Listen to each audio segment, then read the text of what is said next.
Happy Pride, everyone! Hello. Ah, that song's so fucking beautiful. Like, I kind of want to listen to it again. It's just like so, it gives me, I'm not crying, you're crying. Yeah.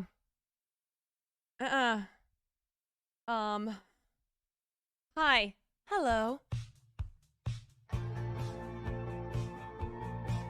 It's the time of the year we've all been waiting for.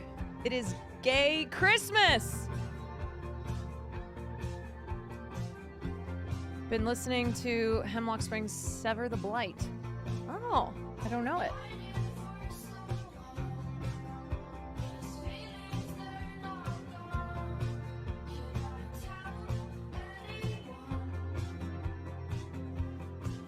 Ooh. I was going back through history, listening and watching a bunch of music videos that are just like so iconic and queer. It's pretty amazing how many artists in the 70s were just like putting out queer music and music videos. You know, it was a time when people were just free.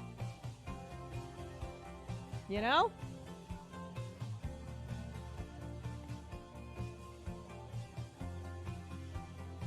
Yeah, queer art does slap, truly. Thank God for the queers. Thank God for the LGBTQ, or else life would be so boring. Happy Gay Month. Happy Gay Month. Let me see this.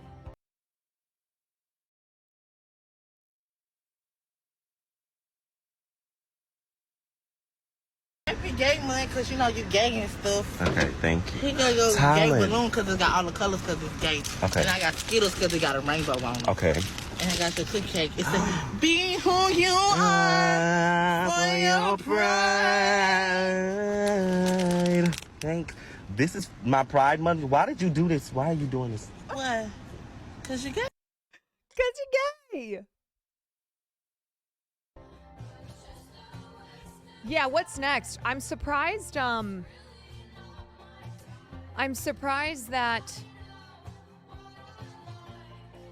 the right has not come after Skittles. Why am I not in the Diablo party? Dude, I looked at Twitch and I was like, is everybody playing this Diablo 4? Will made this big announcement to me last night and then at least 5 times today. He was like, just so you know, I'm going to be out of commission for at least 18 hours. I was like, why? He goes, it's Diablo 4. He came out with his headband on. He's like, this is what a real fucking gamer looks like. I was like, good luck. And then he said to me, he was like, do you want to play Diablo 4? And I said, I don't know. Do you think I should play Diablo 4? He's like, gaming is back. It's back, baby. Yeah, if you look at Twitch right now, everybody is playing Diablo 4. Bro, even Hassan is gaming now. Oh, he's not playing Diablo 4. Cities Skylines? What the fuck is that? Yo, I kind of feel like the odd woman out because everyone is playing Diablo 4.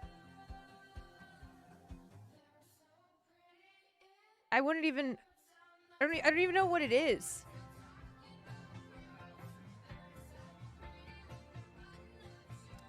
The story is really compelling. I think you would love it. Should I don't know. I mean, I'll play. What a shocker. It's the first day of Gay Sin Month, and what's the #1 category on Twitch? A devil game? Yeah. Yeah. Okay. LGBTQ is the devil.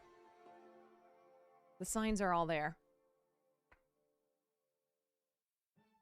All right. Well, maybe I'll look into this Diablo 4. Do I need a team or something?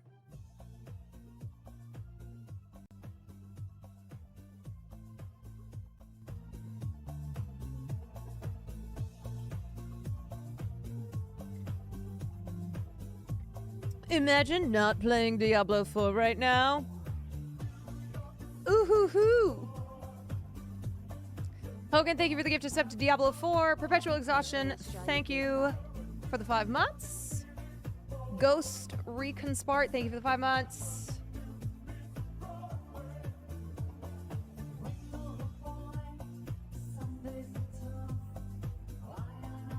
Don't succumb to the Diablo.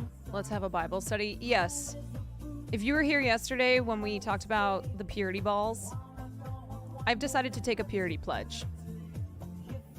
So keep that Diablo shit away from me.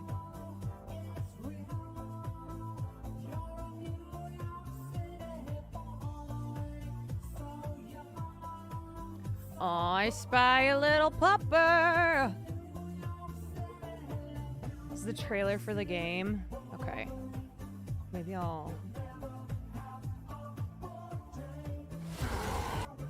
I will check it out. Damn. Cinematic release.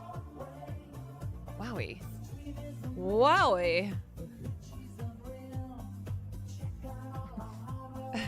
It's a wholesome Christian channel. That's right. And don't forget it.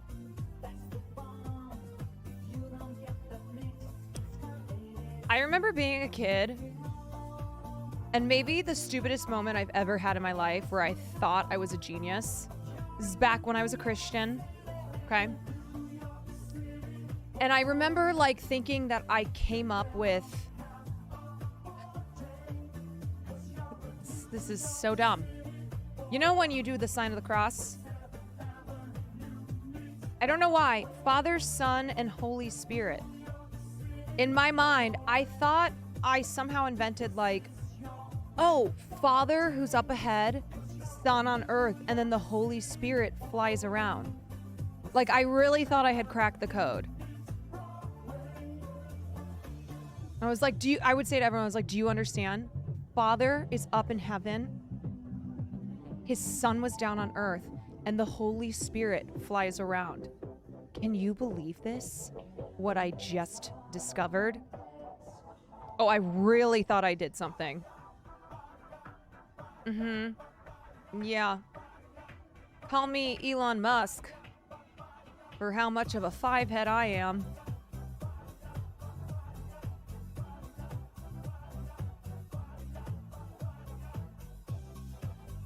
Christianity so sexist. What about mother and daughter?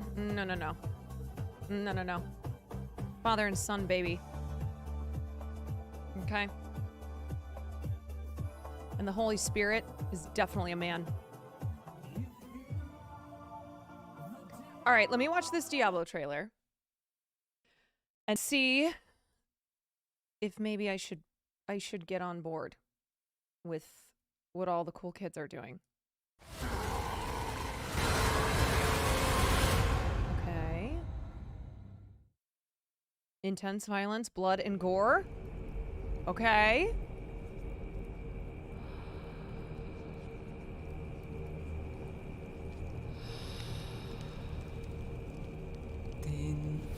Oh!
makes true. In his holy name.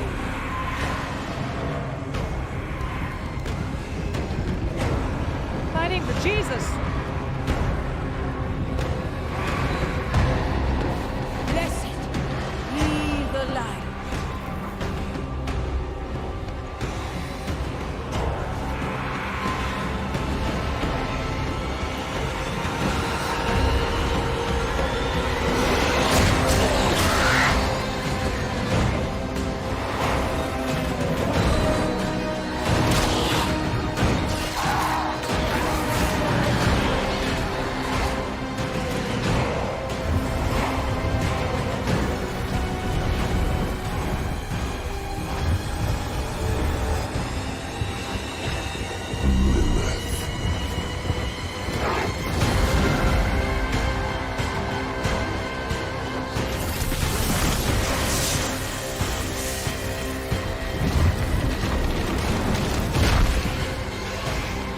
Can I play that character?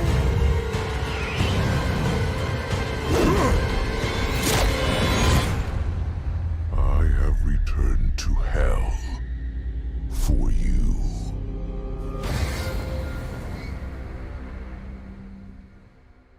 Wow. Okay. I mean, it looks sick. I'm game. I don't know if I'd know how to play.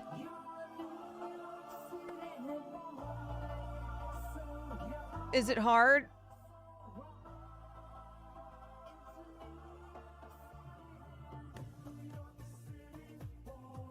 All right, if Hassan is playing, then I definitely have to play. Like, if he's playing the game.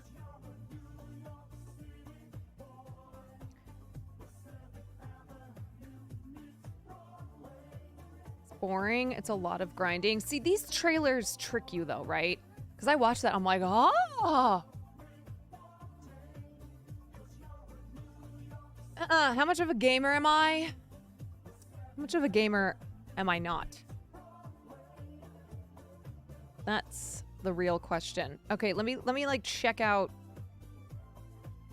Let me see how this game looks. Let me look at Will's stream. Cinematics are always crazy. Yeah, the cinematics are always crazy. KJ, thank you for the 2 months. Oh, the boys are playing. There it is. So do you buy it and you have to transmog it, or does it just automatically? Yeah, All right, you I'm gotta transmog already bored. it. Oh, I got Slay Bandits. Okay. Freaking lame, though. Should we put this box back? What's up? Yes, sir. Box up? Wait, Box up. Can I get a box? Alami's trying to Elvis? Diablo? Stop. Love- You oh, guys is he are- playing you guys part of- are oh. fucking- I was like, is that part of the you guys game? are wrong for this. If I call him, all right, I'm gonna add him a call. All right. What does that do? Just walk across the room. No, because he's dialed added in, him. man.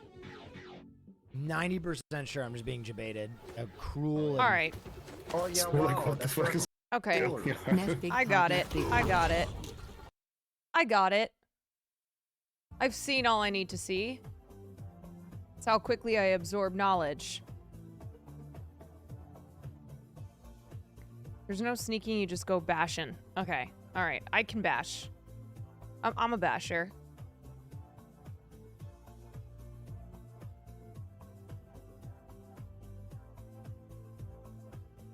Yeah, I've never played anything other than one player games. Like I just have been playing little horror games. It's been great. I haven't played anything that like everyone is playing.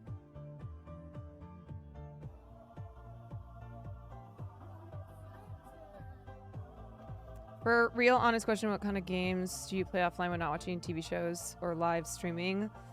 I don't. I'm a fake gamer. I really like playing horror games on stream. When I'm off stream, I still have a hard time justifying playing video games off stream. Like it's why I didn't play video games for a long time until I played The Last of Us Christmas when Will and I both had COVID, Yeah, I just have always been like, oh, My streamers I don't have first tried to be a time. strong man But if I do craft. have time, I'm like, I should be spending it doing other things. And now that I stream, I'm like, if I'm gonna game, I should just do it on stream. Jiff, thank you for the 8 months. On-stream gaming makes you a gamer. That is true. The only thing I'm playing off-stream is Big Bang Theory on the telly. God, you nailed it. I didn't want anyone to know, but cat's out the bag. What's the reason it's hard to justify? Because when I finish streaming, I usually don't want to be on a computer since I've been sitting and in front of a computer. So I usually go to my couch. I pull up my laptop. I go through emails while I watch something. I've also been trying to get back into reading at night too, like trying to watch less TV and movies. And then during the day I'm like doing shit or preparing for stream. Always preparing for stream. So I really love video games, but I also have a very addictive personality and I am laser focused. So when I play video games, when I've played video games off stream, I will sit there for like 4 hours straight because that's just like how my brain works and I don't realize, like I don't get distracted by stuff. Do you read physical books or on a tablet? Both. Yeah, it's not great on the iPad, but you have access to like every single book ever. But yeah, like when Will is not... Okay, so here's the difference. My streams and just who I am as a person require way more preparation. Will spends the time that I spend like reading the news, prepping for stream, looking at stories, pulling things up that I want to talk about on stream, getting myself up to date. Like he spends that time playing League of Legends or any of the variety of games that he plays. I just get really stressed out if I don't feel like I have anything prepared for stream. It does not, my anxiety does not do well with just winging it. Yeah, he goes to, so his schedule, wake up, you know, phone calls, emails, whatever, text messages he has to return, kind of putzes around, has a coffee, does a little gaming, you know, takes a call. This is if he doesn't have like a shoot or something. You know, does whatever business he has to do, plays some more games, drinks his pre-workout, goes to the gym for 2 hours, and then comes back, showers, will probably game some more. Like, so he spends a lot of his free time or moments in between gaming. Caroline, we parasocially love you for who you are. You don't need everything prepped. It doesn't even have to do with... It's just like my personality. I've just always been that way. Even when I was a substitute teacher and people don't care when they're substitute teachers, like they'll just put on a movie or give students free times, like I would spend time prepping lessons. I would spend time like coming up with things just because that's just how I am. Would I ever get an assistant do the homework? So it's kind of like with podcasts where when people start off doing podcasts, they do all the research and work themselves. And then if they get big enough, they bring on an assistant. I genuinely don't know if it would save me time. I don't know. I also just... I just feel comfortable when I know that there's things that I want to talk about and that I know it can be a conversation versus like if I had an assistant compiling stories for me, I'd still have to read them. I'd still want to go through and be like, okay, how do I want to tie this in? How do I want to talk about that? So anyway, it's not to like pull back the curtain on the stream. Pay no attention to the man behind the curtain. But I'm just being honest. Yeah. There have been a few streams where I genuinely didn't have time and just had to wing it, and you probably never would have known. It's more so just for my own. It's just more so for myself too. But yeah, I mean, I'm definitely reaching a place where I'm like, okay, Caroline, time management. Because that's what I would do anyway. Like I read the news every single day. I just like to know what's going on in all aspects of this country and the world. So I've always done that, but then I started streaming. So I did it with purpose. But I'm like, oh man. Woo, not enough hours in the day. Like I've been trying to cut back on I give myself only a certain amount of time to, okay, look at the news, look at Twitter, look at YouTube, pull stuff together. But you only get X amount of time, so you're not spending, I'm not just like sitting here all afternoon reading about different stuff. Like I probably consume minimum 30 stories a day, whether it's something in politics, whether it's something in entertainment. Like I'm just constantly reading news articles, watching stuff on like shit on YouTube.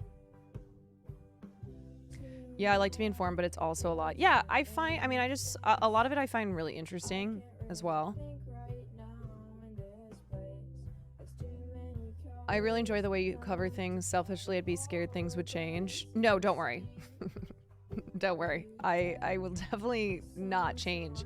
It's more so just like getting, because I have like a lot of backlogged stuff too. If I were to show you guys, this,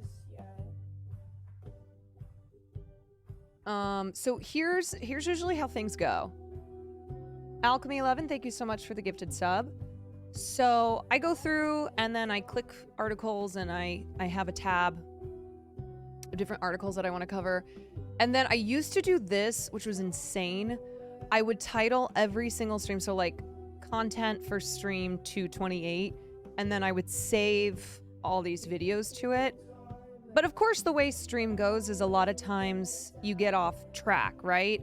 And I might have thought I was going to cover these 5 different things in stream, and then that's just not what happens, right? Because that's the nature of it being live, and it's really fun that way. It's spontaneous, and I definitely love those aspects. But that means that I have so much stuff that I have backlogged, like that I have collected, that I never actually covered on stream.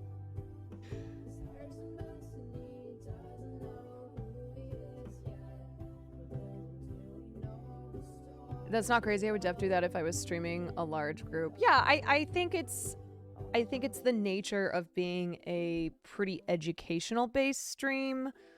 If I were just going live and gaming, I wouldn't be doing this kind of prep. I know Hassan does this too though, right?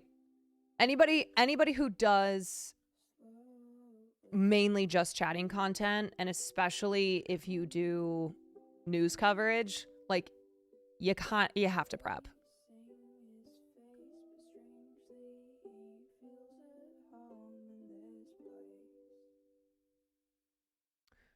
Hassan, Will, and Wake Wilder use chat to aggregate content and news. Someone helps Hassan with YouTube playlist of new news vids happening every day.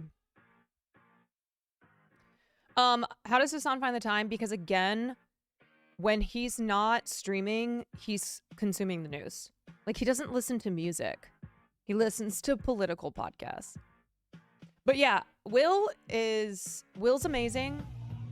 I mean, he's just brilliant at improv in every aspect of his life, including stream, where he has never planned really anything except for movie nights. As an Irish person, I love your stream, not only because you're late night for me, but I've learned so much info from you, stuff I didn't know before. I've gathered that info from you. I really appreciate it. That's why I tune in every night. Well, thanks. Like I'm very proud of the work that I put into the stream, right? I mean, it does definitely piss me off when I see people criticizing streamers. Like, I get it, but also it's not fair to say that all streamers only work part-time, right? It's like, first of all, we put a lot of hours in, and those are just the ones that you see live. And it's like that with anything in creating something. You know? It's like you don't see the work that goes into stream outside of being live. Right? It's like, I mean, it's the same fucking stupid idiots saying that about screenwriting. They're like, oh, you wrote a script, made $50,000. What are you complaining about? I'm like, yeah, that took 4 years. It was 4 years of work. People might think it's an easy job, but there's a lot of, yeah. And like, there's definitely streamers that coast, right? But they're probably not that interesting as streamers. And it probably hurts them that they don't put effort into their stream. I really think you can't expect success if you don't put effort into something. Even being a part-time streamer is a pretty big investment if you're not strictly gaming. Totally. It's also exhausting, like not to take away from what gamers do, right? Like, gaming is very tiring. It's really hard to game, talk to chat, and if you're good at that, it exhausts you afterwards, right? So it's definitely something where, because I stream now, I have so much more respect for streamers. Now, at the same time, I think a lot of people are complaining and not realizing how good they have it, right? Like, guys, a lot, especially the ones I know, I'm like, you make a lot of money.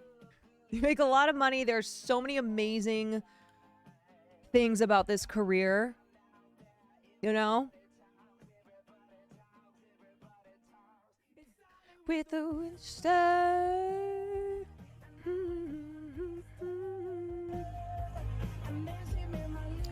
Will does not read the news. If you can't tell. Like, I gave up a long time ago. He's super smart. Don't get me wrong. And like, you know, he can talk about a wide variety of issues, but I told him about what was happening in Florida. Like, I can't remember what book he was talking about. I'd be like, yeah, that'd be banned in Florida. He was like, what? I was like, yeah, they're banning any book that they think is gay. They're banning any book that they think makes white people feel bad. And so I filled him in on that. But, yeah, he used to work for the Young Turks. Yeah, he definitely used to be more political. But he still didn't ever consume politics in the way that a junkie does. He has a really good overview of politics, but not necessarily specifics. Like, he didn't know who Kirsten Sinema's name. Like, I said the name Kirsten Sinema, and he's like, I don't know who that is. They banned the rainbow fish. Do you want to know what's so fucking funny? That was the example I gave him. And I didn't even know if they had banned it, but I was like, do you remember that book, The Rainbow Fish, from when you were a kid? He's like, yeah. I go, that's probably a book that they would ban because it's a fish that has rainbow scales. And he was like, really? I go, yeah. That's what's going on in Florida. I go, Disney canceled $1 billion business venture because of Don't Say Gay in Florida. They're turning the fish gay, brother.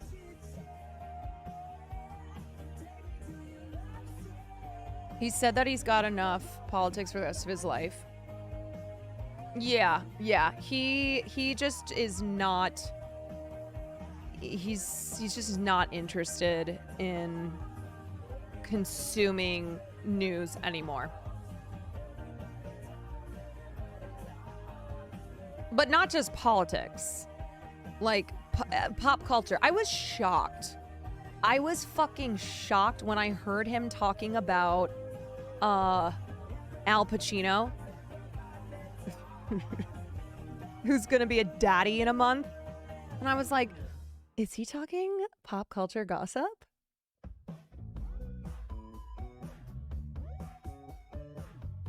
Yeah, the corpse of Al Pacino. You guys want to know the funny thing about that? So, okay, she's 8 months pregnant, aka having the baby in about a minute. But the story just broke. Like, everybody online is finding out. And so I've seen so many tweets that have made me just genuinely laugh out loud. People being like, okay, girl, get the bag. And me being like, she comes from an extremely wealthy family. That's the craziest part, is that she is so rich. Like, she's known Al Pacino for years because she's from a very wealthy Los Angeles family. She's like a rich LA kid.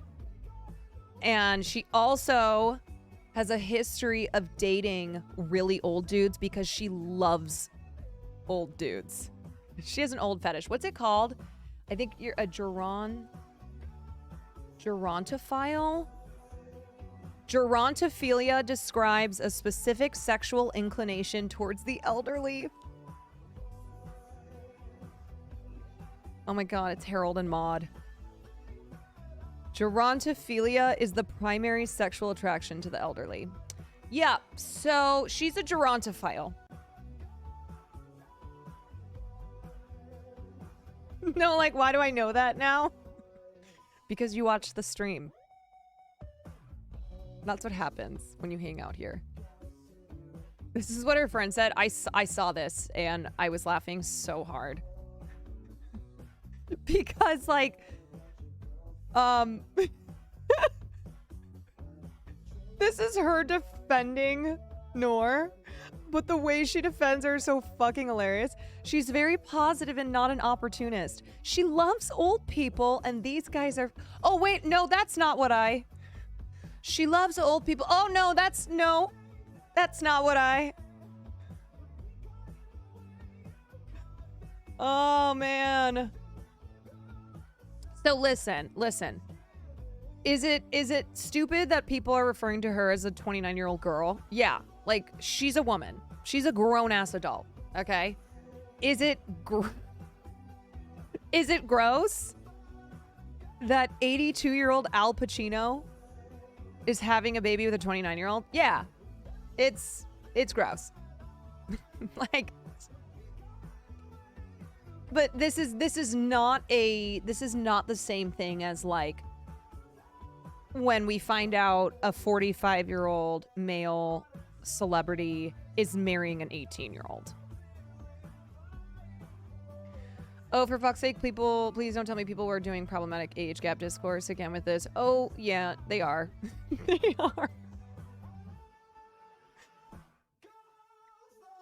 So I saw a rumor. I'm sure that this is just complete gossip. But supposedly, rumor, Al Pacino had her take he had them do a paternity test because he didn't believe that his sperm could still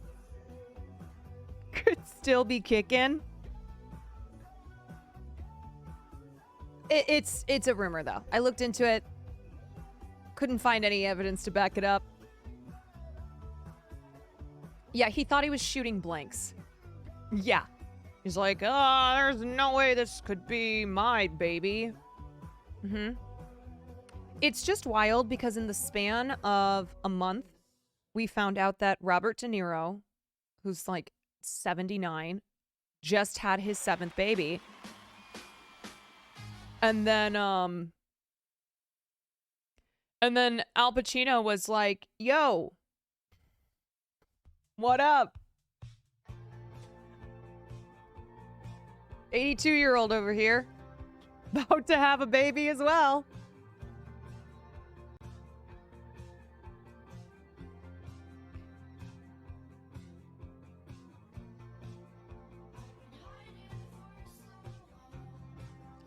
I've been hiding for so long. My grandpa had twins. My grandpa had twins at 62 with a woman 2 years older than my mom, his only child. Can you imagine how my mom felt about that? Yeah, when guys have children with women who are like the same age as their children or even younger, I just don't know how that doesn't fuck the kids up. If my dad like announced he was having a child with a woman who was younger than me, I would not be okay. I would not be okay. You know what I think we need to do? We need to have a reverse purity ball where instead of the young daughter pledging her virginity to her father, we gotta do the opposite, okay? These fucking dads have to pledge to their children that they will not have children with women who are younger than these children. I'm 30, my dad is 74. Is that weird? Will's father is 93. By the way, I made a little image overlay you could use for when we were discussing drama.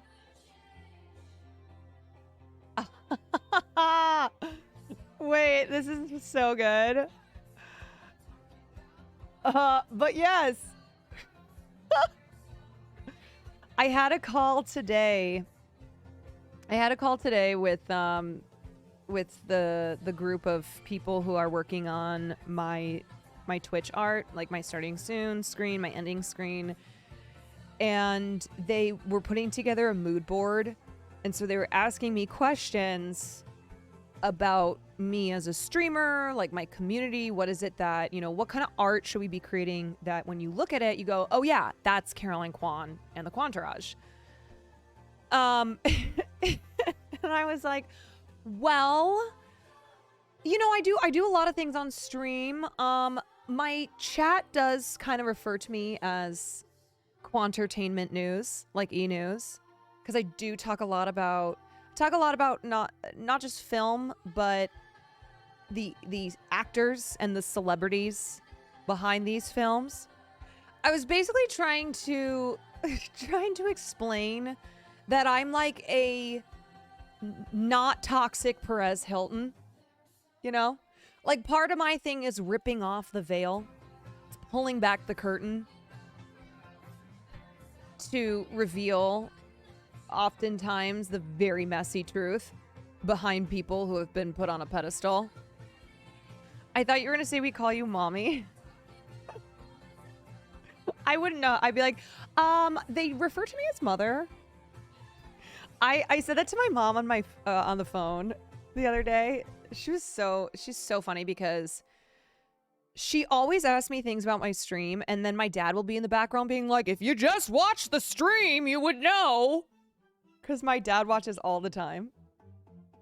And so every time she has a question, he is in the background being like, I told you, just watch the stream.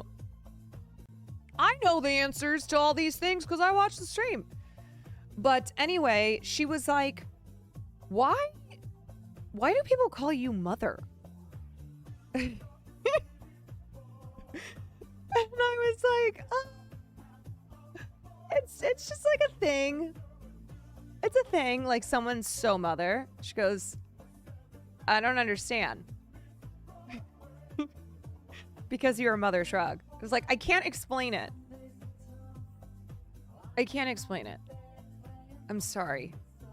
You just have to, it's just how it is.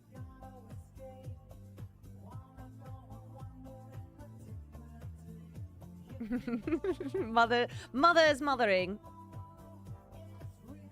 Mom, what do you know about serving cunt? She would flip. She'd be like, oh!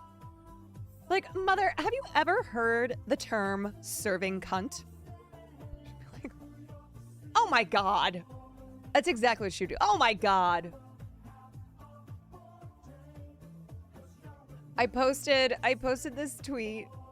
I'm so sad because I guess I've deleted a bunch. I don't know. I didn't know I had my phone I guess automatically deletes text threads after a while, which makes me sad because my text threads with my parents are so funny.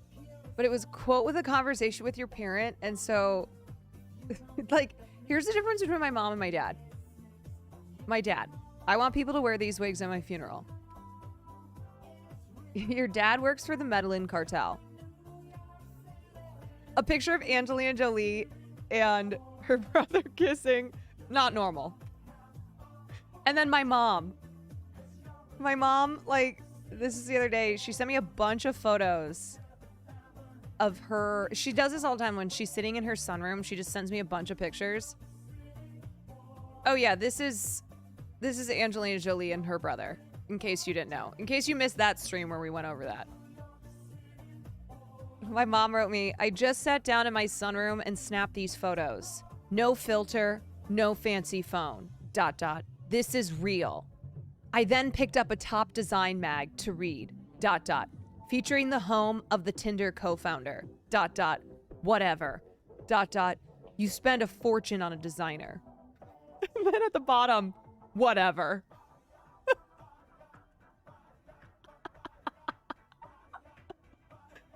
My dad's an actual poster. My mom's a Gen X Instagram influencer. She does this all the time. She'll send, like, I'm like, why do you read Architectural Digest then? Why do you read these magazines if you get so mad? She'll be like, these rich people spend millions of dollars, okay? When they should, you know, if they just went to an antique store like Mother, because my mom calls herself Mother, like Mother does, they would find such treasures there. I'm like, yeah, Mom, they don't have to though, because they're rich as fuck. Oh, love them. Love them. My mom actually has very iconic style. She is so good at antique shopping. It's something that I want to inherit. Like, I don't know how to inherit this skill. My mom is incredibly gifted at finding priceless treasures. Not priceless, but like very, very expensive pieces at antique stores. Like, I remember growing up, she used to go at antique stores all the time. It was her favorite thing to do. And as a kid, I fucking despised it. But I do that with clothing. Like, I love going thrift shopping. And I've got it with thrifting clothes. I have found some amazing finds. But my God, like 3/4 of our house, and my parents' house genuinely looks like a museum now. It's so beautiful. But my mom got it all from antique stores. Like a $5,000 handcrafted Italian mirror that she got for $50.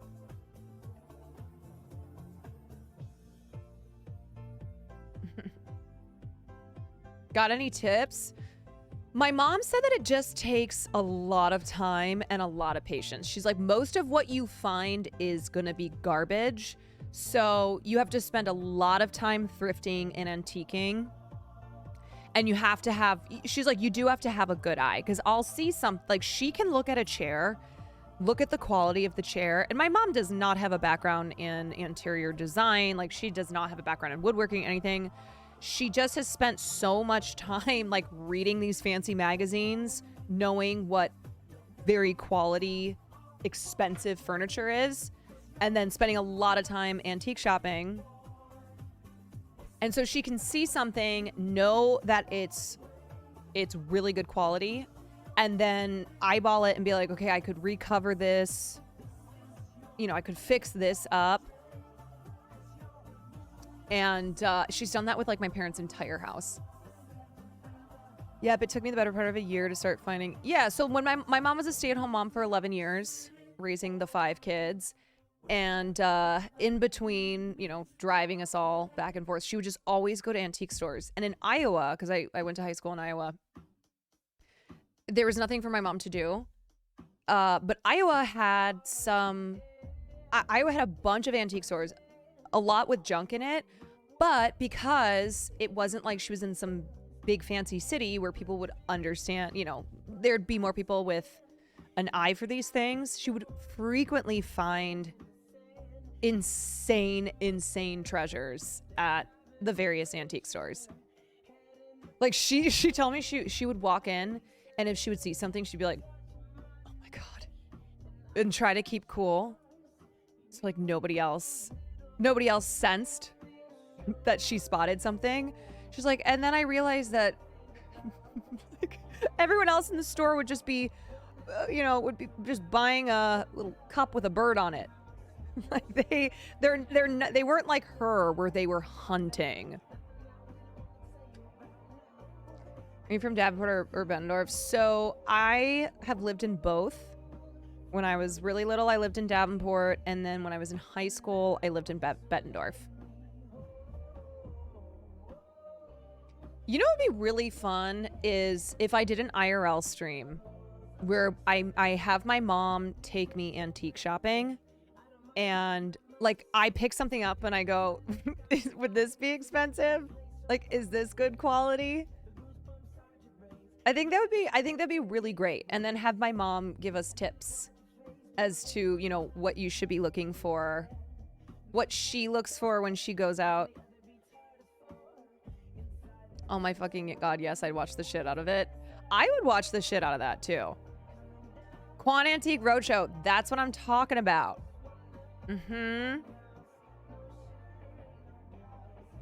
Speaker 13, do you have a P.O. box? I do. Exclamation point. Exclamation point P.O. box? Wait. Yep, there it is. I could send you some vintage clothing from my store. Oh, you're so sweet. That's so nice. It's like forging for mushrooms, but it's wooden chairs. Yeah, my uncle forges for mushrooms. He specifically got these dogs that can sniff out morel mushrooms, which are very expensive mushrooms. And so now in his retirement, he just mushroom hunts. Thank you. I'll try to ship some stuff out by next week. Oh my gosh, you are so kind. Another idea that I had, so I love the like Quantique Roadshow, where I have my mom take me to antique stores and like I basically go, could I sell this for a lot of money? I also want to do a fun stream where Will and I, or I don't know, whoever, me and whoever, go to a thrift shop, and each of us gets to pick out clothing, maybe with the help of chat, for the other person, and you have to wear those items, and then we have to go somewhere really fancy. We have to go to like a really bougie LA place.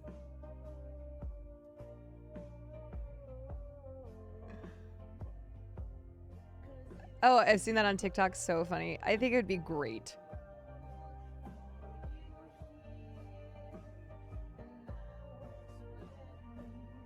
Fucking content queen over here. Pfft, hardly. I come up with 2 ideas. I'm like, that's all I got.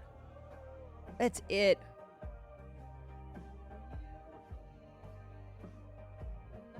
Do it with Austin. I don't know. He's such a bougie little bitch. If I made him wear something especially heinous and then go out to the Abbey, he would not do it. Do that with I might do it with Emily when she comes in town.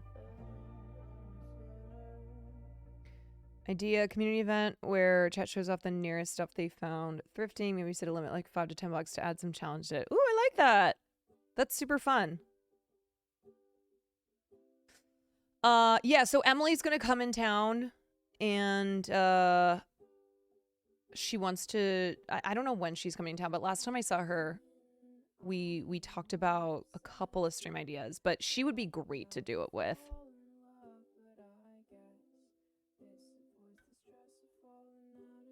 And we have to be so serious about it. Like, I take her to the bougiest LA place, and we both are dressed like freaks.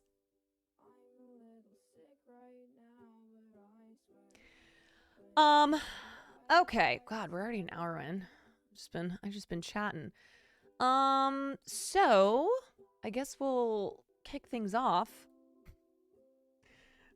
Today we are celebrating Pride. We're celebrating Pride every single day. But specifically, it is the start of Pride. So happy Pride. Happy month of June. And I tweeted this, but I saw a few people who expressed sadness with this Pride, saying that because of all the attacks on the LGBTQ community and the ever increasing number of bills that are introduced and passed, that it's hard to feel joyful. Which I get. I totally understand how that can feel, just like this giant rain cloud hanging over everything.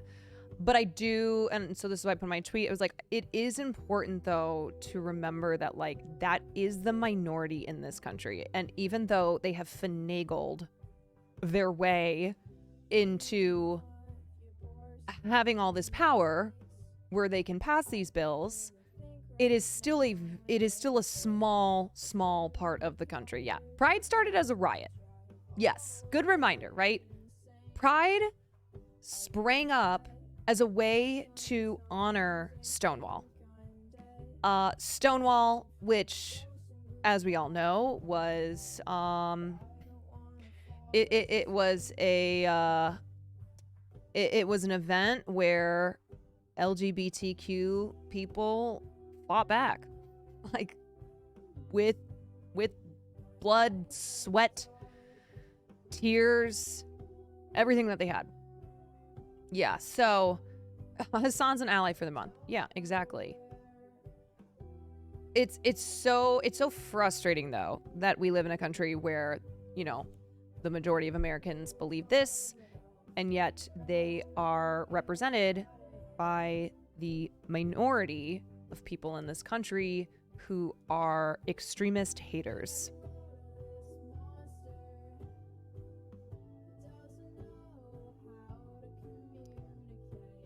Watch queer movies, go to queer events. I promise it's easy to feel queer joy if you stay safely away from weirdos. Yeah. Also, like, not be on Twitter. Permission to take a break from Twitter and just go to queer pride events that are in your community.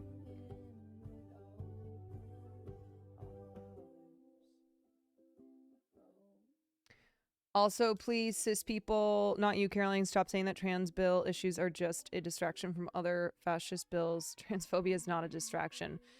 Right. I mean, transphobia is the latest thing that that the extremist minority in this country have latched their claws into, because they're always looking for the next thing, right? When something doesn't work, then they have to move on to something else. And unfortunately,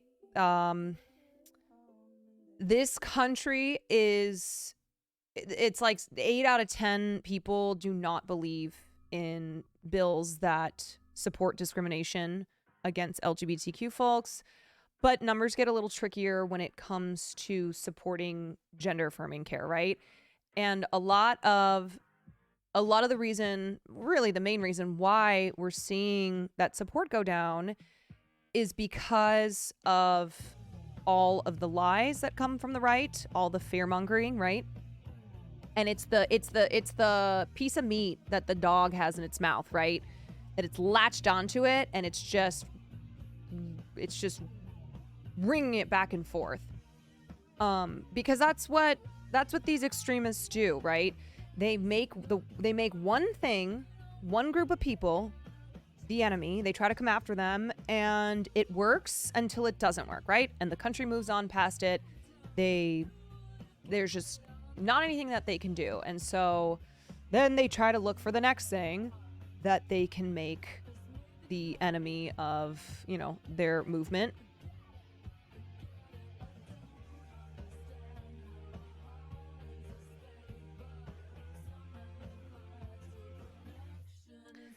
My wife is back home finishing her last semester of uni, so she won't be here for the Pride Parade this year, so I don't really have anyone to go with. I'm in a relatively safe area, but I don't want to go alone. Oh, I've gone to Pride alone, and I really think if there's one place, I get it. It's really fun. It's really fun to go to Pride with friends, but I really do think if there's one place you can go alone and not feel left out, it's Pride. Like, I think my first year or two in LA, I went to Pride by myself, and I had a great fucking time.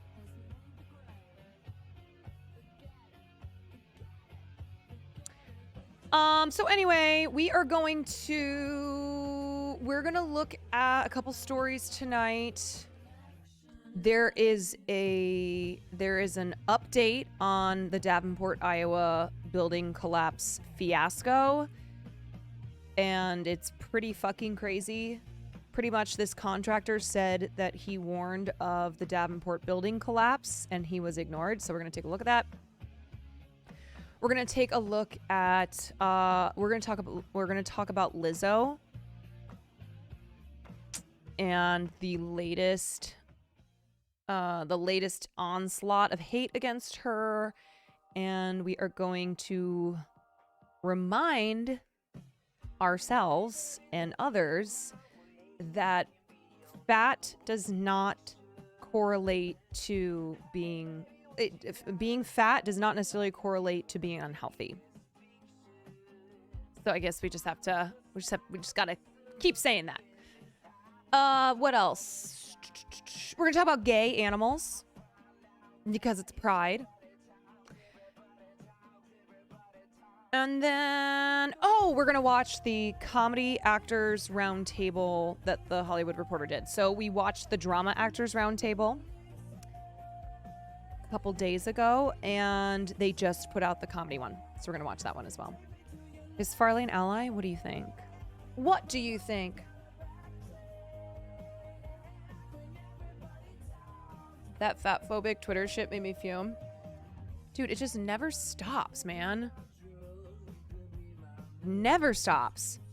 I mean, I get why this woman is exhausted. All right, so here's the Lizzo story. Lizzo says that fat shaming is making her hate the world.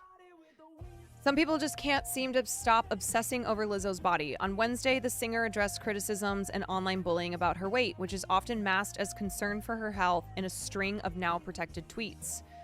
After YouTuber Leia Halpern, who I don't know why we're listening to anything that she says because she is an Andrew Tate dick sucker, she tweeted a video of Lizzo's tribute to Tina Turner, musing about Lizzo's weight and diet and adding a laughing emoji. Lizzo wrote, I just logged on and the app, and this is the type of shit I see about me. Lizzo said that she never searches for her own name and just wants to spend her time online watching dance videos and science news. And she sees the comments about her weight on a daily basis. It's really starting to make me hate the world. She continued, I'm tired of explaining myself all the time, and I just want to get on this app without seeing my name in some bullshit. She also said that all the talk of her weight made her feel like quitting her music career. Don't do it, Lizzo. Do not. I understand that it must be exhausting, but do not do it. In response to a tweet that suggested that she is intentionally not trying to lose weight because being plus size is part of her brand, Lizzo wrote, I'm literally just trying to live and be healthy. This is what my body looks like even when I'm eating super clean and working out. Throughout her career, Lizzo has called people out for ignorant and bullying comments about her weight and obsession with thinness, but it sounds like she's had enough. The love definitely do not outweigh the hate on social media. All because I'm fat, she tweeted. This is crazy. It is fucking crazy, right? The idea that Lizzo is not healthy just because she is fat is very outdated, right? And we have had so many studies come out that have dispelled the notion, dispelled the myth that being fat is equal to being unhealthy, okay? Anybody who has watched Lizzo perform knows that there is no way somebody who was not in shape, somebody who was not like physically active and exercising all the time and healthy could not do what she does. I'm telling you right now, I, who has a skinnier body type than Lizzo, am not in as good of shape as her. And I'll show you an example as to why I say that. I'm so much skinnier than Lizzo. If I did what she does on stage, I would pass out within 5 minutes. Yeah, 100%. Like,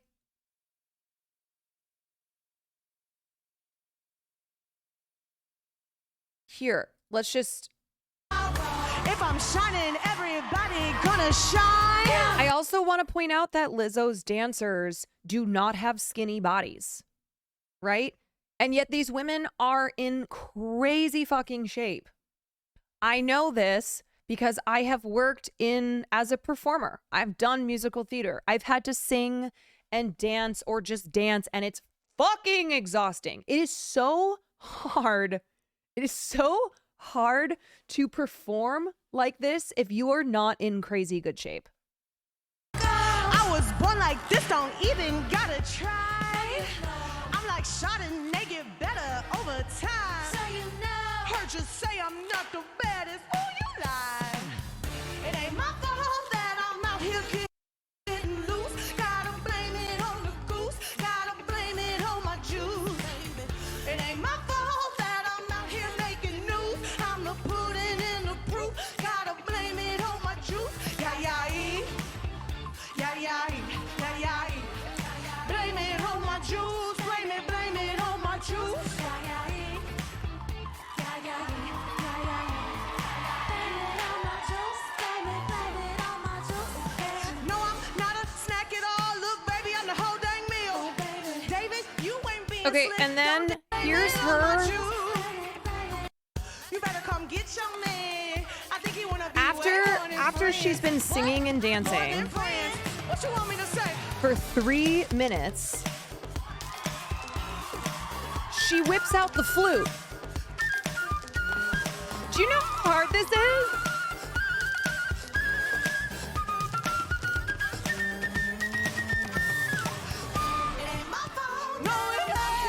And then goes right back into singing.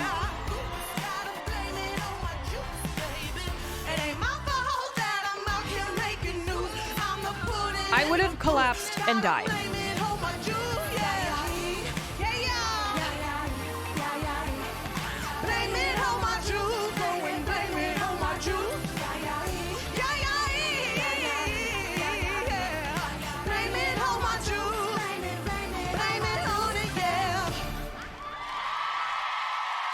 So, like, there's one example of her performing. I mean, there are obviously countless examples.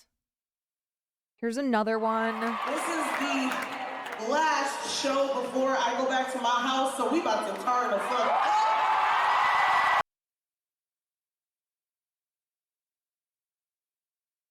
God, I hate that YouTube is so fucking slow. You know how to look at things to say to keep them in here. I mean, look at the body types of her dancers, right? And then look at the way they fucking move.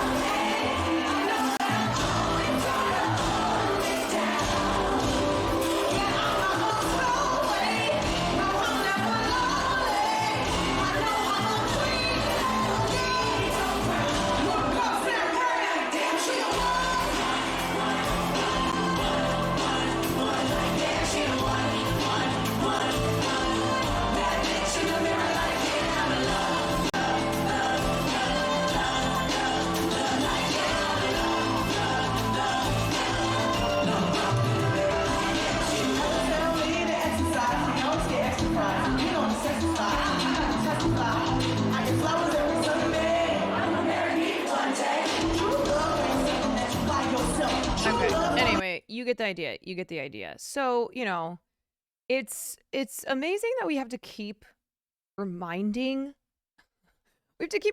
people of this. Like, we need to rethink fatness, okay?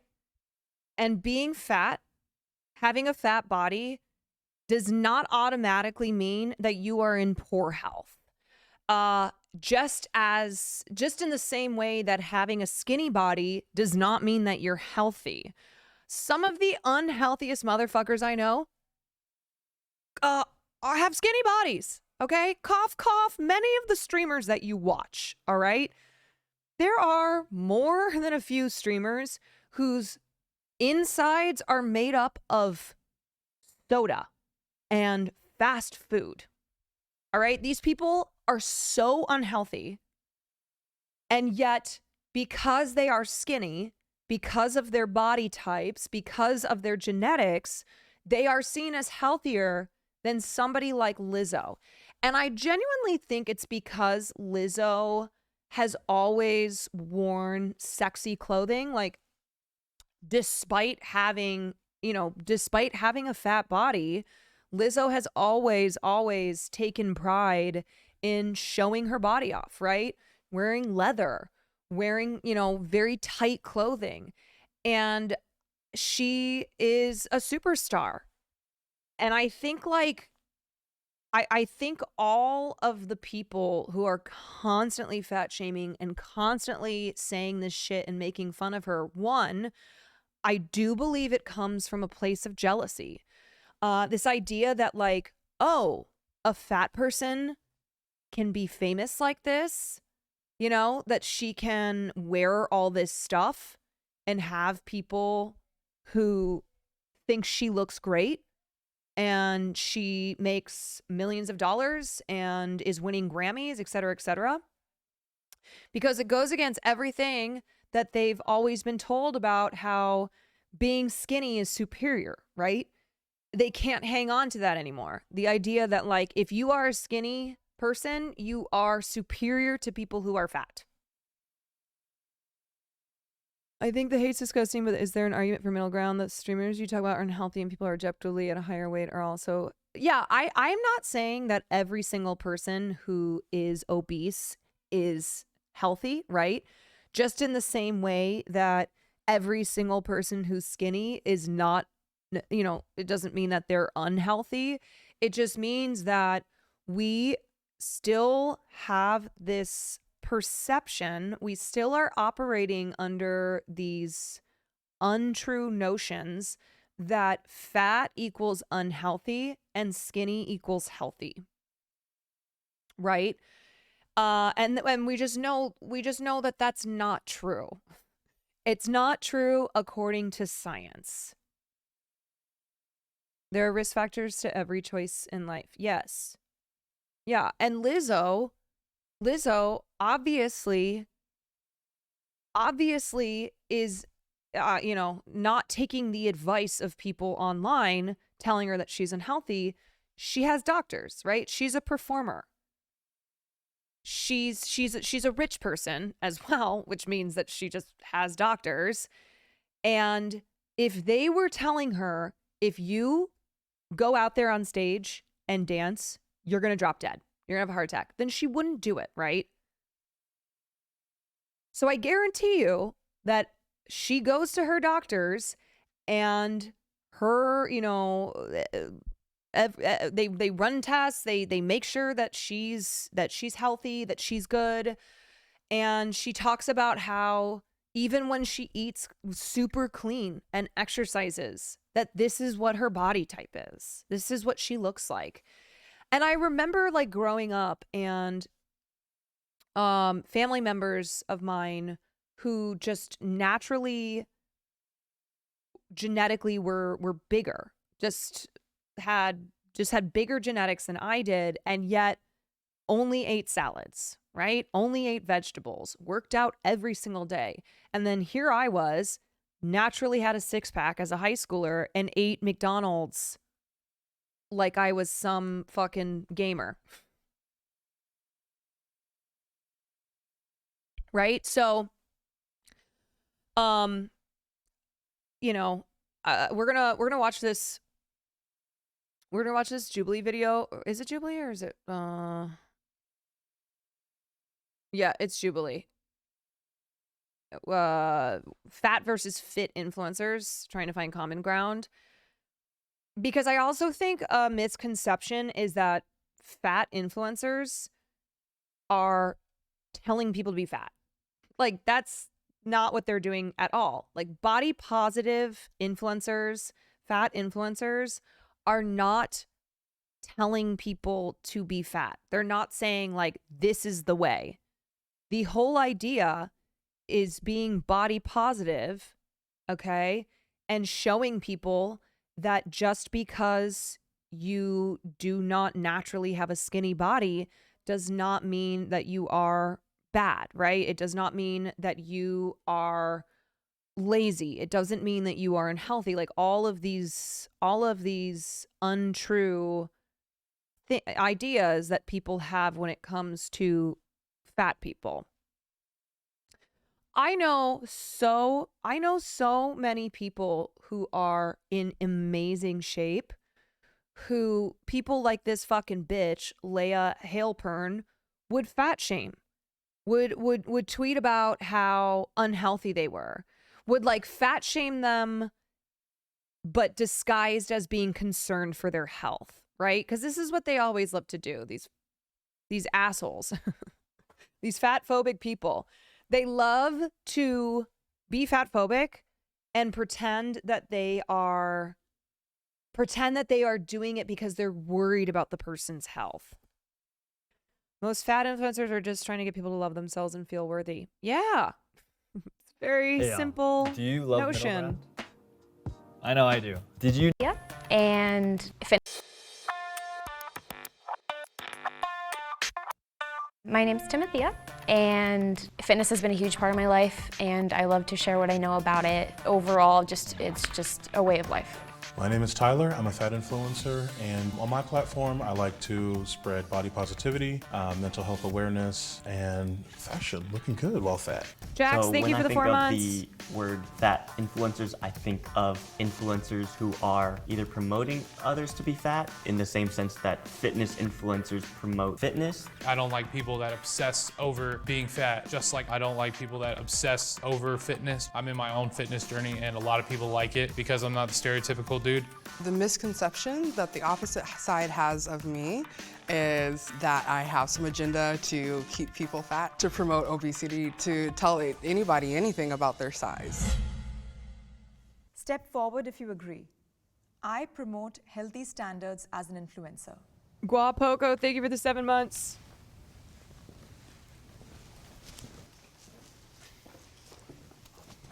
I think we need to discuss what healthy means first, because healthy means many different things. So, like, what does health mean to you guys? For me, I don't focus on diet and weight loss as a tool for health and how I communicate that. I focus on movement and finding movement that works for you, that feels good and is sustainable in your body. Because ultimately, I think everybody would agree, movement is healthy, exercise is healthy. In the fitness world, and I myself am a yoga instructor, so I kind of straddle both sides. I think there's an overemphasis on physicality and diet and exercise. Personally, I'm a fat guy, and I've been tired of being a fat guy. And I've actually been told that my approach to it is a little bit extreme.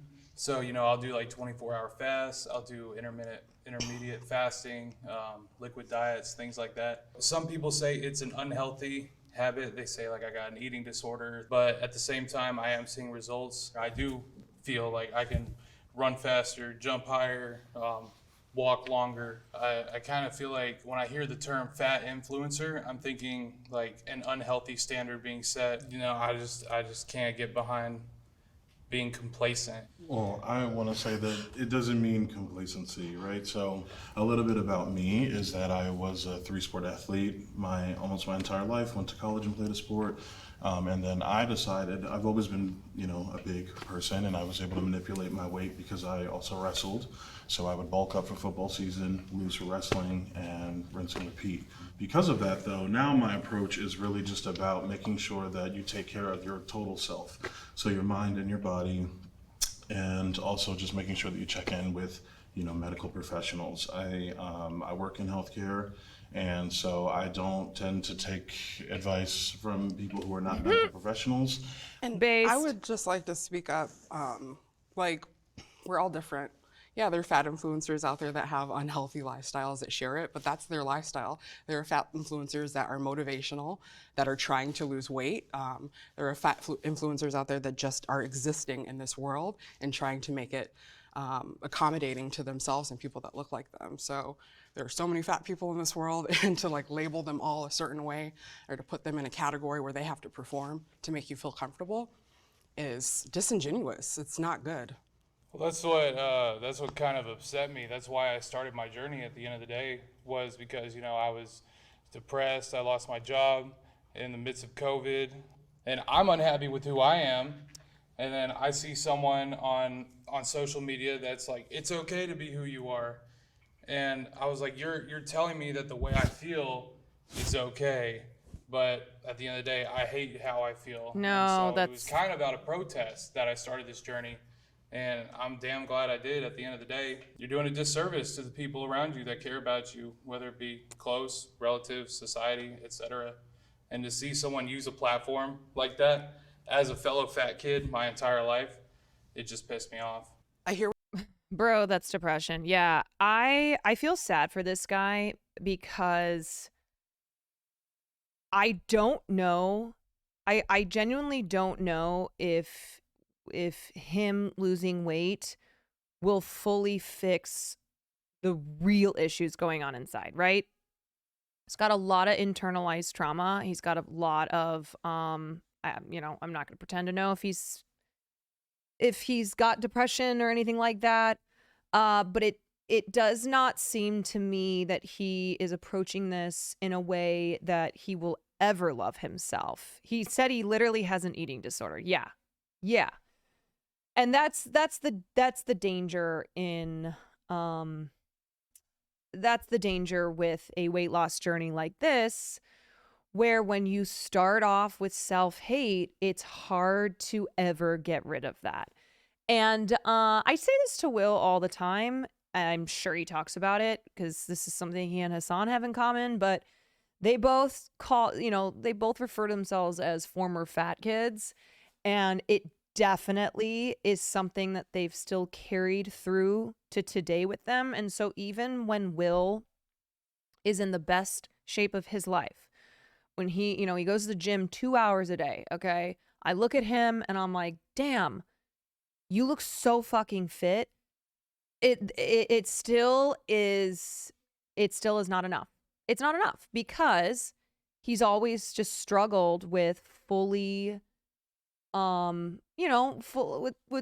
with self-love of his body. And I think when he looks in the mirror, he still sees himself as a former fat kid. So like, this is, this gets into territory where it's like, okay, this is definitely mental health stuff. Body dysmorphia. Yeah. Hassan's talked about how he has it. A lot of people have body dysmorphia. Hassan definitely has it. Will definitely has it. Yeah, so that's why I'm sad for this guy, because he's got to figure out a healthier way to be happy with himself, because this is not going to be enough. what you're saying, and it's valid. I've been fat my entire life. I was a fat kid, fat teenager, fat adult, just fat.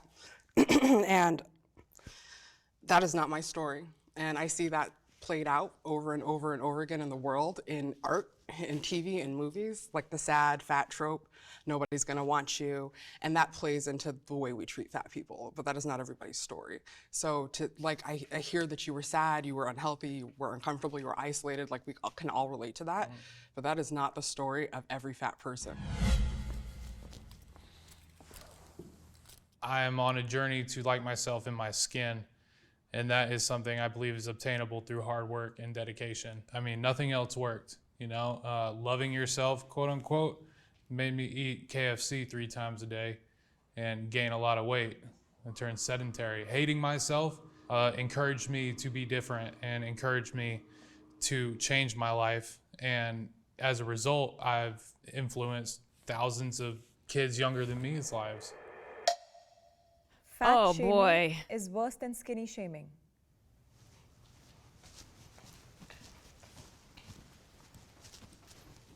When you thin shame somebody, it is based off of aesthetic. Like, oh, you're so skinny. I wish I could be like that. I wish I could eat whatever I want and stay skinny. There are these assumptions we have about people in fat bodies that we don't place on thin people, even if they're thin beyond health. And it really makes it so that fat people are overlooked, and it creates an environment where it's okay to perpetuate hate and even violence, you know? Being thin won't limit you from being able to shop where you want to shop. You can walk into a clothing store, get clothes right off the rack, sometimes even have excess. You could go up or down the rack. In my experience, those are not my options. I shop online because I wear a size 15 shoe, because I'm 6'2", and I have a very broad body. The skinny shaming, you know, there is that backhanded compliment. You know, you see that all the time. But when it comes to the fat shaming, you just see more negative out of it. And I just, you know, it's horrible to see. But being fat is still taboo, believe it or not. Yeah. My partner and I'm a gay man, dating another fat black gay man, and we have gone viral on the internet a couple times. And you know what some of the comments were? Never seen two fat people together. I get pats on the back for posting a picture at the beach with no shirt on. Why am I being patted on the back for that? Right. True. Can the disagreeer step forward?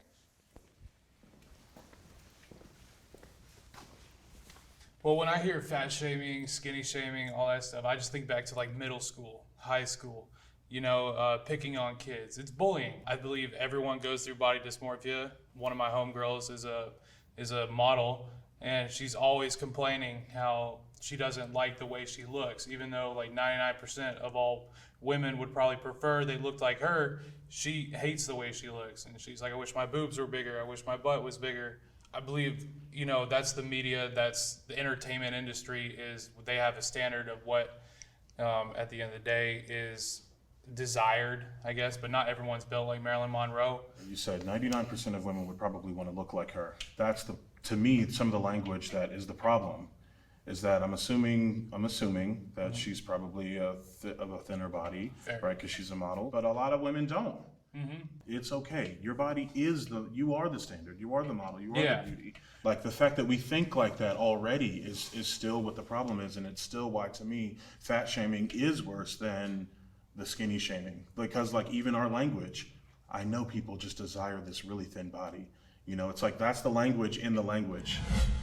When I get negative comments about my relationship with my partner, I kind of like to troll back. For example, if I tweet a picture of us kissing or dancing, people will spew the homophobic slurs and stuff. So I like to then just share more pictures of us kissing and really double down into it and let them know, honey, you know, we're here to stay. The girls are not going anywhere. I love this guy. You know, and just letting them know that I'm confident in myself. I'm happy, I'm in love, and I'm living my life. I don't think I've ever been shamed for my body. I was always moving. I was always, you know, that I stayed fit my whole life. You know, to be a fitness influencer, you have to have that image, that skinny, fit, toned look. That's really not the case. If you have the knowledge, if you have the passion to want to help people with their fitness journey, it doesn't matter. I highly believe that. I feel pressure to look a certain way for my followers. Remember when being fat was the ideal model of wealth and success and being skinny was a sign of poverty? Yeah. Yeah. Same with like tan skin versus pale skin, right? You look back on pictures of like King Henry VIII, right? All of these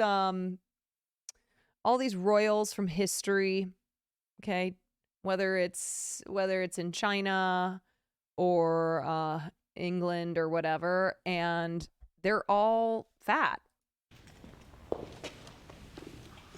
Yeah, you know, I'm a fat kid losing weight, man. You know, I got an expectation to uphold. You know, I get people all the time, haters, that are like, oh, he's gonna quit, crash diet, blah blah blah. But then, you know, there's kids that tell me, you know, you got me out of bed today. You're the best person on the internet. Like, I love you. If I can motivate someone, one person a day, to do something, to better themselves, I'm going to do everything in my power to keep myself going. And that means not quitting. And that means looking a certain way, always developing, always growing. And, you know, because if I quit, I'm letting down thousands of people. Oh man, I don't think he's I used to mentally feel a lot of healthy pressure, in the way but he handles I so think much of with this. practice, you get over those pressures, you learn how to deal with it and understand that the pressure is really from yourself. It's internalized. Like, you're thinking about what others think of you, when in reality they could care less. They JW, don't thank you even for the see gifted. the little things. That's exactly it. I think we should stop worrying about what other people think. But it's so hard. I mean, like, I could say that every day, and It is. I still think about what people think. It is. We all do. We all do. But that's something that is a good challenge for all of us. You know, that's something that we need to you really just try. And once we get on that road, it's not easy. We're gonna have days where we're just gonna be like, oh, he thinks, I think. But if we can get past that, even just a little bit, it's just gonna make our lives even easier. You know, just stop worrying about other people. Worry about yourself.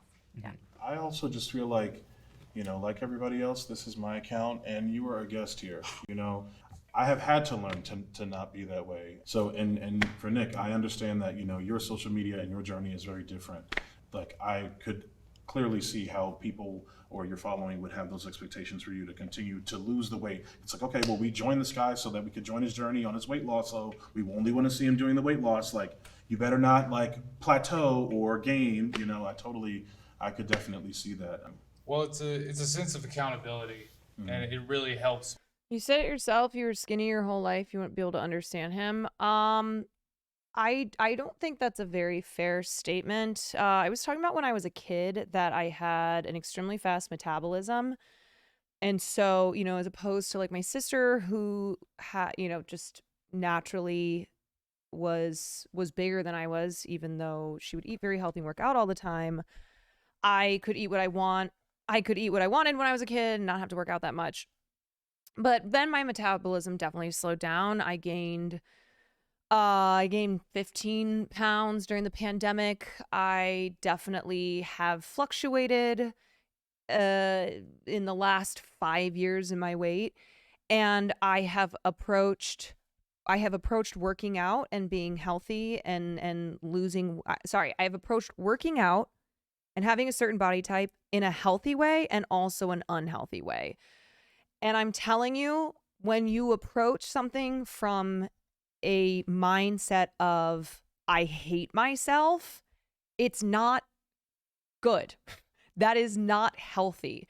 And I think that body positivity, whether you have a fat body, whether you have a body somewhere in the middle, whether you have a skinny body, the idea behind body positivity is being positive about yourself and your body on whatever journey you are on, okay? Because otherwise you will never be happy. It's just a really hard mindset to be in, and it can be very, very dangerous. And honestly, when I change my mindset and have a healthier outlook on something, it minimizes my falling off the wagon, right? It minimizes my anxiety and my depression, and has just overall been much, much healthier for me.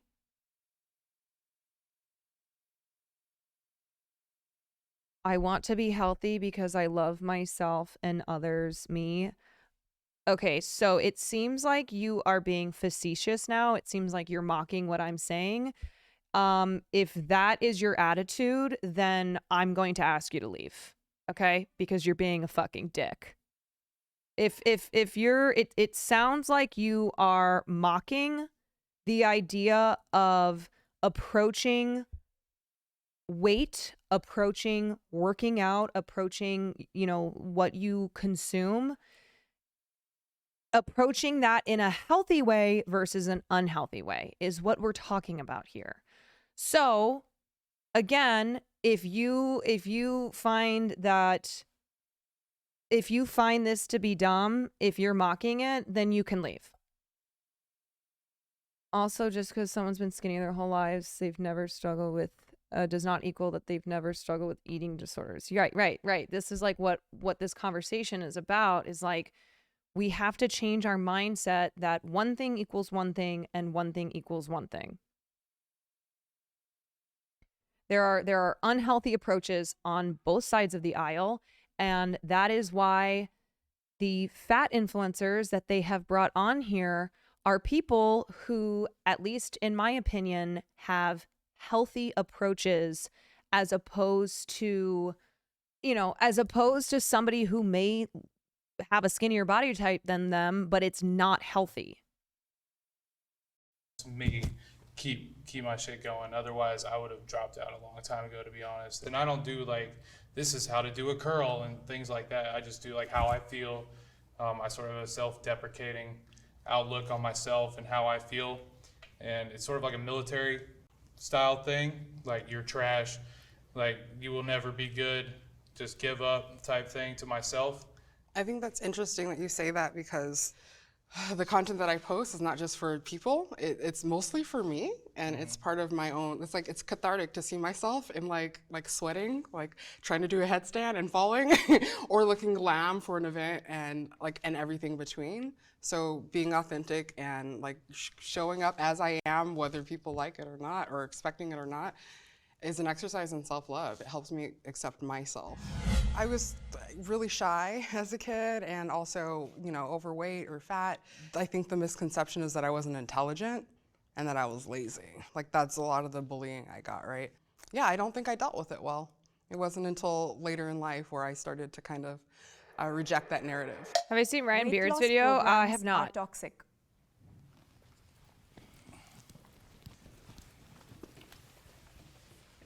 Fitness promoters are promoting these weight loss programs or these diets that aren't working for everyone.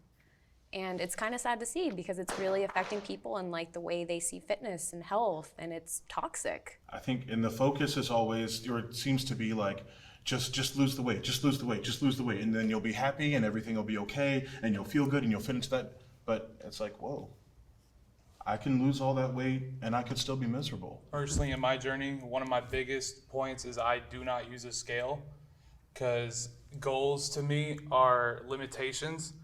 And when you hit that goal, you get comfortable, AKA complacent. You're like, oh, I'm gonna lose 10 pounds and then I'm good.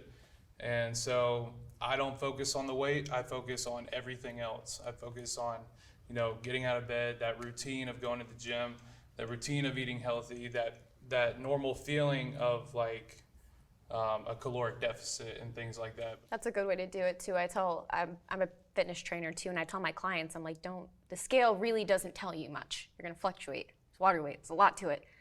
You gotta look at yourself in the mirror. You gotta see those physical changes. I don't even think it's the physical changes, because I'm gonna be straight up, I probably had body dysmorphia for a little bit, and I would always like check myself in the mirror. Like after eating, I would check myself because I wanted to keep a six-pack, because the fitness industry told me that I needed a six-pack. You hear fitness influencer, and like the first thing you think is like weight loss program, selling a course. And I purposely wore this shirt this morning just to see like if there would be any extra bias. One thing I noticed about fitness, being in this space for so long, is that just because you're into fitness doesn't mean you're into health. I told everyone that I dealt with body dysmorphia, and I think in terms of dealing with it, it's just learning that my value is not completely tied to my appearance. There's so many other things that I can see value in myself now. I really do enjoy the autonomy I have over my own health and my own wellness. I have suffered from eating disorders.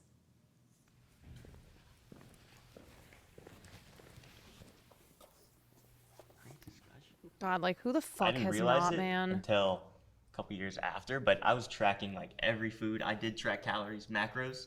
Man, I had my scale, and I would bring it like to the college's dining hall. I would like weigh everything. I wasn't mocking at all. I'm telling you why I work out. Okay, well, based on some previous comments you had, it seemed as if that was the tone that you were taking, where you don't see a problem with somebody having a really negative mindset in approaching exercise and in approaching fitness and diet, which is what the guy on the right, that is absolutely the vibe that he's giving off. And it's concerning because it's hard to believe that he will fully love himself when he reaches a certain weight.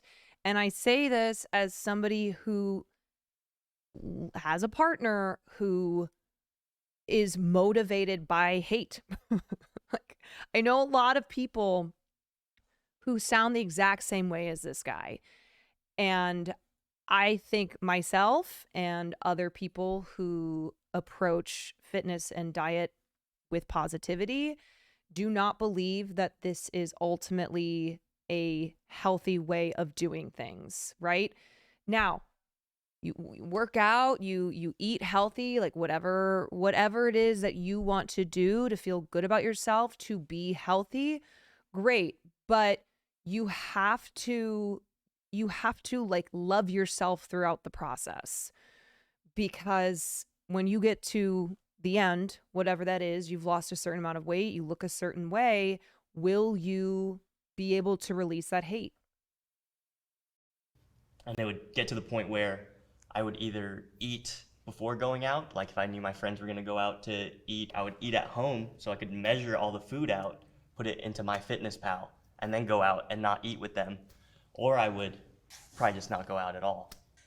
Food and fitness really took over my life for a few years. I was super, super obsessed with just, getting that goal weight or looking good and everything like that.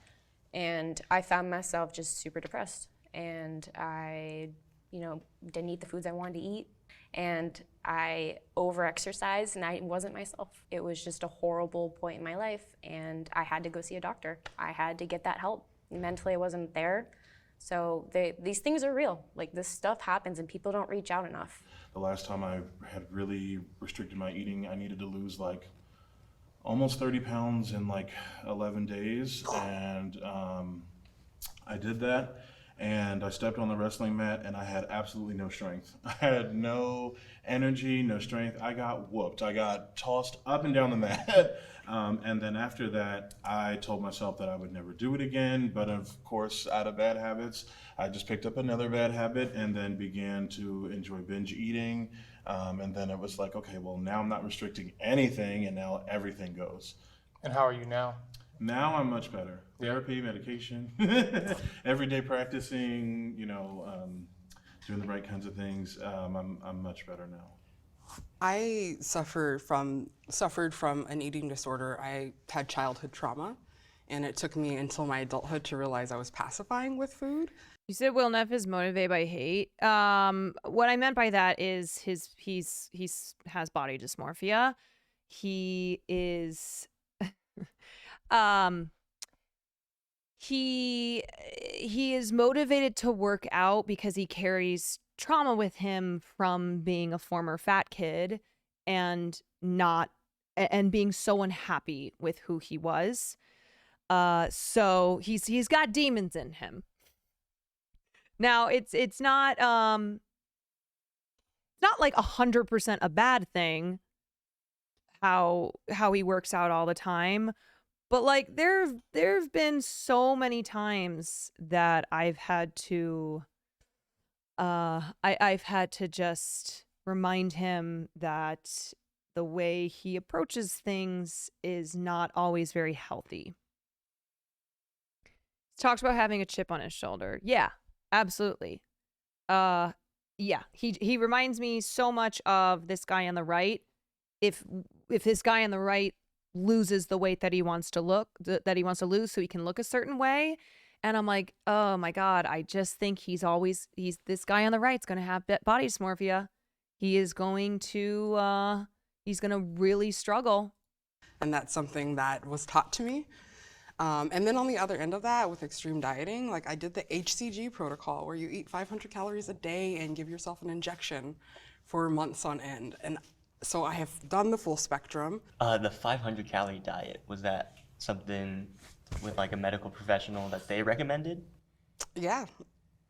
How was that? Like, It was traumatic. It drove me into a spiral. Like, I can relate to what you're saying about like bringing your scale and eating before you went out with your friends, because that was me.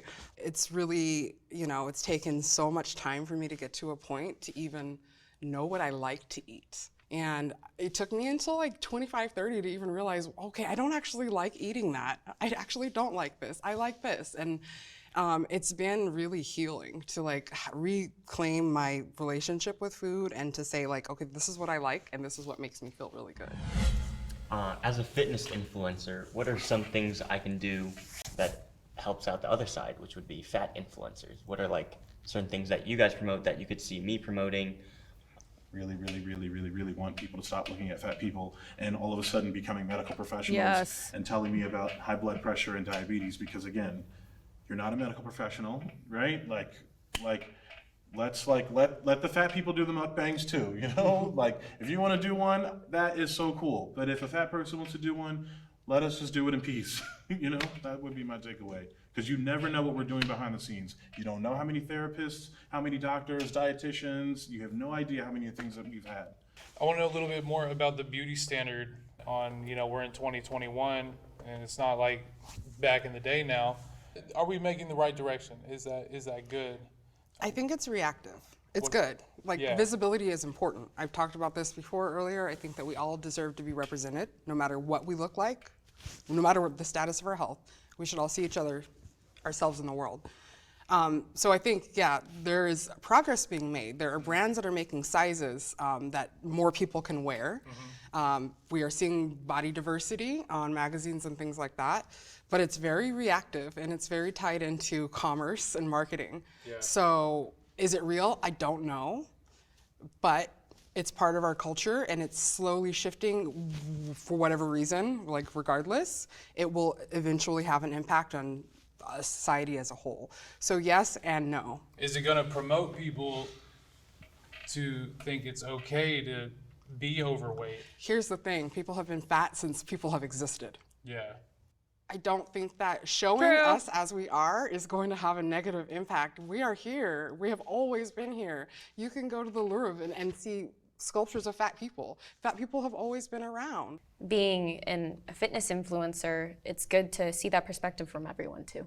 We all have our differences, but as long as we stay on the path that we want to stay on, healthy, mentally, physically, emotionally, we're going to be okay. And it's okay to get help. It always is okay to get help. Thank you so much, everyone. I feel like, wait, what's his name? Nick?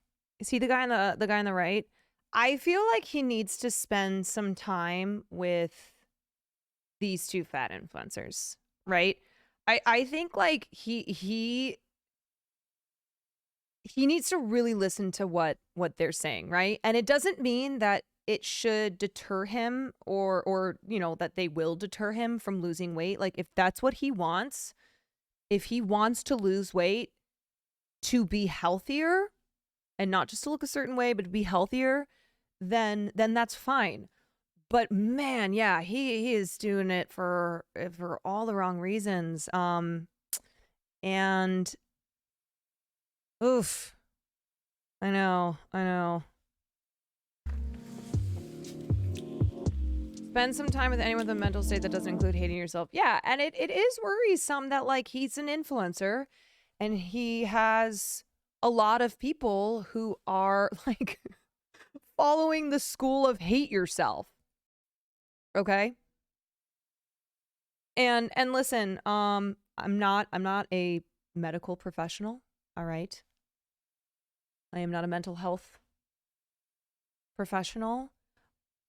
But my opinion when it comes to all of this stuff that we're talking about is that when we talk about self-love, right? When we talk about body positivity, I think it's gotten a negative connotation because it sounds so cheesy, right? It sounds like, oh, well, that seems really fucking nice, but it's not possible. I think if we look at it in a different way rather than like, oh, you just love yourself. Okay, don't listen to what people have to say about you. All right, blind to the haters. I am who I am and I love myself. Like, yeah, that's easier said than done.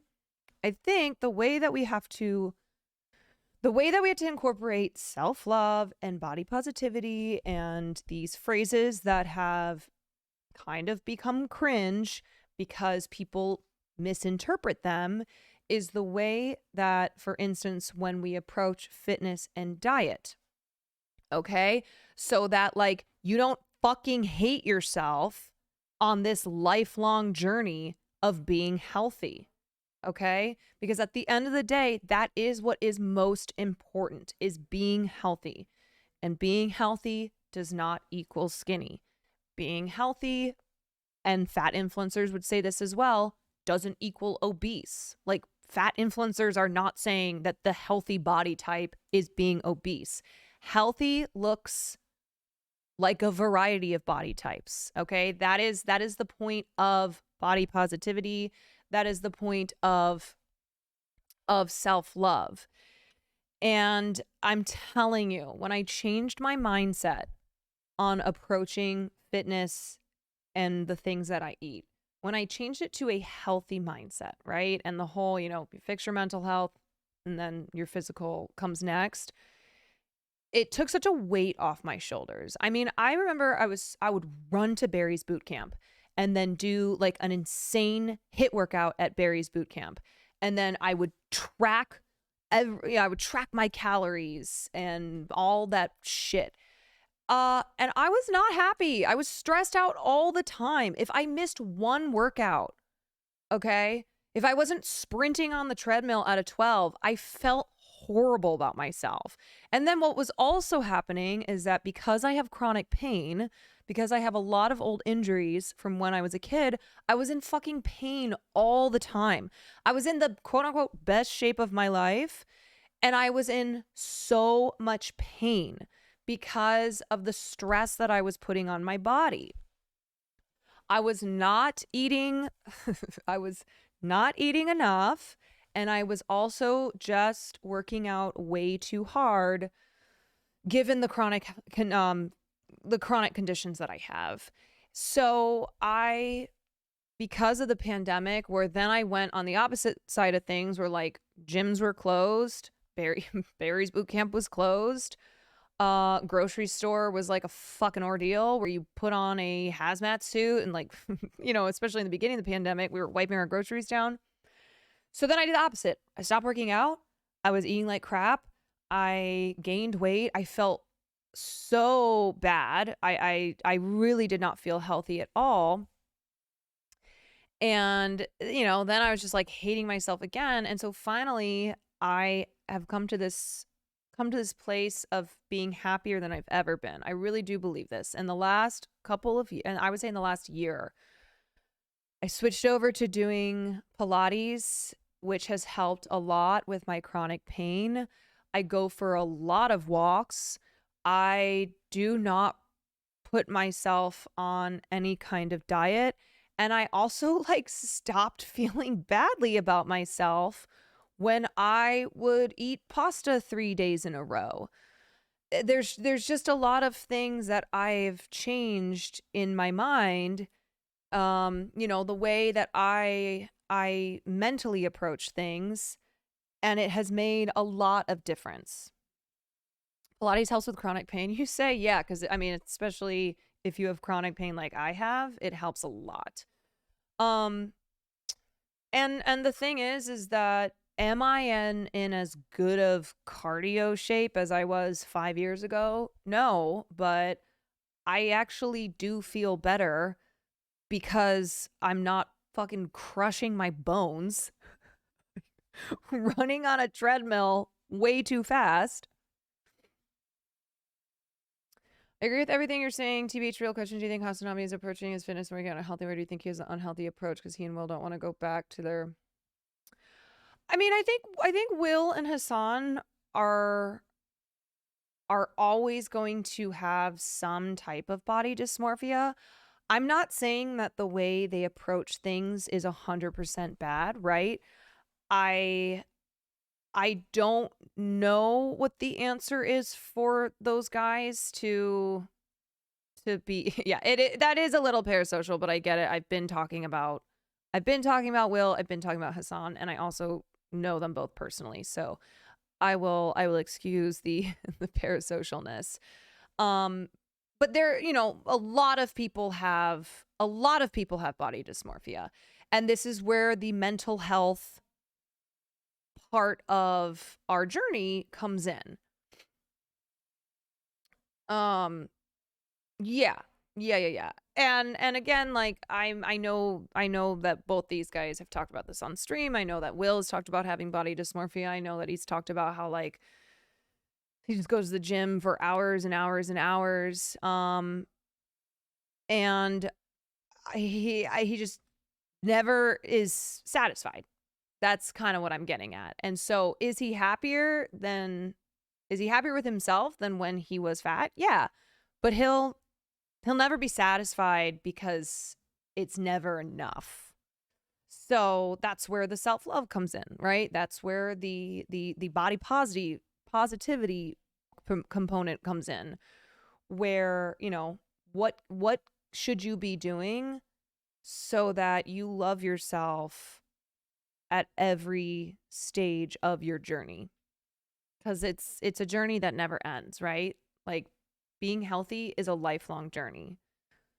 Fitness, what you eat, like goes throughout your entire life.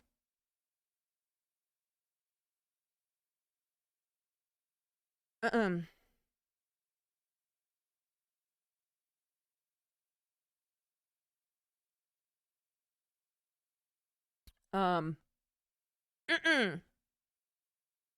Hey there, Caroline, how are you? I'm good. This is always a tricky topic. I don't think I've talked about it yet on stream. I think it's just something that people have such a strong reaction to. And there's problems on both sides of the aisle. There are people who are not getting it right on both sides. And I think it's something that the conversation, I don't know, it kind of boomerangs back and forth. And now you've seen a trend again towards skinniness, towards skinny bodies. We saw the Kardashians literally have their implants removed, right? And Kim attempt to lose 16 pounds in, or what was it, 10 pounds in like no time at all. It kind of seems as if there's a clash right now between this return to the Victoria's Secret model era, right? The the 90s heroin chic look. It's a clash between that and then the body positivity movement that has popped up. Heroin chic. Yeah, it's everywhere. And then you see a lot of like what I eat in a day, like those types of videos. Yeah, it's everywhere right now on Twitch, YouTube, talking about eating, weight loss, etc. It's been on everyone's mind. I'll always think of myself as a former fat kid. I have to remind myself constantly that I'm not that now, and you have to remember to forgive yourself and be kind. Totally. The buccal fat removal, oh my God, right? It's like you can't, no full faces anymore. People are literally getting the fat pads sucked out of their faces to give them this scary gaunt look. Yeah, I mean, you pick any era in society and there's just been always been problematic approaches to beauty, to body types. It's not like it's anything new. It's just that as we see what comes from actual health professionals, like what comes from science, and we learn like, oh, this thing that I always thought is not actually true. Like we have to be willing as a society to accept that, right? We know that BMI is bullshit. We know it was literally made up by a dude. And yet we're still clinging on to this idea that BMI is an indicator of health. So, this is just what I'm getting at, where when there are facts that are presented by the actual health professionals who we should be referring to, right? And even though it might contradict years and years of mythology around body type and around what does it mean to be healthy, like, we have to be willing to change our mindsets. BMI equals bullshit medical idea. Yeah. Yeah. Totally.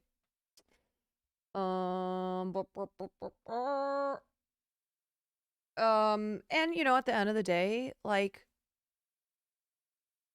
why do you care what someone else looks like? Why? What is it doing to you? How is it hurting you? Okay? Let's say that you think the body positivity movement is bullshit, right? Let's say that you have this idea that all fat people are unhealthy and that it's insane that we'd be saying otherwise. Okay. Fine. Keep it to yourself. Like, how does this hurt you? Genuinely. How are fat people hurting you?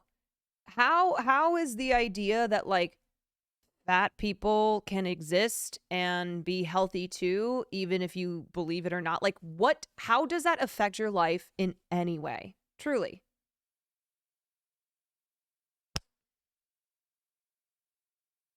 Right?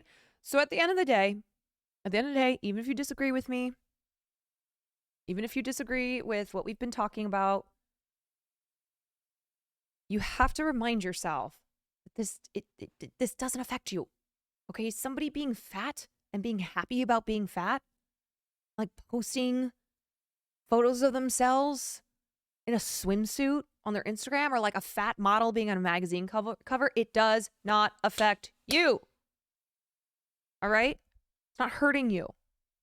So, who cares?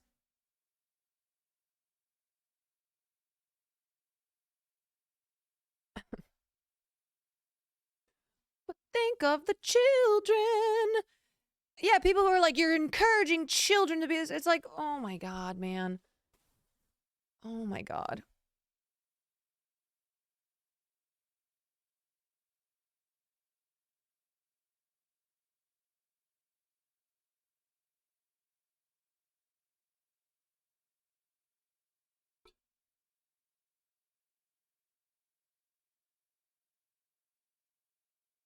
Okay. Oh my gosh.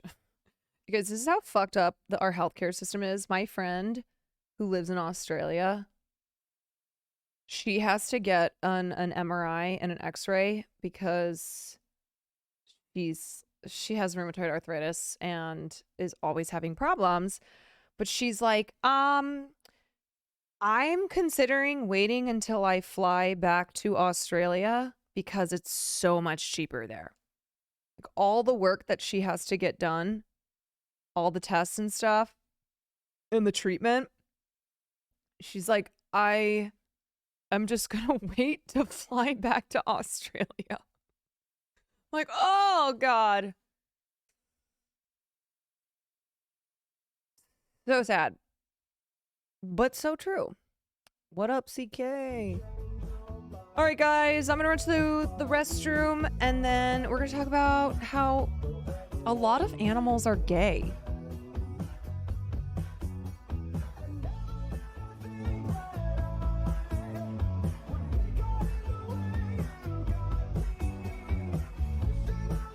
Gay! Nature is kind of gay.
I think it's so funny every time Republicans get mad when like there's a cartoon or Disney movie or something where there's a gay character.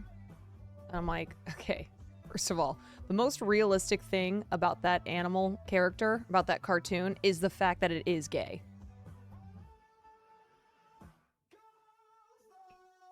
I can't believe this talking otter is gay. It's like, yeah, the most realistic thing about it is that it's gay.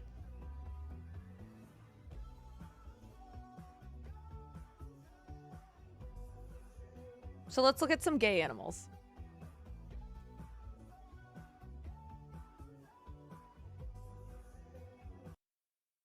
One queer animal you might be surprised by are ostriches. These devil birds have been known to engage in homosexual sex every now and then, and while they might be terrifying and unnecessarily huge, you can't deny that they'd look awesome doing drag and some fake lashes and a beautiful red wig. Plus, they've totally got the legs for it. Next, we have bearded dragons. Don't let their rough exterior fool you, these reptiles are gay softies on the inside. It's even been hypothesized that some male bearded dragons develop with a female brain, so you know what that means. Trans dragons. Just when you thought lizards couldn't get any cooler, they do. Bears are up next. No, not hairy gay men that enjoy the gym, actual bears. Various species of bear, including brown bears and black bears, have been observed pairing up in same-sex partnerships. That would make hibernation a lot more fun. We all know how much queer people love napping together. Another animal that is known for gay behaviour is the humble chicken. They may not be the most exciting, but even chickens can be queer sometimes, and I love them for that.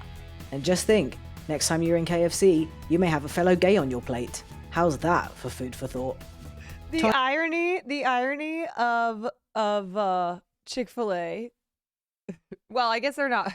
They've kind of pulled back on the homophobia, but it's like the very food you serve is gay. It's gay chicken. Time for a fan favourite now. Penguins.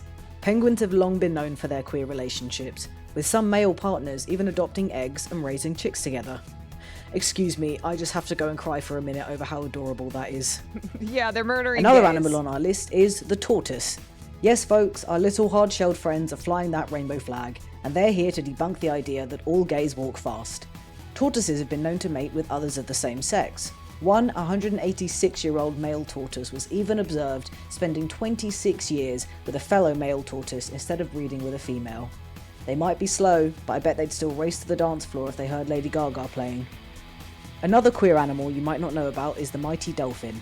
Not only are they incredibly smart and beautiful, but male bottlenose dolphins are generally bisexual, but they can go through phases of being exclusively homosexual as well.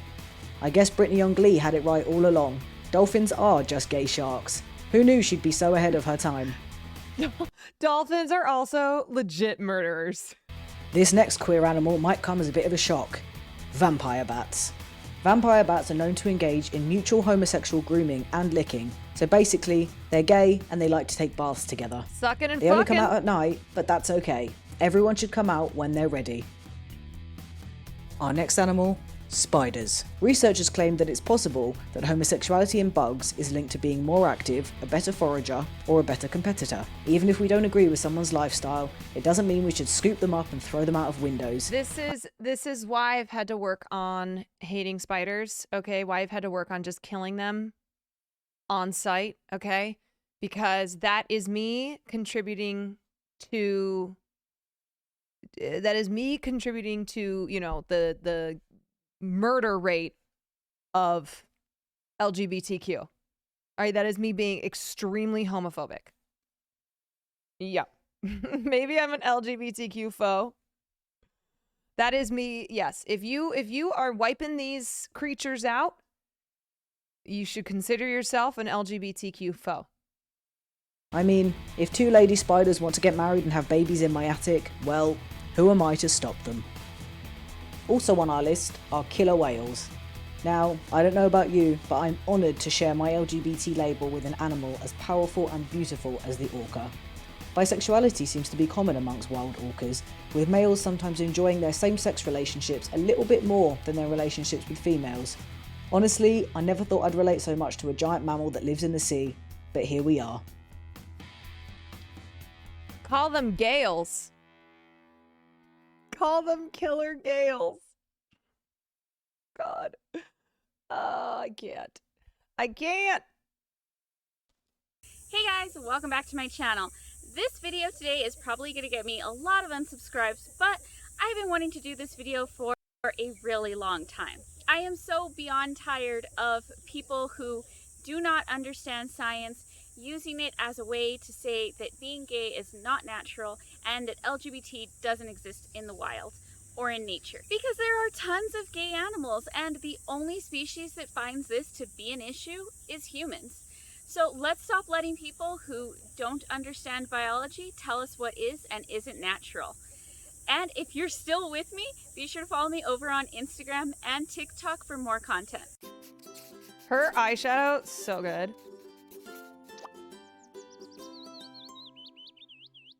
Animals have been observed across species showing homosexual behavior, and this is including insects to birds and, of course, mammals. Same-sex relationships are common in certain species, such as several different species of monkeys and apes. Penguins are famous for having one partner for life, and there are many documented same-sex couples, both in captivity and in the wild. Other species in which it's common include dolphins, lions, giraffes, and elephants. Conservatively, it has been argued that being gay is not natural and that intimacy is used only for reproductive purposes. However, that is not true. Studies show that bonobo, an African ape, engages in nearly 75% of non-reproductive activities. And while many people will argue that homosexuality can't exist in nature because then those animals would go extinct, the truth is actually the exact opposite. Gay animals and same-sex couples often raise babies that have been abandoned or orphaned. And here are some of my favorite same-sex couples. This year, Elmer and Lima, two male penguins at a zoo in New York, hatched their first baby. Penguins are probably the most well-known animal for having same-sex relationships because there are so many gay couples raising babies in zoos. But it doesn't just happen in zoos. This behavior has been documented in the wild since 1911. Same-sex couples will often steal eggs from other penguins and try to hatch them. With Elmer and Lima, the zoo actually evaluates which penguins will be successful in hatching eggs before giving them a fertilized egg. Elmer and Lima passed, and after being given an egg, they are successfully raising their chick. Carlos and Fernando are two flamingos at a bird sanctuary in the UK, where many other flamingos have been raising chicks. They kept trying to steal eggs to start their own family, but were not successful. So when another pair abandoned their newly hatched chick, Carlos and Fernando were the perfect choice for adopting the new chick.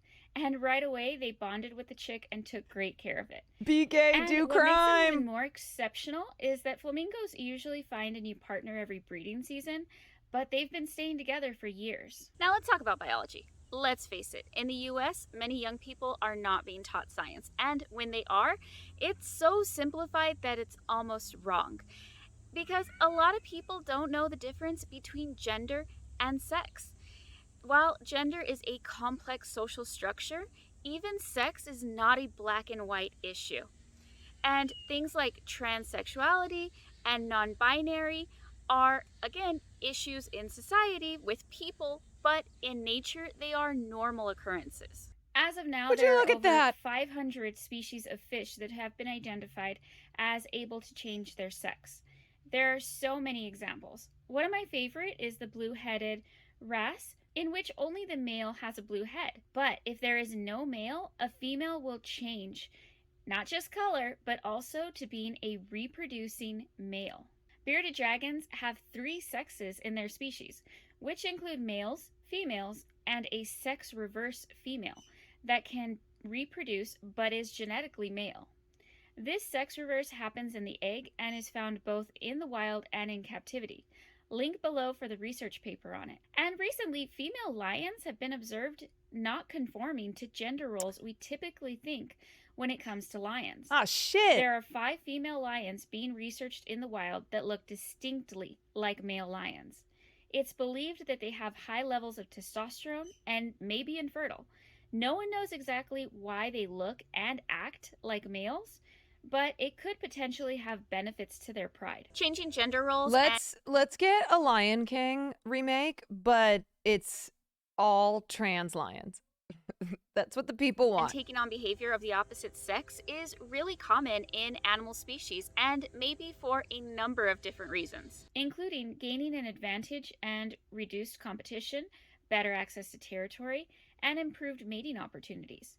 Here's one that many people are familiar with: chickens. When you're raising hens without a rooster, which is very common now in urban areas, oftentimes one hen will start changing to take on the role of the rooster, which includes not laying eggs and crowing. Roosters play a big role in flocks that's much more than just reproducing, and the hen takes on those important roles in the absence of a rooster, which is arguably a gender change and not a sex change. Sex is an incredibly... I so badly need like Ben Shapiro and all these all these people to be making content, to like come out with, you know, some video or whatever where they are railing against transgender animals. Like I need them to latch onto this and like make an hour-long video where they're screaming about gay chickens. Please. Complex topic in biology, and for anyone who thinks that it's a black and white issue, I invite you to do more research. And you can start with the evolutionary reproductive features of the spotted hyena or geandromorphs in birds. If nature has taught us anything, it's that it's a really weird world out there, and there's still so much for us to learn. The natural world does not support religious ideology that tries to shape the structure of our society. So tell people that if they're gonna be hateful, they cannot use science to try to justify it. Happy Pride Month, guys. Be sure to follow me over on TikTok and Instagram. I don't get to post a lot here on YouTube, but I am active almost daily over on Instagram. If they're gonna be hateful, they can't use science.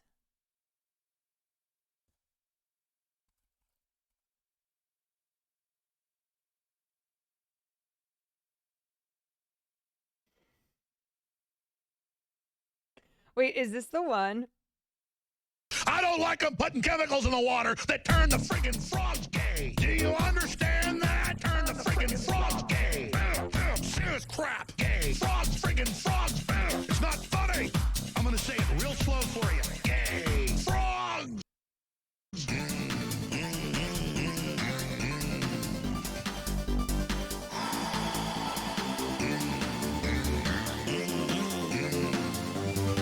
Won't you fight for your life? Gay. Frogs, friggin' frogs. I don't like a frog. Gay. Friggin' frogs. Frogs. Friggin' frog crap. Won't you fight the frogs? It's not funny. I'm gonna say it real slow for you. Frogs. Place point. Oh my god, iconic. So iconic. Funny about those trans folks is they say stuff like you ignore basic science when all scientists that study this actually disagree with them. Yeah. They love to use science that directly contradicts what they have to say. Turning the frogs gay. Where's the original?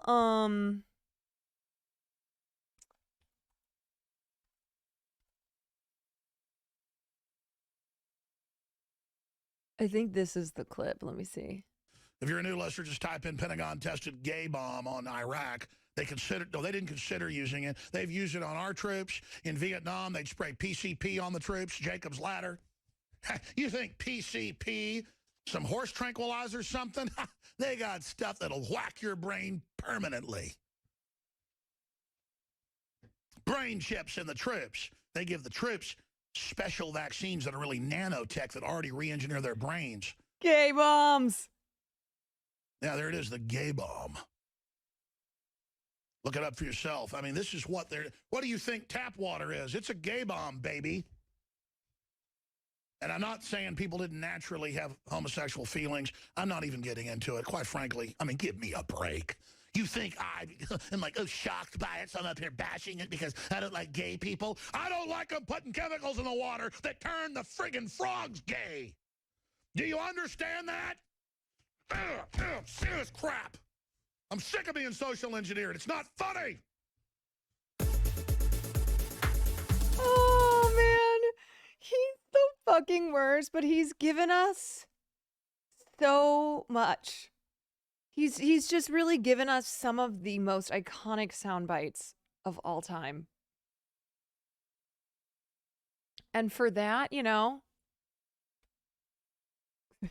yeah. Gay bombs. We would not have gay bombs if it weren't for Alex Jones.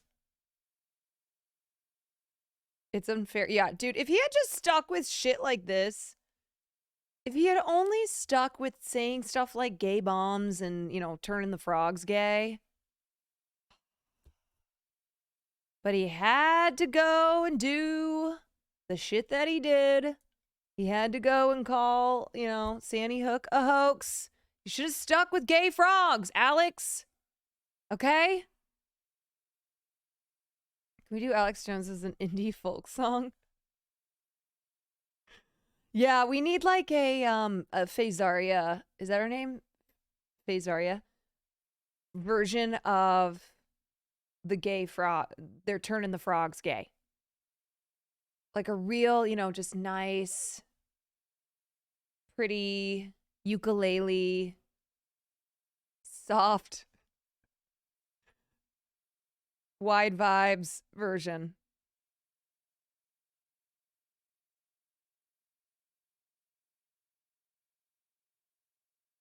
Wait, it's a real thing?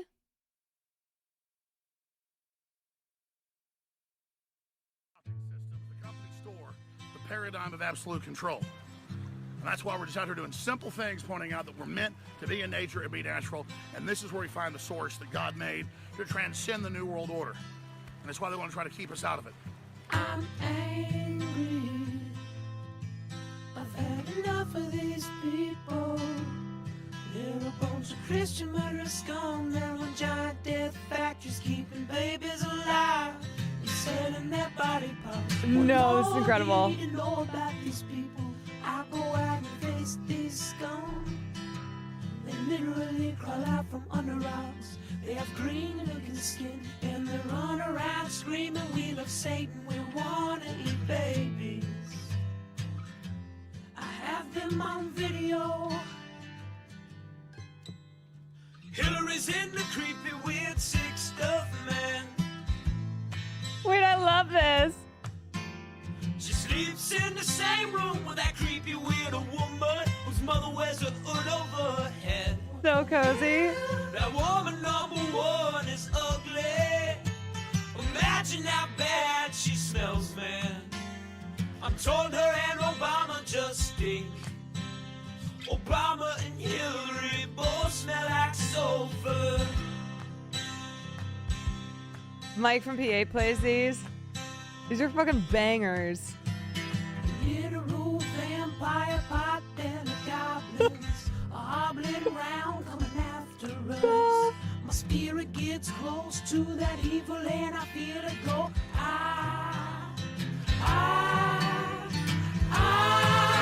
We're such self-centered crap. We don't even notice hell itself rising up against us. Millions of pointed people of the very worst type, and I'm so pissed. We're gonna stab your daughter at the mall.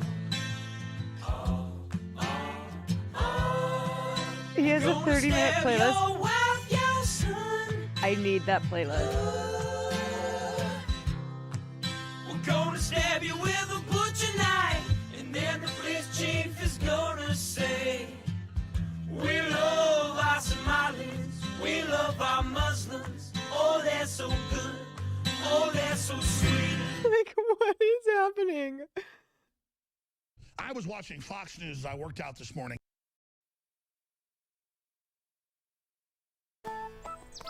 God, I'm gonna listen to that song all the time now.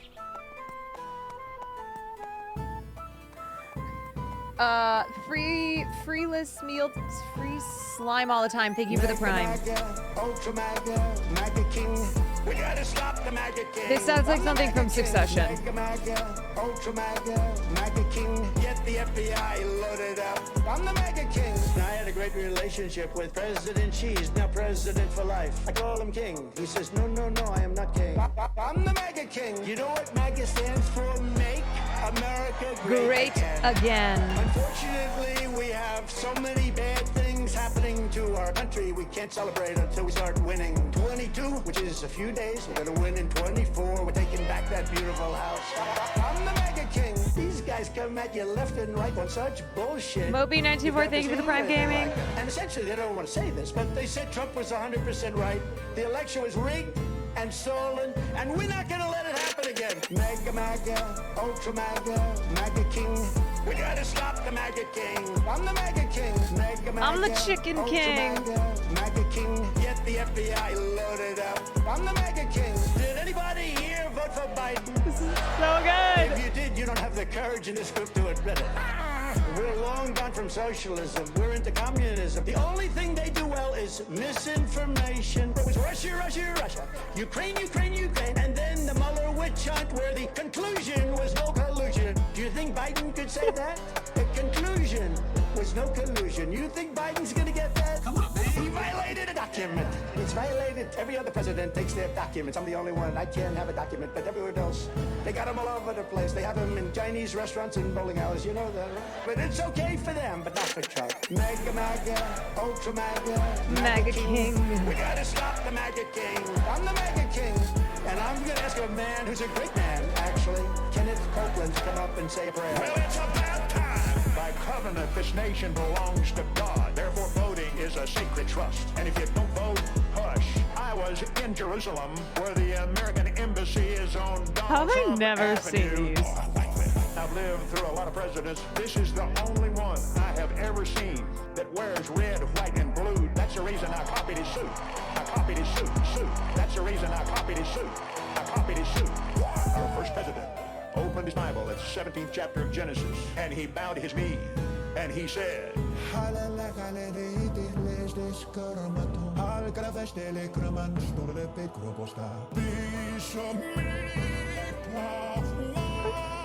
Oh my god. I'm the MAGA King. Mega MAGA, Ultra MAGA, MAGA King. We gotta stop the MAGA King.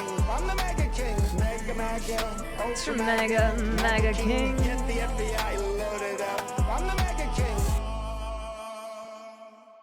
Holy fuck. Now listen, if you have not subscribed to YouTube Here's channel, Mike's do it playlist. right now. Do it today. And all you have to do is click the big Bro, red why subscribe is that button. so? Why? MAGA. I'm the MAGA King. God, that is music, baby.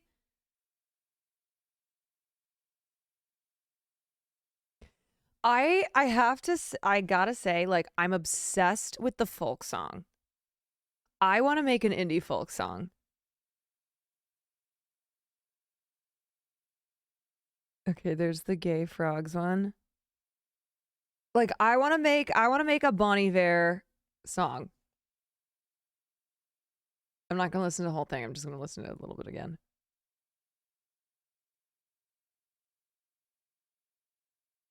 Control. And that's why we're just out here doing simple things in the New World Order. I've had enough of these people.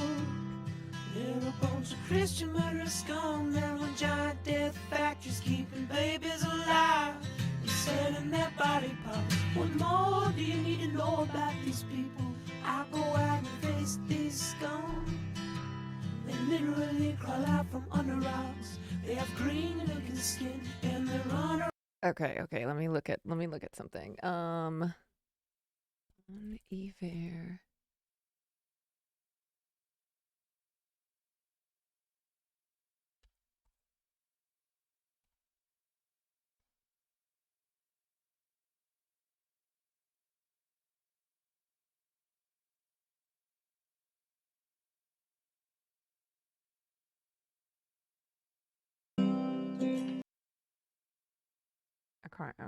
Okay.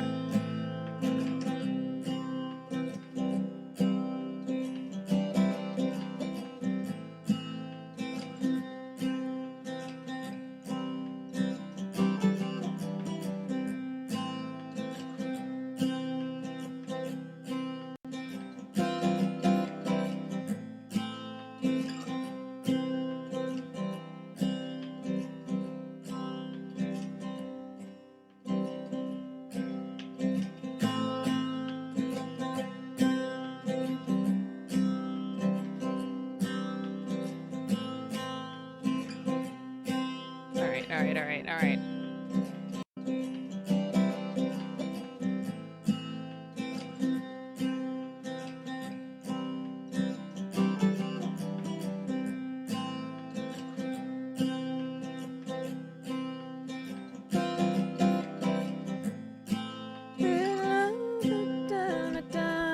Okay. Oh well, I tried. I want to know what the beginning of the song. Okay, so I think I'm gonna wait till it gets to 36.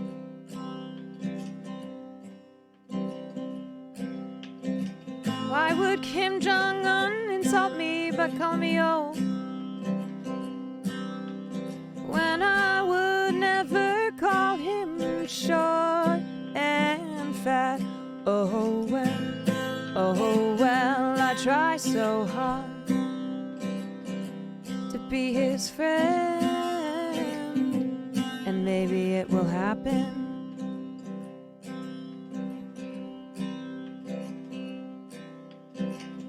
We have it totally under control.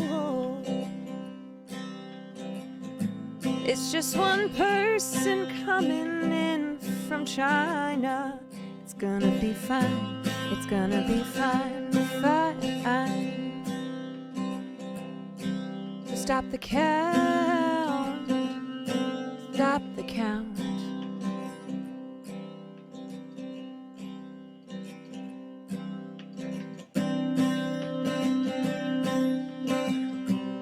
Happy New Year to all, including to my many enemies, and those who fought, lost so bad they don't know what to do. Love, you gotta love. All right, this is just like, obviously we're just cooking here.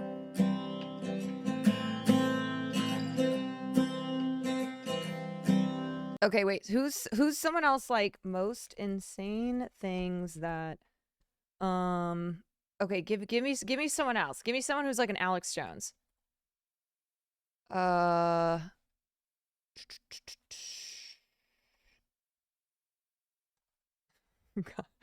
could do Kanye.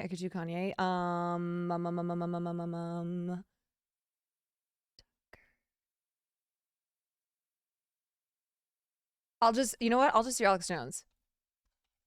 Okay. All right. Let's try to cook. As most, okay. Craziest Alex Jones quotes.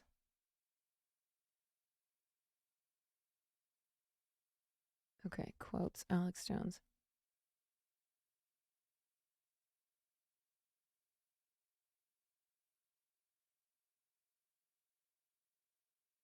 Okay. I'm trying to stop.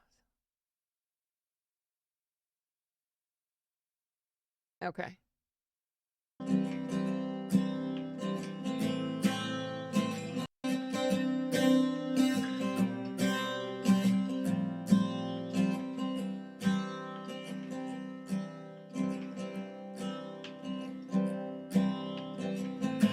The globalist Humpty Dumpty's had a great fall.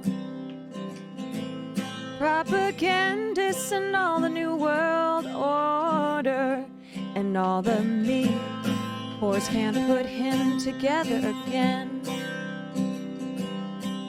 When they get our guns, they can have their world tyranny.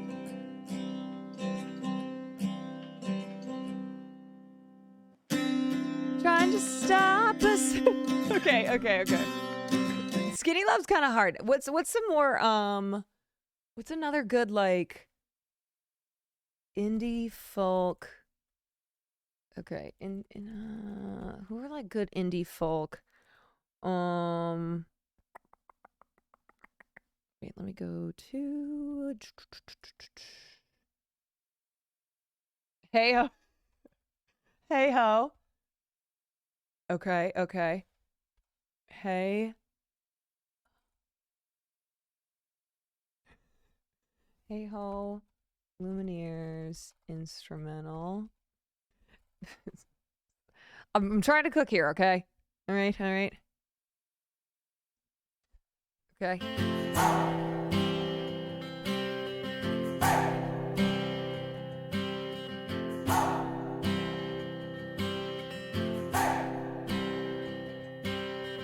I'm trying to stop a civil war, not because I'm a hero, but because I want to have a future, and I want freedom for my family.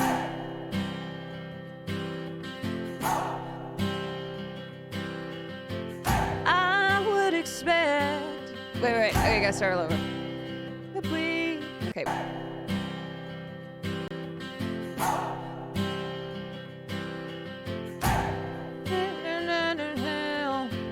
Being surrounded by people that look and act like this guy. Obviously psychopathic eyes. If you saw this guy at the playground, you would call the police. Just a flaming scumbag, over the top degenerate demon. We are sitting on a warehouse.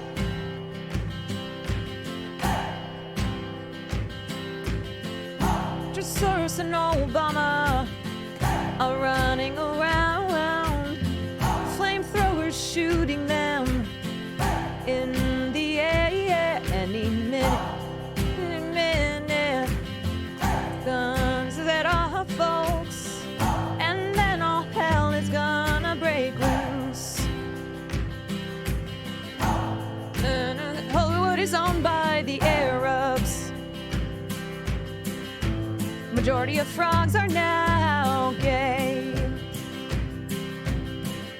If you go to any Democratic event, they will tell you they love Satan and stick out their tongues and lick their lips. If we start creating our own maps, there's no way for the cultural tyrants to program us. That's why they're pushing so hard to get more outrageous. Once again, Hollywood is owned by the Arabs. Hollywood is owned by the Arabs.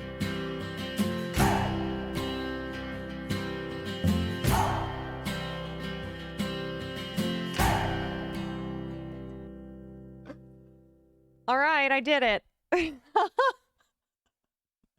I made an Alex Jones indie folk song. That was hard. We need to pair you with a music streamer. I know. The worst and best thing you've ever done. Honestly, it was better than the country. It was much better than the country music. The country music was horrible. Okay, at least this was like nice.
Your eyes.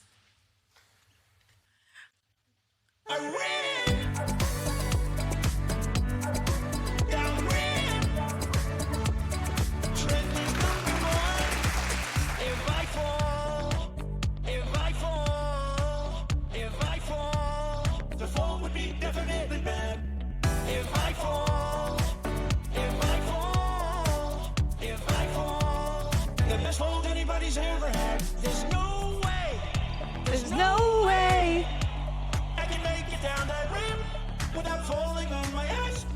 There's no way. There's no way. General, I may grab you so fast. I don't want that. Inch by inch, I took these little steps. When I was 10 feet short, I ran down the left. I ran. Down the rim. I looked very handsome. I ran. Sir, are you telling the American people that 2 large steps constitutes a run? What? Down the rim. I looked very handsome. I ran. Sure you saw it. Down the rim. Trending number 1. I think I am the perfect person. Smoke yo ho! Help me! I've been yelling about going down ramps for 30 minutes and my neighbor's starting to get worried about me, but I'm too shy Hell yeah. to go explain myself, so I'll just... Man, people are so talented. I wouldn't even know how to do that. From country music karaoke night. Oh God. Oh God.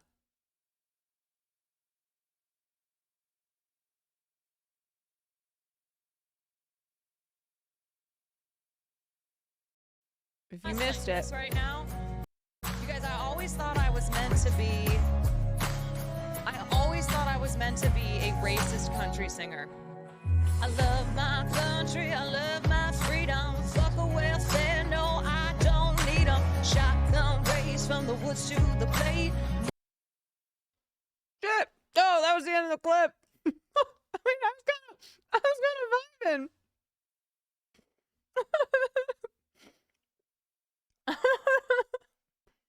Oh my God.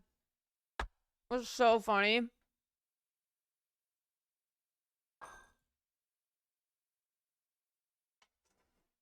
Yesterday, You were getting into it. I love my country, I love my freedom.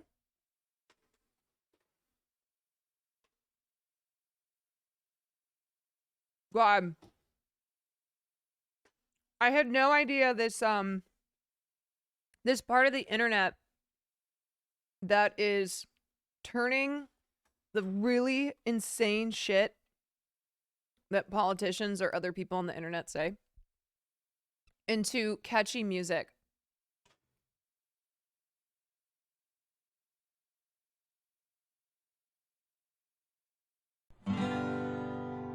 It's not okay to be gay. It's not okay to be a homo. You shouldn't live that way. God said it's a real big no-no. Say it again. It's not okay to be gay. It's not okay to be a homo. You shouldn't live that way. God said it's a real big no-no. And you can look it up for yourself now. The Bible says in Leviticus 18:22, thou shalt not lie with mankind, as with womankind it is abomination. I love the title of this video. It's not okay to be gay. By the way, I'm gay, so please don't take any offense. Yo, I'm gay, so technically I'm not okay. Like my mental health. Who is this person? God. Okay. All right. I gotta keep things moving.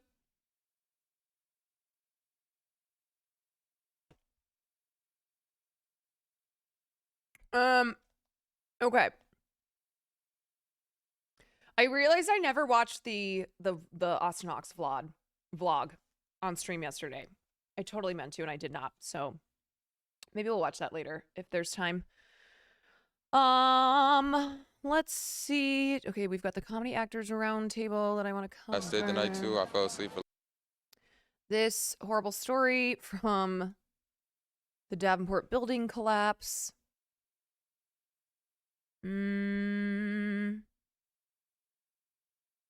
Just came across another Taika video, but it was on Instagram. Mostly about the inclusivity. Did you see that? Yeah. I did. Have you ever watched Community? Of course. I love Community.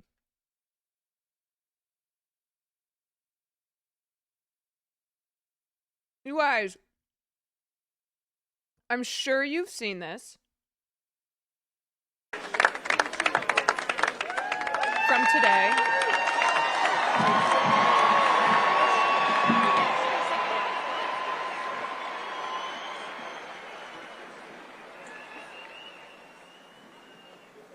He's so old.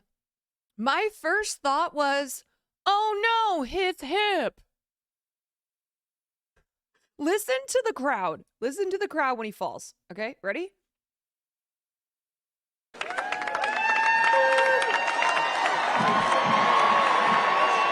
People are screaming.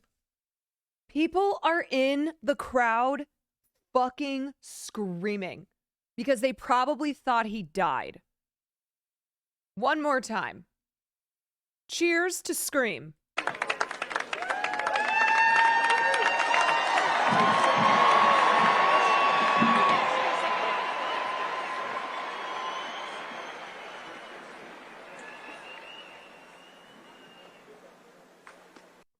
Assassination isn't even necessary anymore. He's being taken out by gravity. Yeah. Yeah, he's running for president.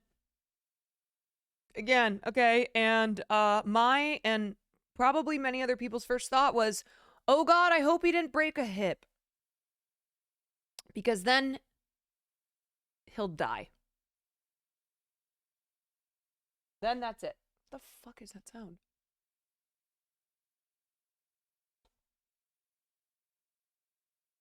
He pointed at the floor like he tripped on something. Well, like, oh, you don't see that thing over there? That's why I tripped.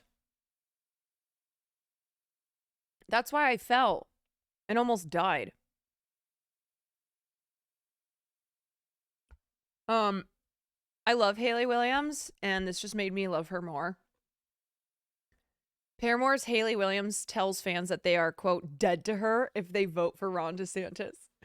I'll be happy to tell you I'm very fucking comfortable talking politics. If you vote for Ron DeSantis, you're fucking dead to me. Is that comfortable enough for anyone? She's so real. I fucking love her. Been a Paramore fan since age 15. Dude, Paramore hits at any age.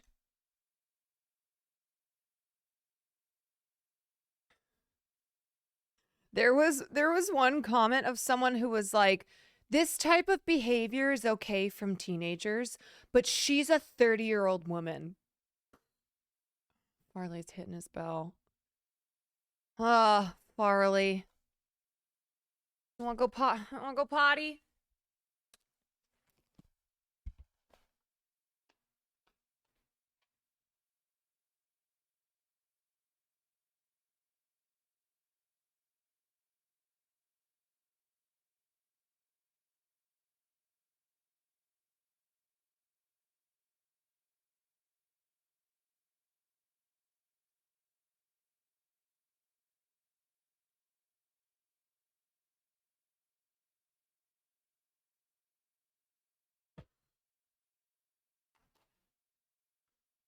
Now you want water?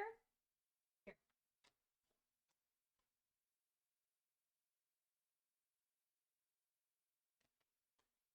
I know what he wants. He wants his burger. He wants my cheese boiga.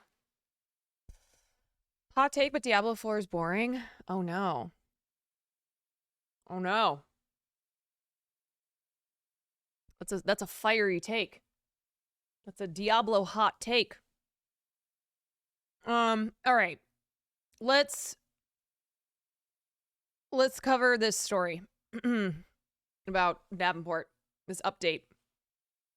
Sorry, this is not fun, but we're gonna cover it anyway. Contractor said he warned of the Davenport building collapse. About 3 months before the partial collapse of a downtown Davenport apartment building, and again just 2 days before, a masonry company owner said he predicted it was coming. City officials say at least 5 people are unaccounted for after the partial collapse Sunday evening at 324 Main Street.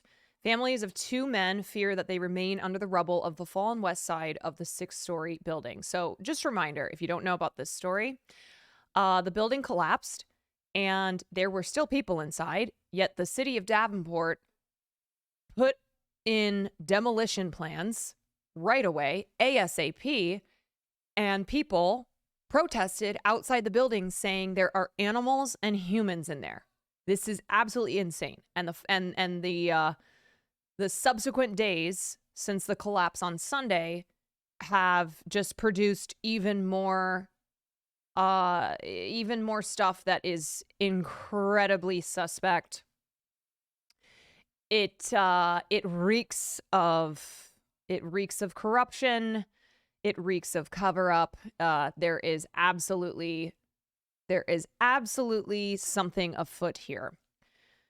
No new updates came from the city Wednesday on rescue operations or a potential timeline for demolishing the building, which remains standing after city officials said Monday that demolition was expected to commence on Tuesday. However, the city released hundreds of pages of documents Wednesday, close to 6 p.m., detailing structural engineering reports, notices of violations, orders to vacate some apartments, and resident complaints over the last 3 years. Ryan Schaefer, the co-owner of RA Masonry, was working nearby at 112 West 3rd Street, the former Antonella's Pizza, in February. While on the job, he said he was approached by Andrew Wold, the owner of the building where the collapse occurred. Schaefer said that Wold asked him to supply a quote for work on the nearby apartment building. When he did, he said the bid was rejected because it was too high. He wanted to cut the cost by cutting out the shoring and supporting of the building, Schaefer said. Shoring is done to prop up a building when the structure is deemed unsafe, Schaefer explained. The bid for that work alone came in at about $50,000. I said, if we don't do it this way exactly, I'm not putting my guys in there. Somebody is going to die, he said. According to Schaefer, Wold then shopped around for someone who would do the work for an acceptable price. City records reflect this. On February 22nd, the city of Davenport issued a permit for structural masonry repairs to west elevation as specified in engineer's report. According to the permit, the job came at a cost of nearly $40,000. The contractor listed is By State Masonry. City inspection records show a final inspection was done on March 1st by Trishna Pradhan, the chief building official for Davenport. The building passed inspection and the work was being completed in line with the structural engineer's report. The exterior finish of the building needed to match the historic fabric of the rest of the building. Pradhan wrote that the contractor was aware and that the owner was being informed. In the next sentence, it was noted By State was off the job as of March 1st because the owner did not agree to their change order for installing brick outside. Pradhan continued saying that repair work was on hold, but shoring was in place, and site is secure. Owner has not submitted new timeline for work to commence. Work then appears to have resumed, and it passed 3 more city inspections on April 12th, the 21st, and May 1st. In the last one, the inspector noted that repair work has been completed per the engineer's report. A separate permit for brickwork was filed on Wednesday, May 24th. City records indicate the job consisted of replacing 100 feet of brick on the exterior of the building per city code. The permit says the work came at a cost of $3,000. The contractor on the job is listed as owner. Schaefer said, in his opinion, the work described would account for only 1/3 of what needed to be done. Saturday, 1 day before the collapse, he drove by and saw a pile of bricks on the ground. Wold was calling us and asking for I-beams and stuff to support it. I looked at it and I was like, there's no saving it at this point, he said. Friday, 2 days before the building collapsed, Schaefer said he went to the apartment building and told workers, "Get away, you're going to die." Sunday at 3:30 p.m., less than 2 hours before it collapsed, he warned workers at the site of 324 Main Street that they needed to leave. "We were here working all day," he said, referring to his work at the former Antonella's location. "Literally, we were just waiting for the building to drop." The city inspected the partially completed brickwork being done in the days before the collapse. That work also included internal concrete masonry with rebar and grout. Notes in the city inspection records pledge that the owner-hired engineer and city inspector would stop over periodically to see progress. Social media users this week questioned why the status of that final inspection on the city's website changed. On Monday, as viewed through an internet archived site, the city's site listed the May 25th inspection as passed. Now, the same inspection status is failed. City officials attributed this to a system glitch that the city is working to correct. Oh, okay. Sounds real and true. The site, quote, shows any inspection marked as incomplete with a fail error message. Chief Strategy Officer Sarah Ott wrote in an email and included screenshots of the internal systems. "This is not a failed inspection, but an incomplete inspection since no re-inspection could be completed," she wrote. Select Structural Engineering of Bettendorf was hired by Wold to advise on work being done on the building in the last year. City officials said the engineering firm had determined that the building was structurally sound for tenants to stay in while the exterior work was being done. When a reporter reached the business through a publicly listed phone number, a man who declined to give his name said they were aware of what happened and are still trying to determine the details of the situation. He declined to answer any questions. However, among the documents posted by the city Wednesday is an inspection report by Select Structural performed May 23rd, which reads, "On the west face of the building, there are several large patches of clay brick facade, which are separating from the substrate. These large patches appear ready to fall imminently, which may create a safety hazard to cars or passersby." The report said 2 window openings appeared to be bricked over several years ago, and the clay brick facade was bulging outward. The contractor should secure it to keep the entire face of the building from falling away when the bottom areas come loose, the report said. To the north, the report said a wall appears to be losing some stability. An interior steel furring and drywall bulge as if a large downward force is acting upon them. Adding a steel column to support it would alleviate that force, the report recommended. Okay. So this inspection report was performed on May 23rd. And it seems pretty clear that this building was not safe.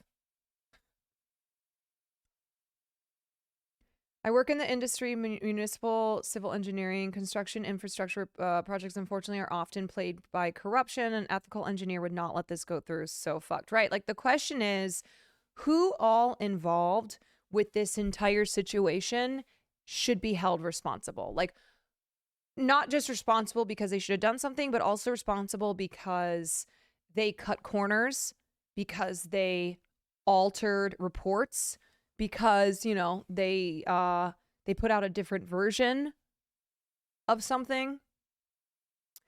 On Tuesday, the city cited Wold, accusing him of failing to maintain the building at 324 Main Street in a safe, sanitary, and structurally sound condition. Records show that if convicted, the fine for a first violation of the city code is $300 plus $95 for court fees. $300. That is it. The city also asked the court for an order barring Wold from further violations of the municipal code. A hearing at which Wold can answer the charges has been set for June 9th. Earlier this year, the city of Davenport declared the property a nuisance because it violated city code by leaving dumpsters overflowing at the property between 2022 and 2023. Wold did not contest the 19 violations, and he was ordered to pay the city $4,500 plus court costs in March. Bro, it's fucking crazy to me that he is paying so much more for leaving the dumpsters overflowing than he is for failing to maintain a safe building, a structurally sound building. In a statement on Wednesday, Wold and 2 property managers wrote, "Our thoughts and prayers are with our tenants and families during this difficult time." They thanked first responders and said they were working closely with American Red Cross and other agencies to assist the displaced tenants affected by this event.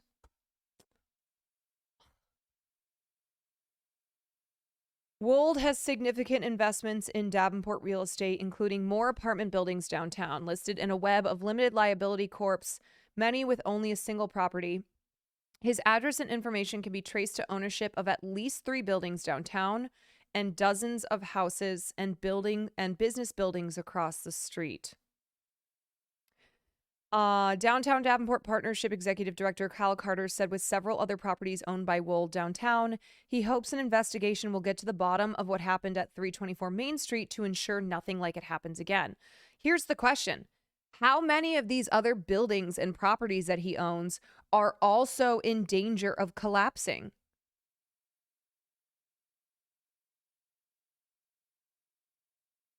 Who else is involved? The Davenport building is owned by the Davenport Hotel, LLC. The LLC is registered to Wold, who bought the building in 2021.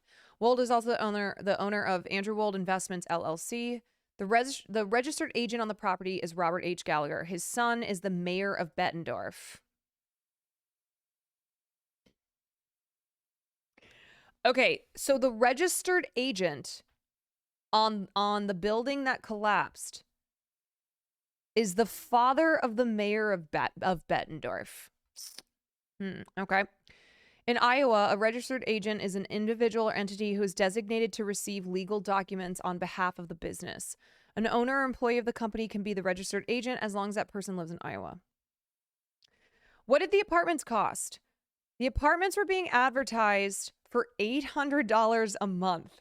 The listing said the space was newly renovated with brand new stainless steel appliances, granite countertops, and hardwood style flooring.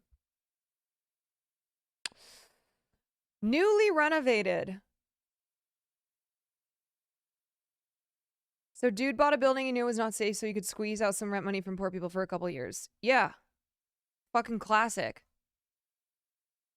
Is that high or low for the area? I mean, that seems pretty high for the neighborhood and for the area.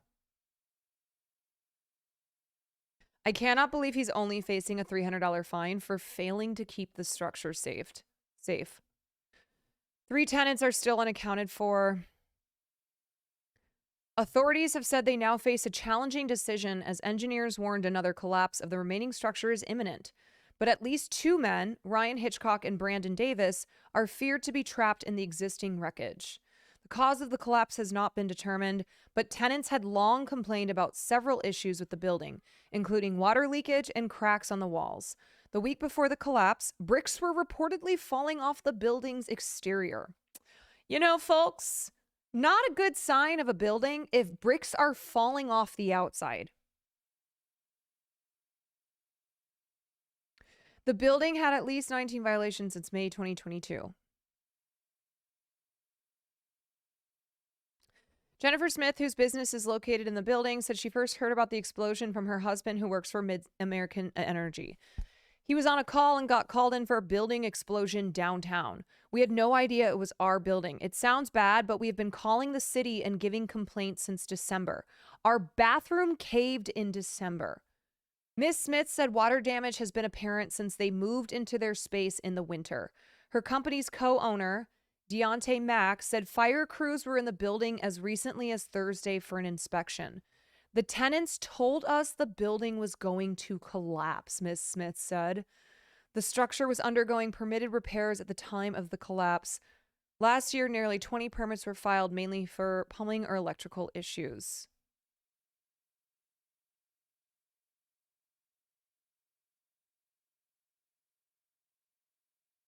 Despite a myriad of reports from past and current tenants that the building's conditions were unsafe, a structural engineer hired by the owner deemed the structure safe.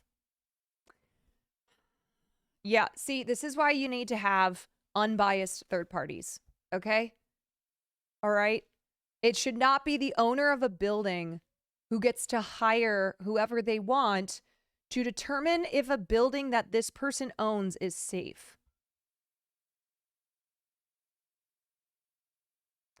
Meanwhile, the announcement of demolition plans less than 24 hours after the collapse, before city officials even acknowledged they had been unable to locate several residents, has sparked outrage within the community. The 11th hour rescue of a tenant who had passed out under a couch and awoke to the sound of family yelling her name also heightened concern that the two men could be alive under the rubble. Confronted by reporters, Davenport Mayor Mike Mattson said that demolition plans have been continuously evaluated, but refused to address whether the miracle rescue was a determinant factor in the reassessment. Experts who spoke at the presser said another collapse was imminent if the demolition was delayed.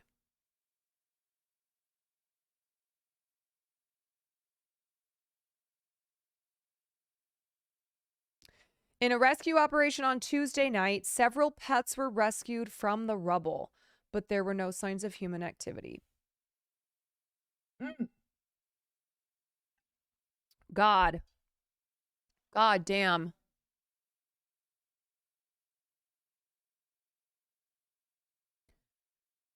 So, speaking of Trishna Pradhan, who's the city's building inspector, who was mentioned multiple times in this article,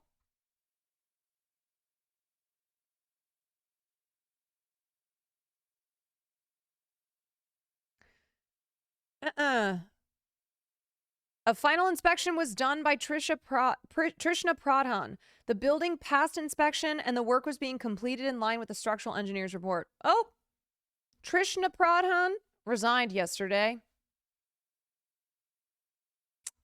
Oh. Huh.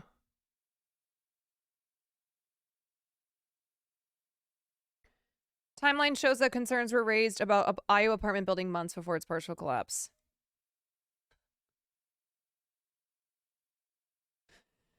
Engineers and city officials visited the building nearly a dozen times in the months before it collapsed. You know, I live in a building. I live in a residential building. If engineers and city officials visited my building 12 times in the span of just a few months, right? I would be very fucking concerned, right? Why are these engineers and city officials having to visit this building so many fucking times? I think this is one of the most damning parts, right, of this whole thing. The most recent engineers report came out just days before the building crumbled, suggesting that the west wall appeared ready to fall imminently. How do you have a report come out that says that one entire wall of a building appears ready to fall imminently, and yet you do not issue an emergency evacuation to your residents? You do not inform residents that an engineer report determined, an engineer report, seems to suggest that an entire wall of a building is ready to fall imminently. Okay, because I don't give a shit. I don't give a shit if 5 engineers say, oh no, I think it's safe. And then one engineer goes, this entire wall looks like it's going to come crashing down any second. I would leave. I would fucking leave. That one article seemed like the tenants knew, probably didn't have anywhere else to go. Well, what happened is that they were being told that the building was safe. So there's a story that we read when this first happened of a former tenant who 2 weeks before the building collapsed, she had finally had enough. And she's like, this building is not fucking safe. She wrote the management and said, I'm breaking my lease. Please do not hold me legally and financially responsible for this. Here are photos from my apartment both on the interior and the exterior. I do not feel safe here. And the response that she got back from management said that the building was structurally sound. They wouldn't sue her for breaking the lease, but just so she knows, the building has been found structurally safe and sound.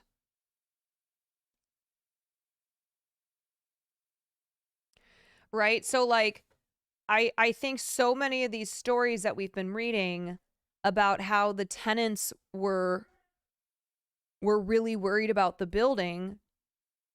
I think one, yes, this is true. Like, you know, it's not so easy to just leave if you think it's not safe, right?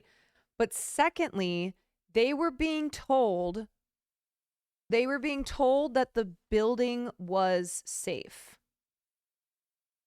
She needed to, yeah. And so this one tenant who broke her lease 2 weeks before the collapse had to sign a document saying she wouldn't pursue any legal action on them. They were basically like, listen, we will be generous and not pursue legal action against you for breaking your lease, but in return, you can't pursue legal action against us.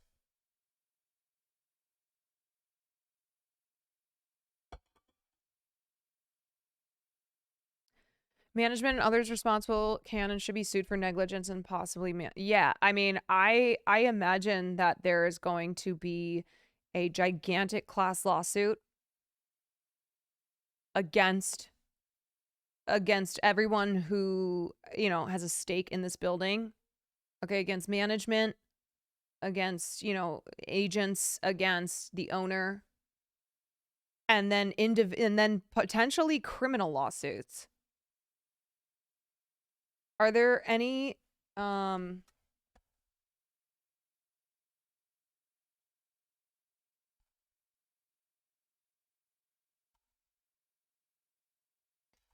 mean, I don't know for sure in Los Angeles.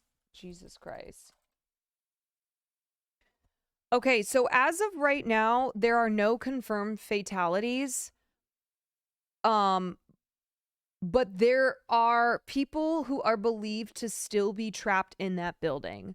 So that means that there could be fatalities if these people are already dead or if they don't rescue them.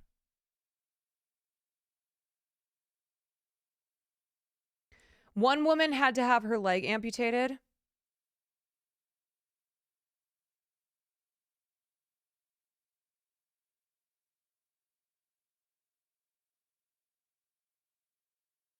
The 25 Fury generation. Huge. What the fuck is playing right now?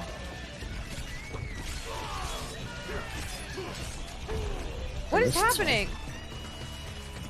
Oh my god, what? Why did Will's stream just start playing?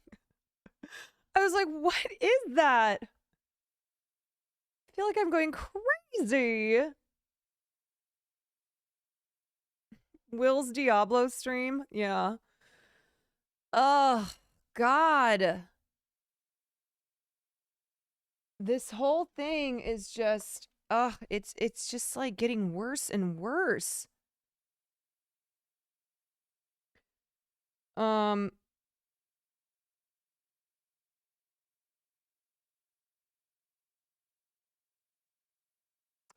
Yeah, my friend texted was like, why?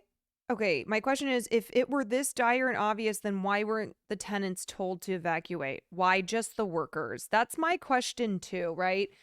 This report about the contractor who said he warned about the Davenport building collapse. Why were the tenants not warned? Why was it just the people who were working on the building? If I found out, if I lived in a building that fucking collapsed and I found out that prior to the collapse, people were warned, it was just not the people who lived there, I would lose my fucking mind. I would be so angry. I would raise hell like hell's never been raised. No, so according to this story that dropped, that everyone's been talking about, This contractor, he warned the building, or sorry, he warned management, and then he warned the workers who were working on this building that collapse was imminent.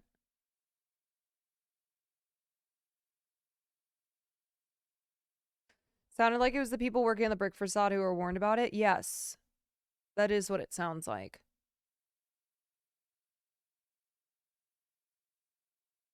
So, ugh. Ugh.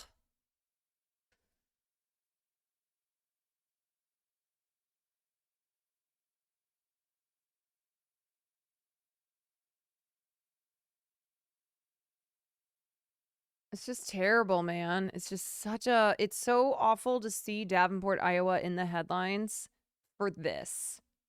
I'm like, good God. And then, of course, Governor Kim Reynolds. It's a fucking see you next Tuesday. She just ordered like 100 armed guards, armed military, whatever, National Guards to be sent to the border. It's like, hey, you have your own crisis happening in your own state. Fucking bitch. Okay. Moving on. Oh, yeah. Yeah, she just ordered 100 National Guard members to go to the border. And yet no rescue attempt is happening in Davenport, Iowa. Why were they continually ignoring how fucked the building was? Well, that's the question, right? That's the question. I mean, they are probably going to be searching for any way to explain why the building collapsed other than other than pointing to their negligence.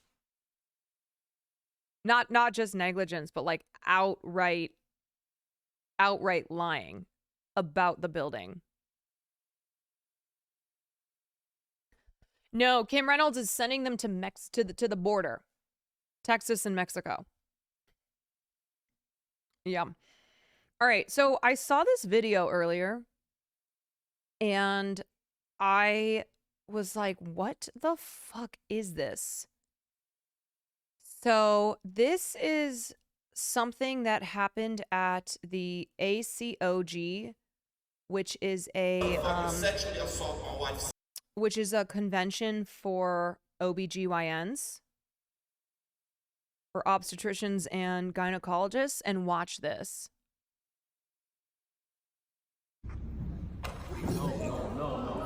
This motherfucker sexually assaulted my wife 7 years ago. So you have to be a fucking man, motherfucker. Now you know what you did. You know your wife and you touched my wife 7 years ago in New York. Don't be an asshole, bitch. And this is for all that men who would like to sexual assault women. Next is you, bitch. Be a fucking man. Be a fucking man. You have no idea. Be a fucking man. You have three beautiful and talented women right here working with you. And 7 years ago, you touched my wife in New York. Don't be an asshole, motherfucker. This is in Brazil, I'll kill you. You're lucky this is America. Because this is in Brazil, I'll kill you. Security. Oh, come on, security. Fucking security and police, I don't give a fuck. Now you know, bitch. 7 years I'm waiting for this. 7 years I waited. My wife is suffering because you are a fucking predator. And you know what you did. Don't be a fucking bitch. Don't be a fucking bitch. You know what you did. You touched my wife in the best day of her life. When she became a doctor, you a fucking asshole.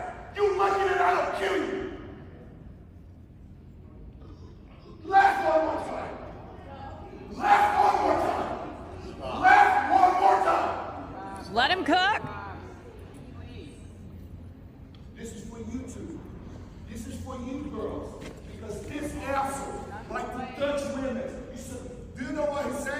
He said, now I can, and grab my wife.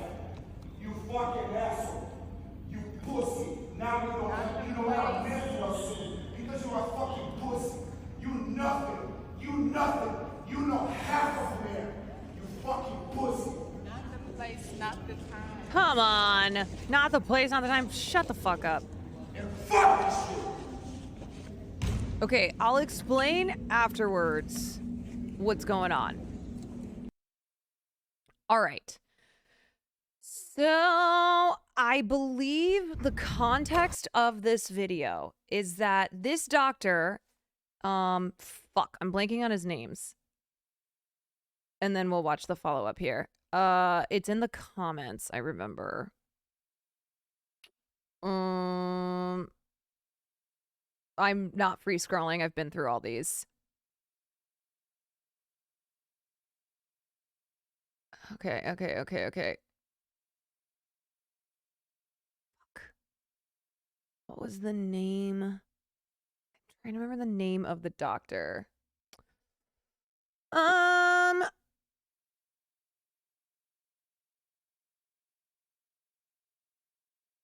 Oh, fuck. What was this doctor's name? All right, whatever. So, a little bit of context. You can't hear it. Actually, it's in the second video, so we'll watch the second video. His wife, 7 years ago, I believe was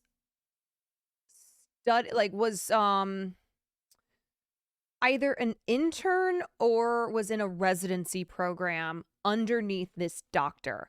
And the day she graduated, okay, so she was a resident. The day that she graduated, he grabbed her ass and said, I can do this to you now. Okay? This is a gynecologist. All right? This is a man who has to whose whole job is treating women when they are in very vulnerable positions, right? So, okay, wait, what is this?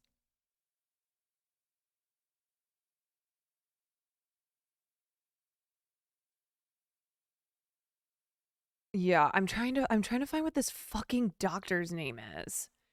So anyway, this happened 7 years ago. The wife reported it, and then nothing came of it. So that's why you hear him say, My wife 7 years ago. This motherfucker sexually assaulted my wife 7 years ago. So you have to be a fucking man, motherfucker. Now you know what you did. You touched your wife and you touched my wife 7 years ago in New York. Don't be an asshole, bitch. also the irony that this sign, it says like something about women's health. Like this man is speaking, this doctor is speaking at a conference about women's health to women. And then this happened. So then there's this part.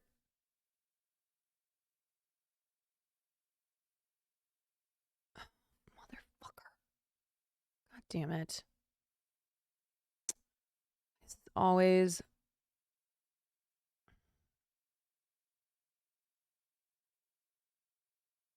Fuck. Okay. I don't know why this is not loading.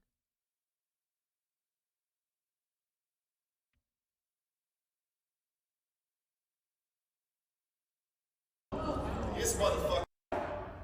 When she became a doctor, you are fucking. My wife is suffering because you are a fucking predator. And you know what you did. Don't be a fucking bitch. Don't be a fucking bitch. You know what you did. You touched my wife.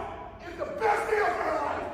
He said, you touched my wife on the best day of her life. The day that she graduated her residency, you assaulted her and said, I can do this to you now. Okay, background on the doctor. Yep. Here he is. William Burke.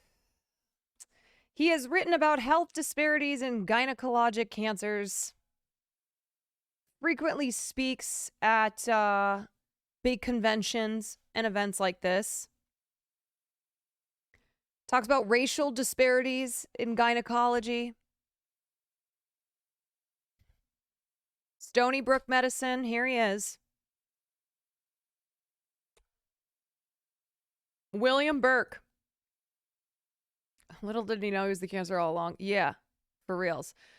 So there's like a lot going on in this video, and the thing that pisses me off to no end are the women saying, not now, not the time, get out of here, don't do this now. Like calling security on him. Because the way the doctor reacts, it's so obvious he did it, right? Like, he's standing there. Okay. If somebody slapped me and was screaming at me that I sexually assaulted their wife, okay, and I did not sexually assault their wife, this is not how I would behave. This is not how I would fucking behave. And the fact that women said not now, that a couple female voices you hear saying not now, not the time, like, okay, that is strange. You know, not now, not the time. As in, even if he did sexually assault her, we're in the middle of a conference. Assault my wife 7 years ago, and now I'm just checking out. I reported him to the anti-harassment policy line. Fucking pussy. It's a better way to handle it. So security says there's a better way to handle this, and she goes, I reported him. Because she did. She reported him 7 years ago when it happened, and nothing was done.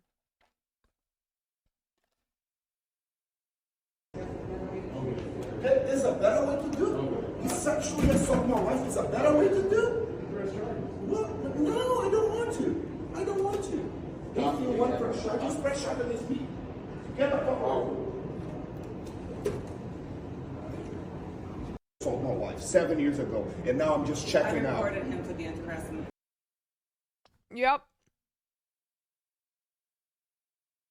I would have done a lot more than this guy did. Yeah, I mean,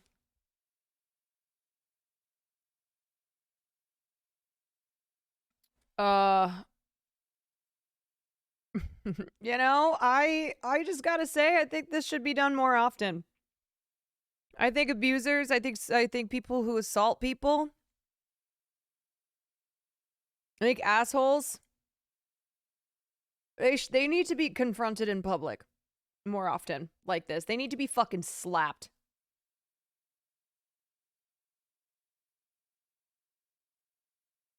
There are better ways to do this as someone who's never dealt with this and would have no idea.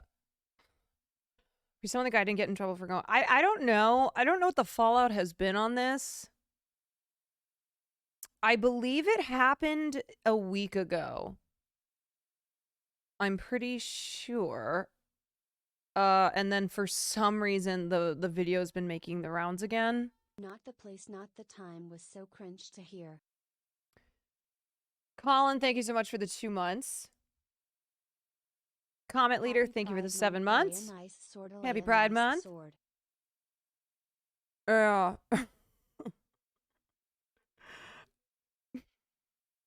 Reconciliation and healing? Motherfucking consequences.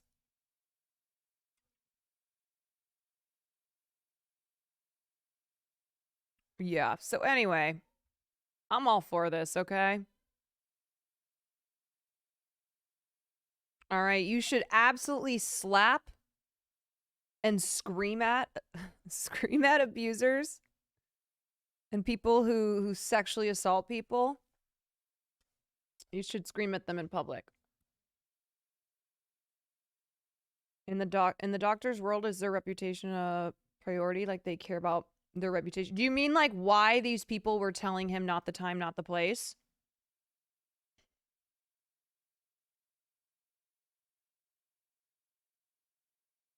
Like why multiple people were saying that to him?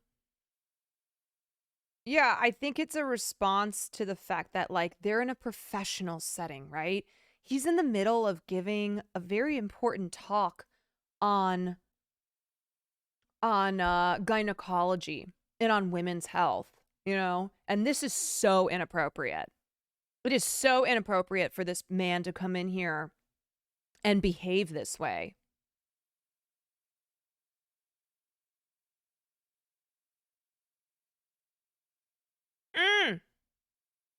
Fuck them all. Besides the couple, of course. So it's American College of I can never say this word. Obstetrics and Gynecology. So my question is, like, is this guy going to lose his job? Is this doctor going to get in trouble? Are the people who she reported it to who did nothing about it, are they going to get in trouble? It's fucking bullshit.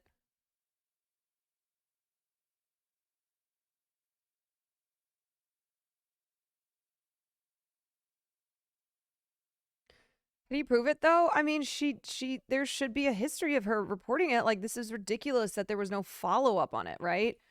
I don't know the details on, like, was an investigation launched or anything, but it sounds like nothing was done. Yeah.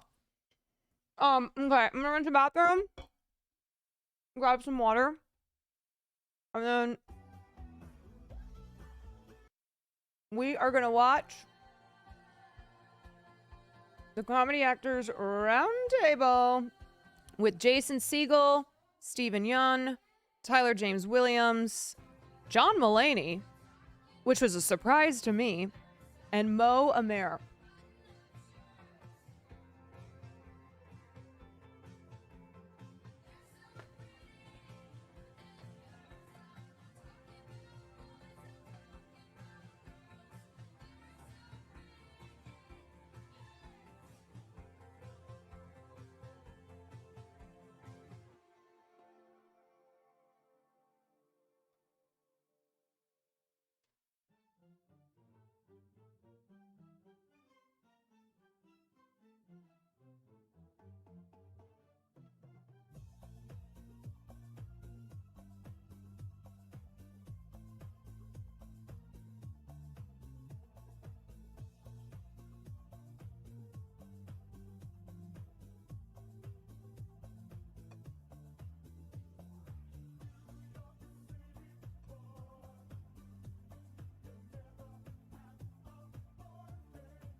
Come on, you wanna watch this with me? Come here. Come on.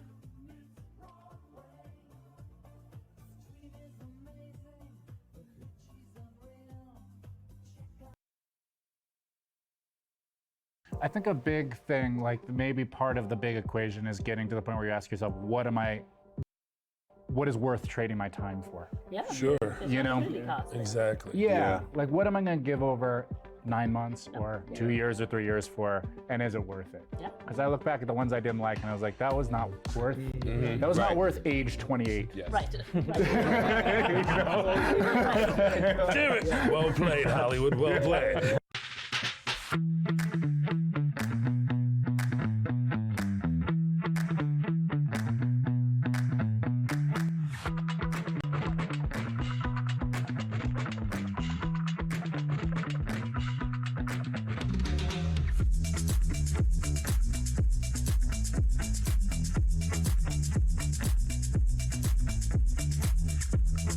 Do I know anything about Mo Amer's?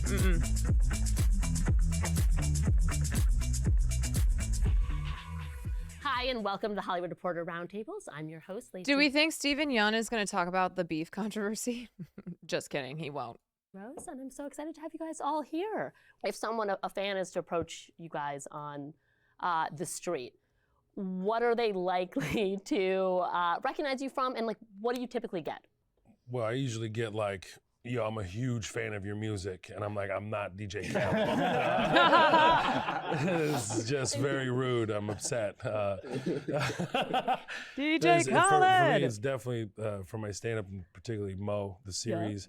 It's something that's as far as representation is involved and how authentic it is and grounded it is. People are very like excited about it, enthusiastic, and it's like you see the energy from them usually. Yeah. Yeah.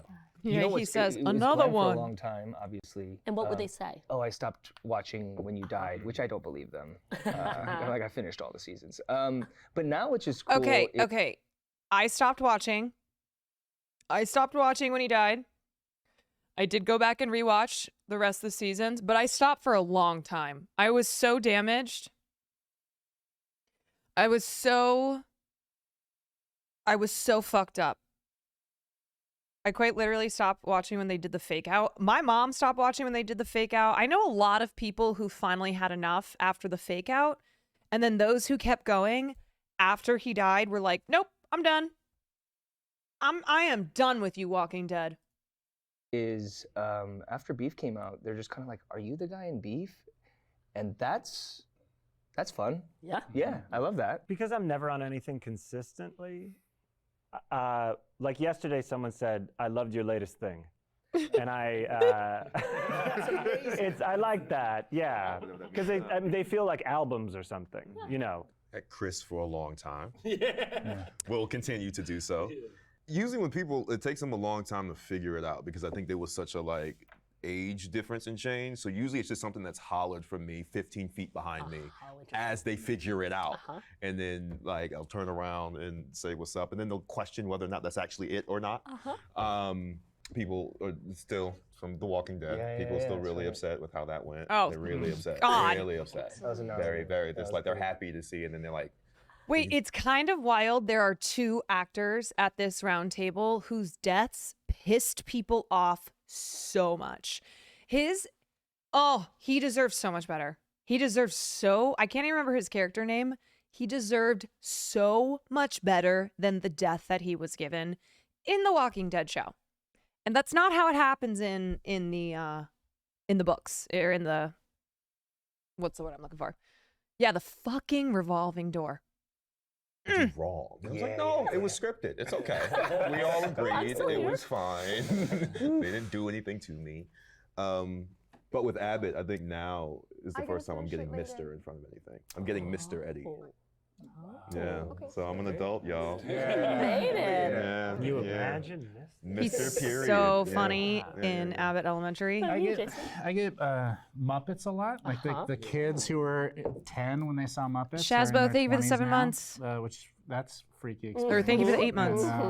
And Forgetting Sarah Marshall. Usually those 2 things. And what do they say? It's usually an odd dynamic because the kids have seen the Muppets and the parents have seen me naked. Yep.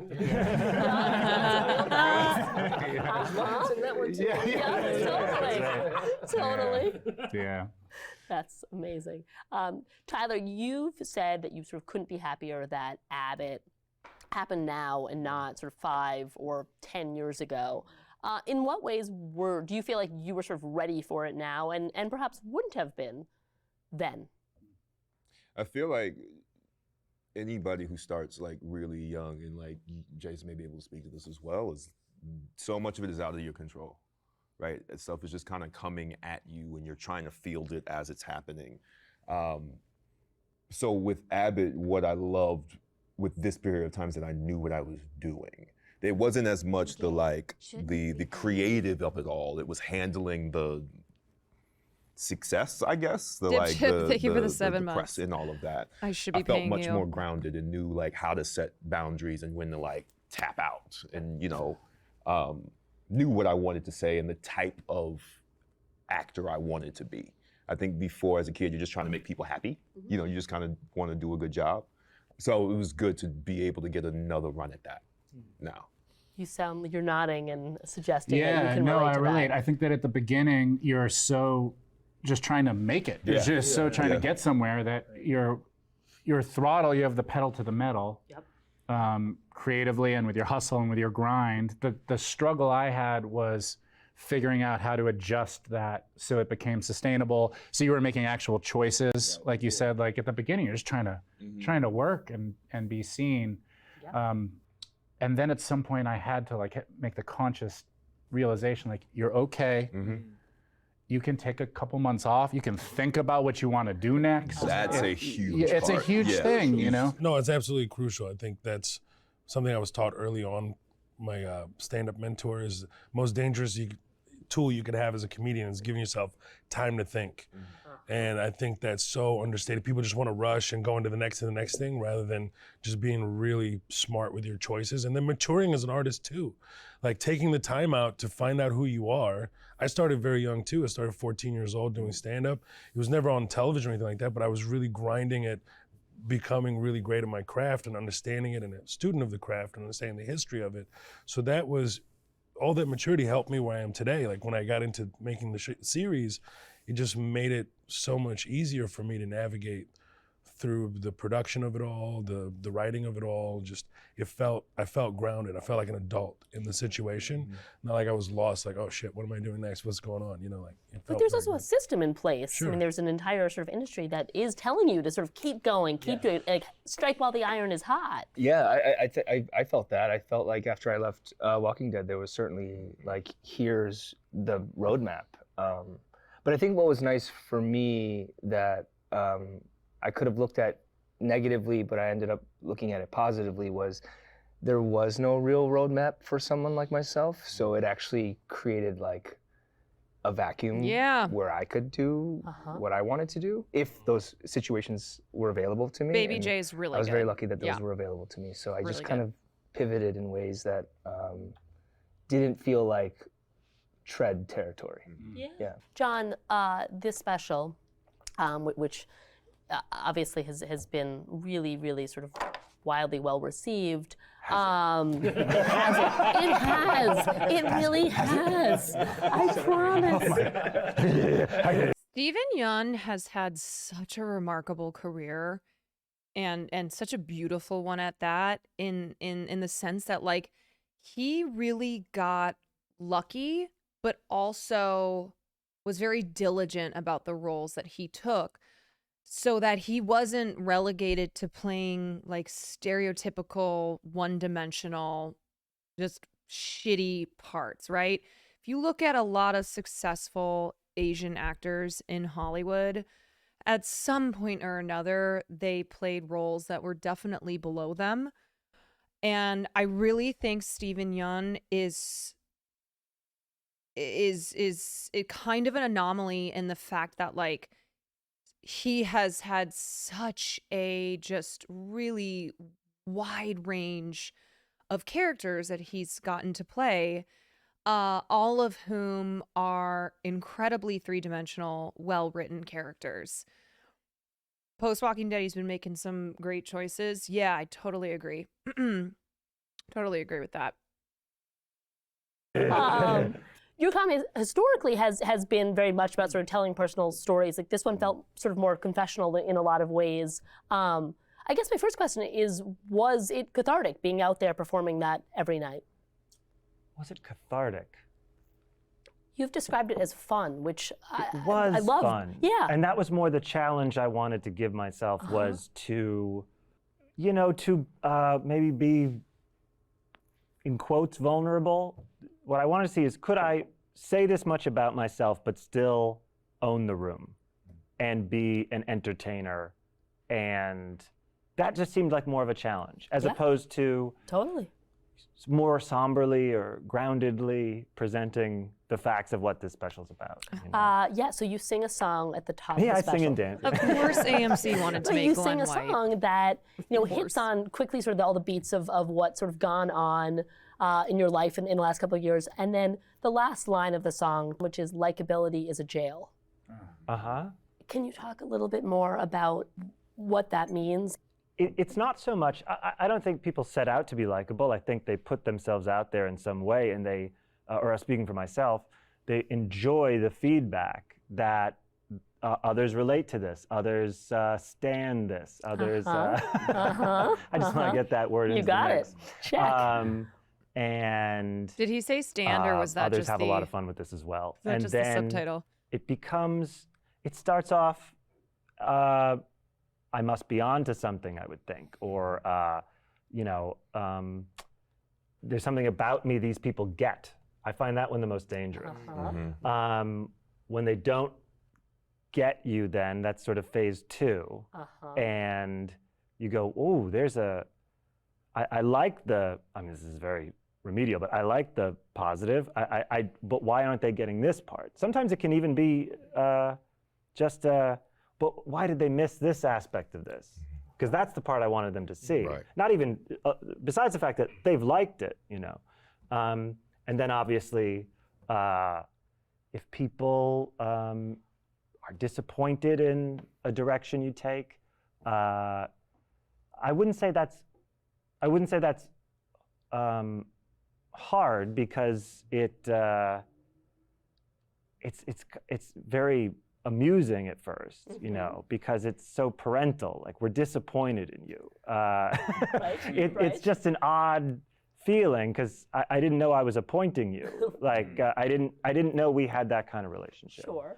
The interesting thing I found Parasocial. doing the tour was, I thought the idea of I'm also going to have boundaries. Like, I'm going to show more, but have a boundary. And What's he talking about? So John Mulaney, as opposed to the other actors at this table, really bore the brunt of, really experienced what it was like to have parasocial fans of his come after him for the rehab stuff, the divorce stuff, the Olivia Munn stuff, the baby stuff, where people, all over the internet were saying that they were disappointed in him, that this wasn't who he was, et cetera, et cetera. And it was fucking weird, right? It was like, first of all, John Mulaney has talked about being an addict throughout all of his throughout all of his comedy specials. Second of all, you don't know him. You do not know him, okay? Just because you listen to his comedy, just because you're a fan of him, does not mean that you know him. So it was just like, he's saying that it was amusing almost to see how many people were like, I'm so disappointed. I'm so disappointed in John that he would do this. This isn't him. And I'm like, well, John, welcome to being a Twitch streamer. Or I'm not going to people please as much in life is all great, and it's very liberating. But it is interesting to see that when you stop people pleasing, some people are not pleased. And it's not, that's fine. But it was a part of it that I went, oh, when you put up a boundary, sometimes you must be prepared, some people will not like it. Not everyone will just applaud it. That's how you know it's working. I guess so, yeah. I had just watched this episode of Butkus, Pete Davidson's show, and again, you're sort of playing this version of yourself and being this sort of vulnerable or a version of. If you go through my work, most of my television is me playing myself on Friends shows. You know what? It's a nice gig if you can get it. Yeah. But it seemed to me to sort of all fit into this like repackaging of you, this sort of repackaging of who the audience sort of thought you were. I mean, I think you described yourself in this. I wrote it down. The seemingly okay guy, all buttoned up, but inside having a fucking crisis all the time. If likability is jail, is how sort of conscious and freeing is showing this sort of other side. We'll see. We'll see. Okay. Because am I still doing the same thing? Am I trying to communicate? There's a lot more going on with me. You all get it now? Am I still looking for that? Of course I am. You're also always evolving as a human being. Yeah. It's just like outrageous to think you're going to be the same person throughout the years. You grow, you go through different experiences, there's family challenges, there's life challenges, and that translates into something else as the years go by. So this whole idea is that you're the same person from the beginning to the end. I don't want to, it's someone who I think about, you know, when I think about this, I think about Will Smith. I think about this likability, this box that you're in the whole time, and it's not sustainable. No. And something's got to give at some point. So fucking classic. He literally makes that face in every episode of Abbott Elementary. Like every time they cut to him. Yeah, it's someone who I think about, you know, when I think about this, I think about Will Smith. If you've ever seen Abbott Elementary, you know that Tyler James Williams' character, they are always cutting to him. And he's always like doing this exact same thing. Oh my God, that is so fucking funny. It's because he has such big eyes too. He's so expressive. I think about this likability, this box that you're in the whole time, and it's not sustainable. No. And something's got to give at some point. I think it goes back to the thing we were talking about before about taking time to think, like taking little pauses, because one of the things I think is true, especially in comedy, is that if something goes well, there's a system in place to encourage you to repeat that, right? And it becomes a facsimile of a facsimile and diminishing returns until it crashes into a wall. And then you turn around and everyone who was telling you to do more has jumped off the train already. You're just alone on the train. Yourself on fire. But the reason, I think generally, like the reason the first thing worked is because it was something honest. It was an honest reflection of where you were at the time. And then it becomes increasingly less effective because it's no longer honest. So those little pauses are where you're supposed to reflect on, okay, where am I now? Forgetting Sarah Marshall was about a breakup, because that was about as sophisticated as I was at 24 years old. Like, this is the biggest thing in the world to me. But then you see, like, if you're still making movies about being afraid of girls at 35, it's you see it. You know, you know what that looks like. It's like, oh, it's not working anymore. Yeah, no. I don't know if you felt this with like your first stand-up special, but you basically have 0 to 25 to ruminate on things and sort of come up with a sensibility and figure out the jokes you like. So your first stand-up special is like the first 20 odd years of your life. And then your second one is 1 year. You know? It's 1 year while you were mainly touring. That's a really great point, because for me, it was always, I'm constantly explaining myself. Wait, you're born in Kuwait, but you came to Texas when you were 9, but you're like, but you're Kuwaiti. You're Don't Kuwaiti. they usually do these around are you award Kuwaiti? season? Like, no, I'm not They do Kuwaiti. them My throughout the year. Parents are Palestinian. Oh wait, what? How come you're not Kuwaiti? You're born there. You should get it. Oh no, I don't get it. You know, I was like, I'm fucking tired of answering these questions. The whole special is, the first one is gonna be all the questions that you have should be answered there. I just want to be a comedian. That's what I am.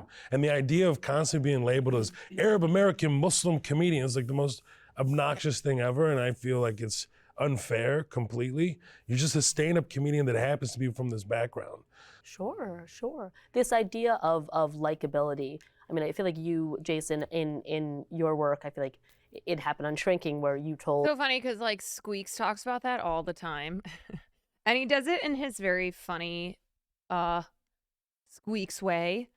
But he's always like, please stop using the word Indian in front of every single thing to describe me. And he joked about how like friends of his would always say, like, he's dressed up as Batman for Halloween. They go, oh, you make such a good Indian Batman. He's like, well, I can't help the Indian part. Like, why is it that I make a good Indian Batman? But he says it all the time, where he's like, please stop always having to put Indian in front of anything when you are describing me. Please. And it's true. Like, I definitely felt this way, especially growing up, being in high school and college, where my friends would always like, or people would describe me as like their Asian friend. And I was like, why can't I help being Asian? Like, that's what I am. But why does that have to be how you describe me every single time. Or people would be like, oh, you're such a hot Asian girl. I'm like, can't I just be a hot girl? No, I can only be a hot Asian girl or an ugly Asian girl or whatever. Like, just, okay, I guess the term Asian will forever, the adjective Asian will forever be stuck to me. I'm not allowed to just exist. You know, I'm not allowed to just be a gal. Nope. The creators, like you can push me to the limits. Like Gina I am as a character, you'll still root for me. And I think you feel like you know where the line is. I mean, you went dangerously close at the very beginning of the show to that line. What is that? Well, I think you can find out what's the worst that happens is you're wrong. You know, like that's one of the things that I've come to realize. It's okay to get it wrong. I used to be terrified of it. I used to be so terrified. Like, what if they don't like it? And now I think, who cares? Like, make good shit. You know. But a lot of people would be very precious about a character's likability, and it seems like something you're actually the opposite with. Well, here's my experience in life. Okay, so I'm flawed. I'm a flawed human being. I don't resonate. Who I have stuff that I've done that I'm not proud of, and I'm sure we all share those experiences. And I still have friends who know these things and love me. And, you know what I mean? I still have family members who love me.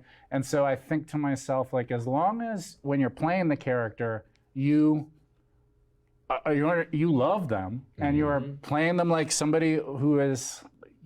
Look, my acting idol when I was young was Kermit the Frog, you know? And then that gave way to like Tom Hanks and Jimmy Stewart. It's the same style of acting of like a surrogate. I am you know, on this journey. So like, put all your stuff onto me. There's another type of acting that's like aspirational, like they're way cooler than you, you know? Like, you like George Clooney, I don't watch him and think, that's me. I think that's who I aspire to be, you know? But so I think as long as I'm playing it like I'm all of us and God, look at this fucking terrible thing I'm doing, people will be like, oh, I have done stuff like that. And if you bail, yes, then you've left all of that in the lurch. Right. Yes. Right? Like now you have the opening for everybody to be like, oh, we're laughing at him? Okay, yeah. That's not me. Yeah. That was it for with Danny was like every day in this role, I was like, I gotta do that? Okay. And it was just every day, like never bail on Danny. Like these are all of our internal worst impulses, the most judgeable things that feel reprehensible, but these people are, this part of ourselves, these people or this part of ourselves are also deserving of love and respect, and you can give that to them. And if that, like you said, that is all of us. We're all flawed people. I echo that 100%. And you don't know where the line is till you cross it, right? It's like anytime I was fearful about something in the show, like, oh, this is so deeply personal. A lot of it is grounded on my life, and it was so personal. It was scary. I would, like, there was one scene I literally broke down and I thought, like, oh man, I didn't mourn this in my actual life. Whoops. Like, I'm walking on, everybody's like, well, hey, you know, can't even look you in the eye. It just, you know, makes me emotional just thinking about it. It was just like a really powerful thing when you're able to push yourself that way and you feel so much better. And it is cathartic for me in that scenario. Can I ask you what the scene was? It was about my father being tortured. It's about dealing with that and suppressing that in the series. Yeah. Yeah, no, it was an incredibly powerful scene. Stephen, there obviously your character is dealing with such an intense amount of sort of anger and with that shame. I feel like I've heard you and Allie both. Kind of confused. What are they talking about? They're talking about well, the general conversation was likability, right? Like likability in your real life, and then also with characters. And it turned into a conversation about like playing characters who do really horrible things, and you as the person wanting, you know, you as the person playing this character wanting to pull back on it because, you know, of just your natural thought of like what people will think of that person, but just having to be 100% honest with it.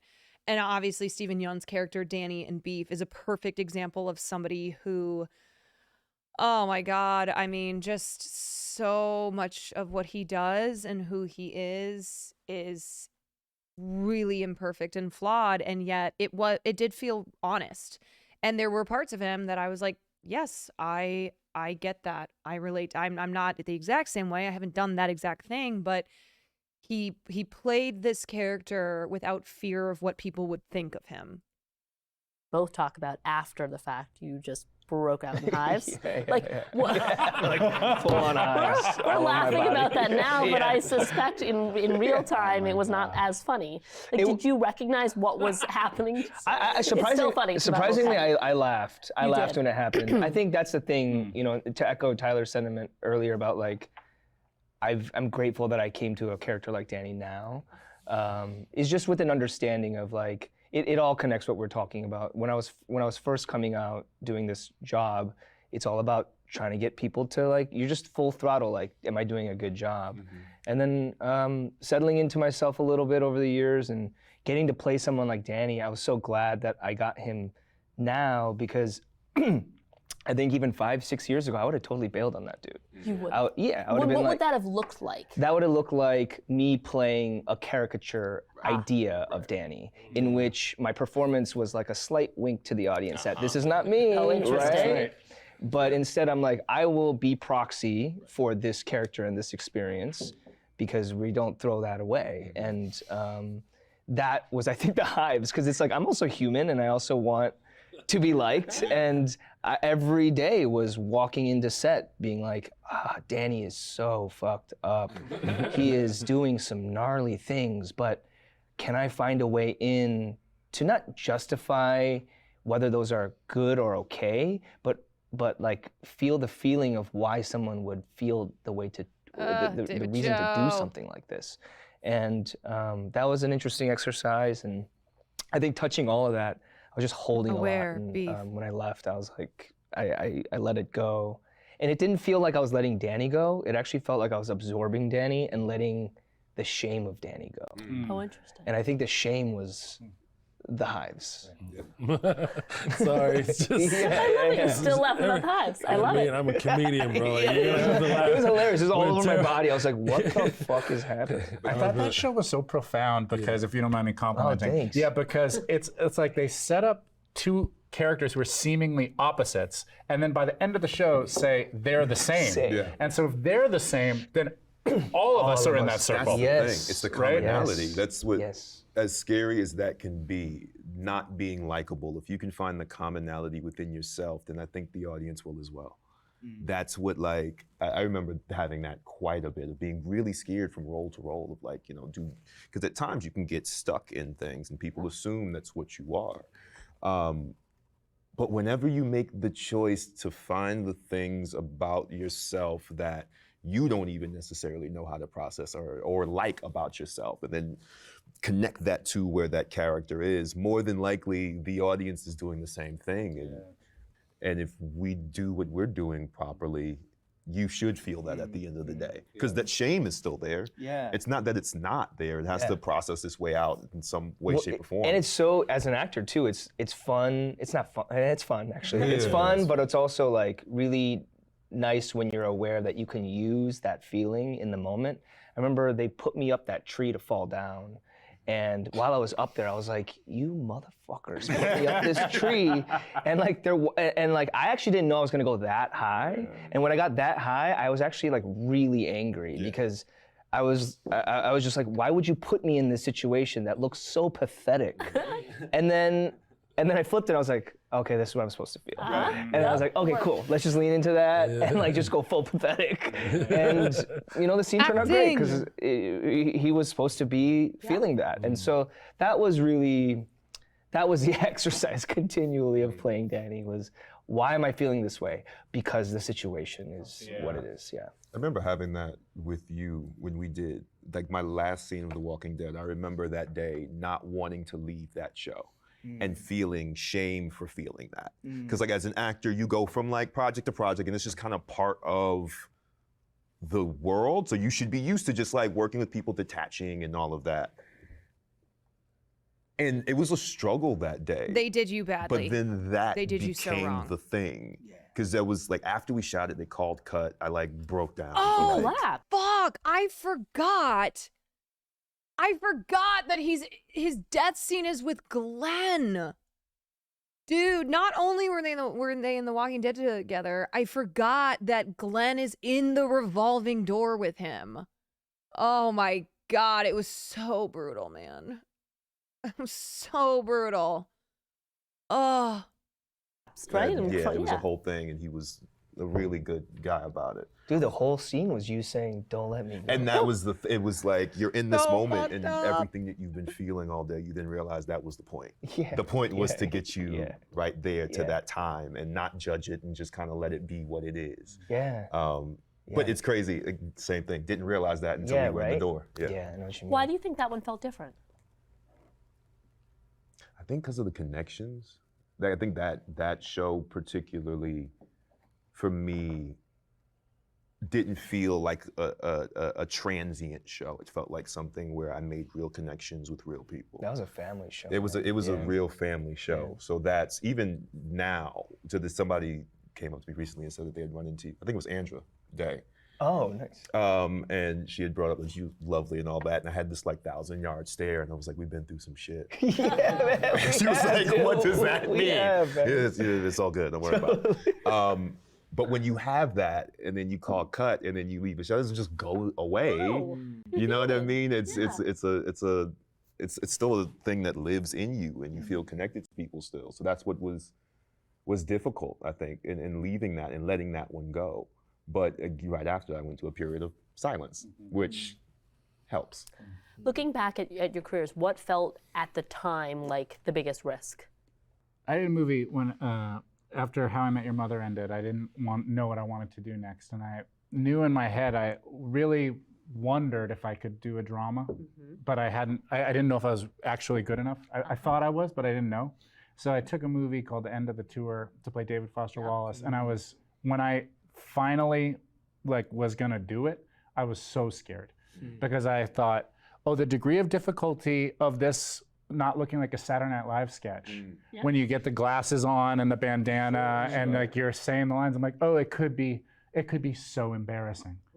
And I also had no system of prep because you kind of prep differently for comedy, especially there was a lot of improv and how we came up. So these were big chunks of dialogue. And I literally just played in my head, what would Edward Norton do?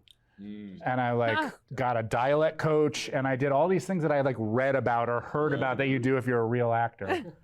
But I was scared. But you know what's difficult about the whole experience leading up to the first action is everybody's talking about characters and story in judgment. Yeah.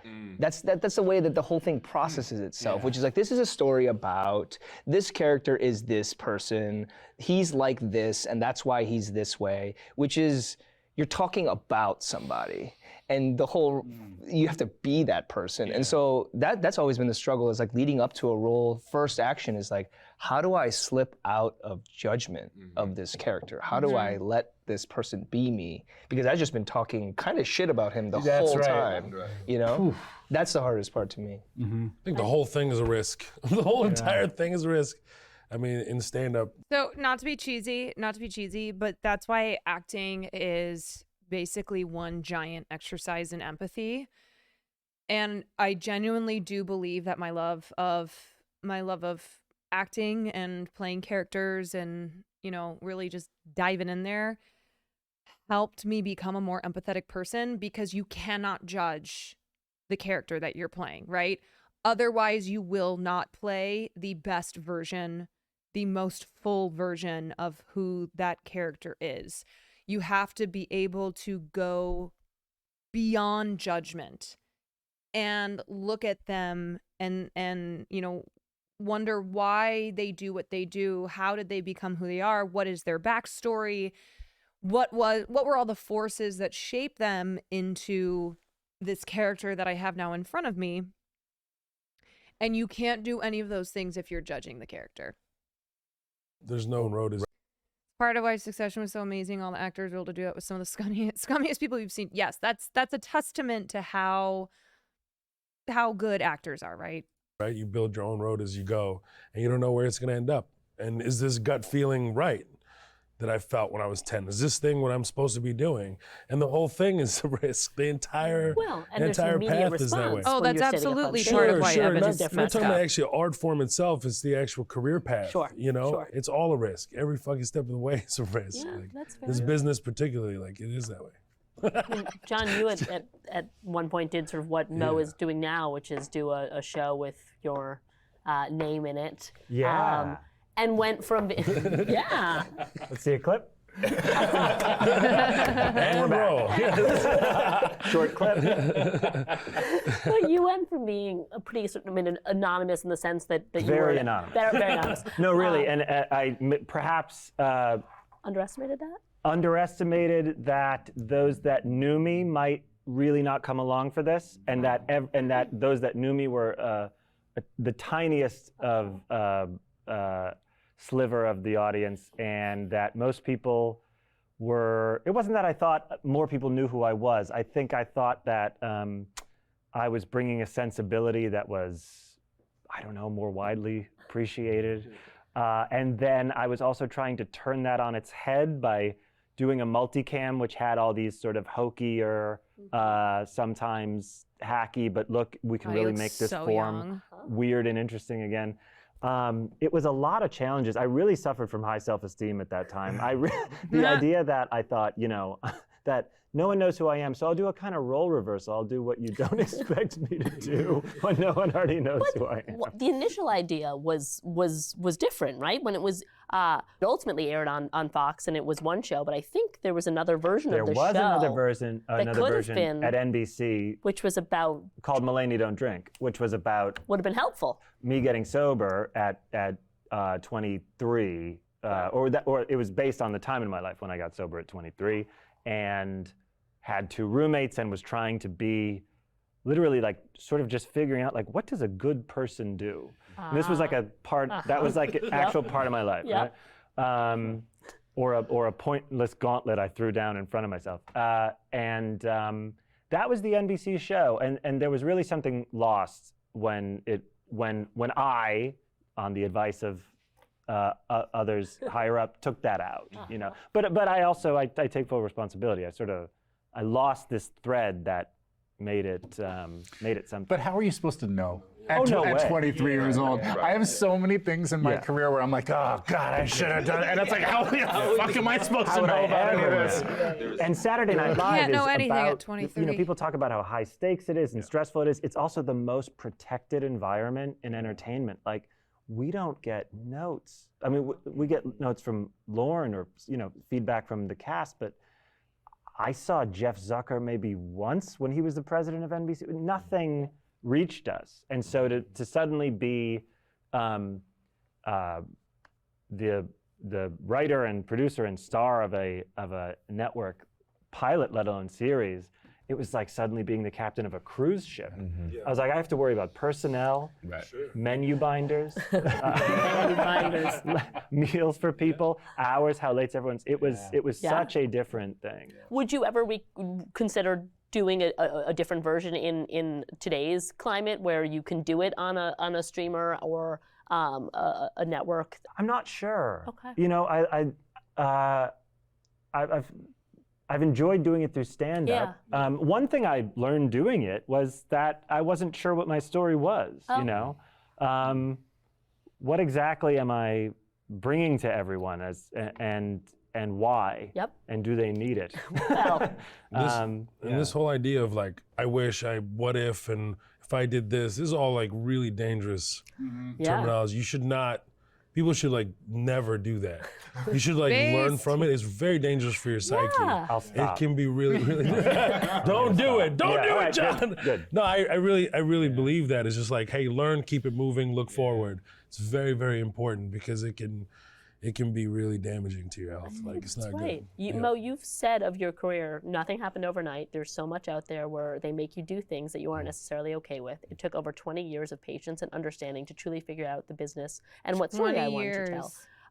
What had been the feedback, and how did you sort of digest it at the time, and when did that feeling start to change?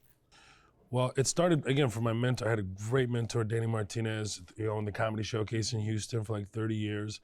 And I walked into this club when I was 17, and he said I had all the tools. I'm very excited. He mentored Ralphie May, went on to be very successful. T-Shawn Shannon, who wrote for SNL for like 10 years. A lot of guys went on to be successful. He said, hey, you're gonna be successful if you do this, and that, but FYI, it's gonna take you 20 years to get there. And I was like, I'm in.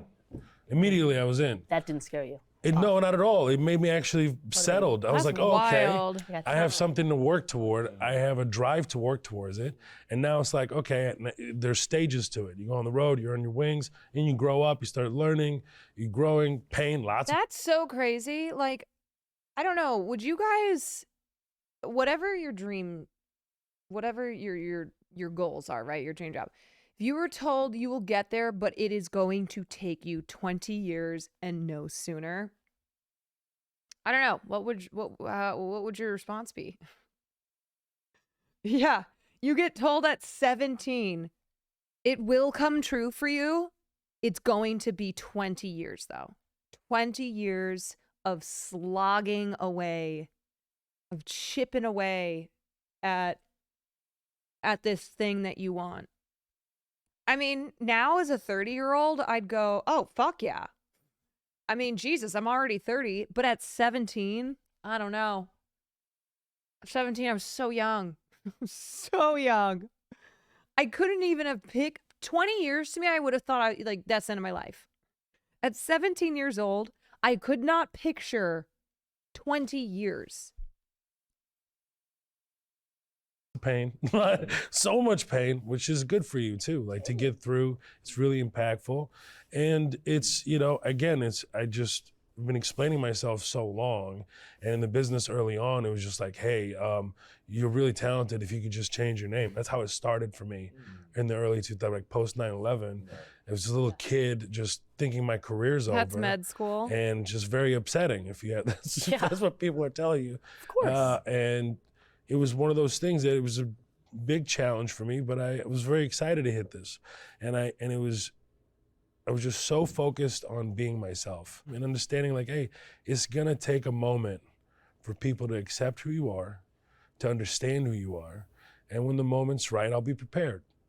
I love that. Could I say one? I was thinking about learning from things. And when you asked me, would you do it again in today's climate? My immediate thought was like, oh, should I? And I realized I want to be clear, I have no idea what I'm doing. And any of the naivete I talked about from the sitcom days, I mean, just had a special come out. I'm off tour at the moment. And every day I'm as open to everything, naive about everything, and confused about everything. Yeah. Tyler, you recently said, I'm going to phase my career where I'm doing things for me now, which obviously one loves hearing, but it also made me curious sort of when was that not the case and when and why did it shift? I think for a while I was doing things just to survive.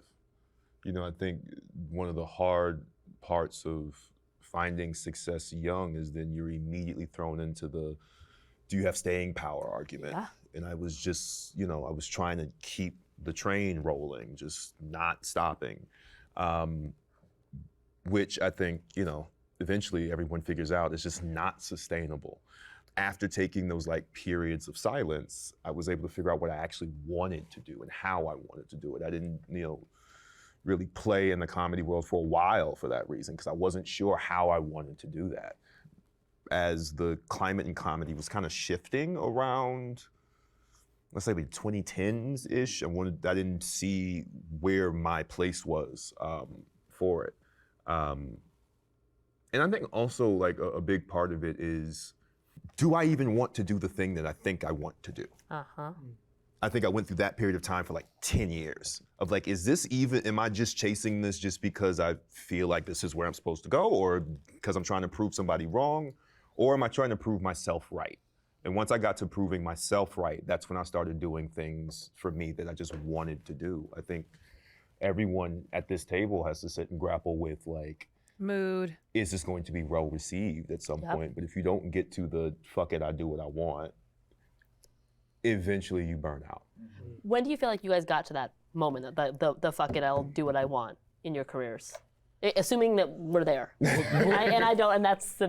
we're not there. Well, I can't answer it directly, but I can tell you that stand-up is really empowering, where you're not dependent on a thing, you're dependent on yourself and your writing and ability to go out on the road and earn a living. Yep. And still doing something that you really love. I just found it really difficult to wait for the thing to come to me. You know? Sure. What about you, Stephen? Was that a moment that you can identify? Which, by the way, That's why I you're started like, streaming. he is inspiration for my fuck it, I do what I want.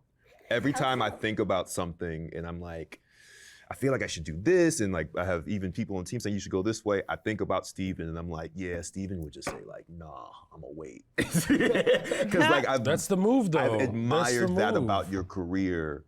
That's since exactly what I said. leaving The Walking That Dead. is There's this exactly feeling of what I like said. I feel as if when you choose something or I see you do something, it's because you're truly inspired by it and want to do it. Thanks, man. I think that's partly true. I think where I can't take most of that credit is, again, like I was saying earlier, like there's no roadmap for someone like myself, at least for me before. And so it was very easy no's. It was like, do you want to do the thing that everybody's seeing someone like exactly, you do, bro. or do you want to do something else? And then Would you like there to was play a Terrace script. number 7? Yeah, no, I'm right. good. And then a script would appear to say like, hey, here's a shot at not doing that. Right. And so there was a part of fuck it, I'll do what I want, but there was also part of it that was like, I'll show you. And so I was still bound to the expectations of others. And I still am. In my humanity, I still am. I wish I was a total fuck it, I'll do what I want. But for me, I've just been very fortunate that for every obvious door, there was like a tiny hidden one that I was like, oh, I'll do that one right now. And I think I'm approaching.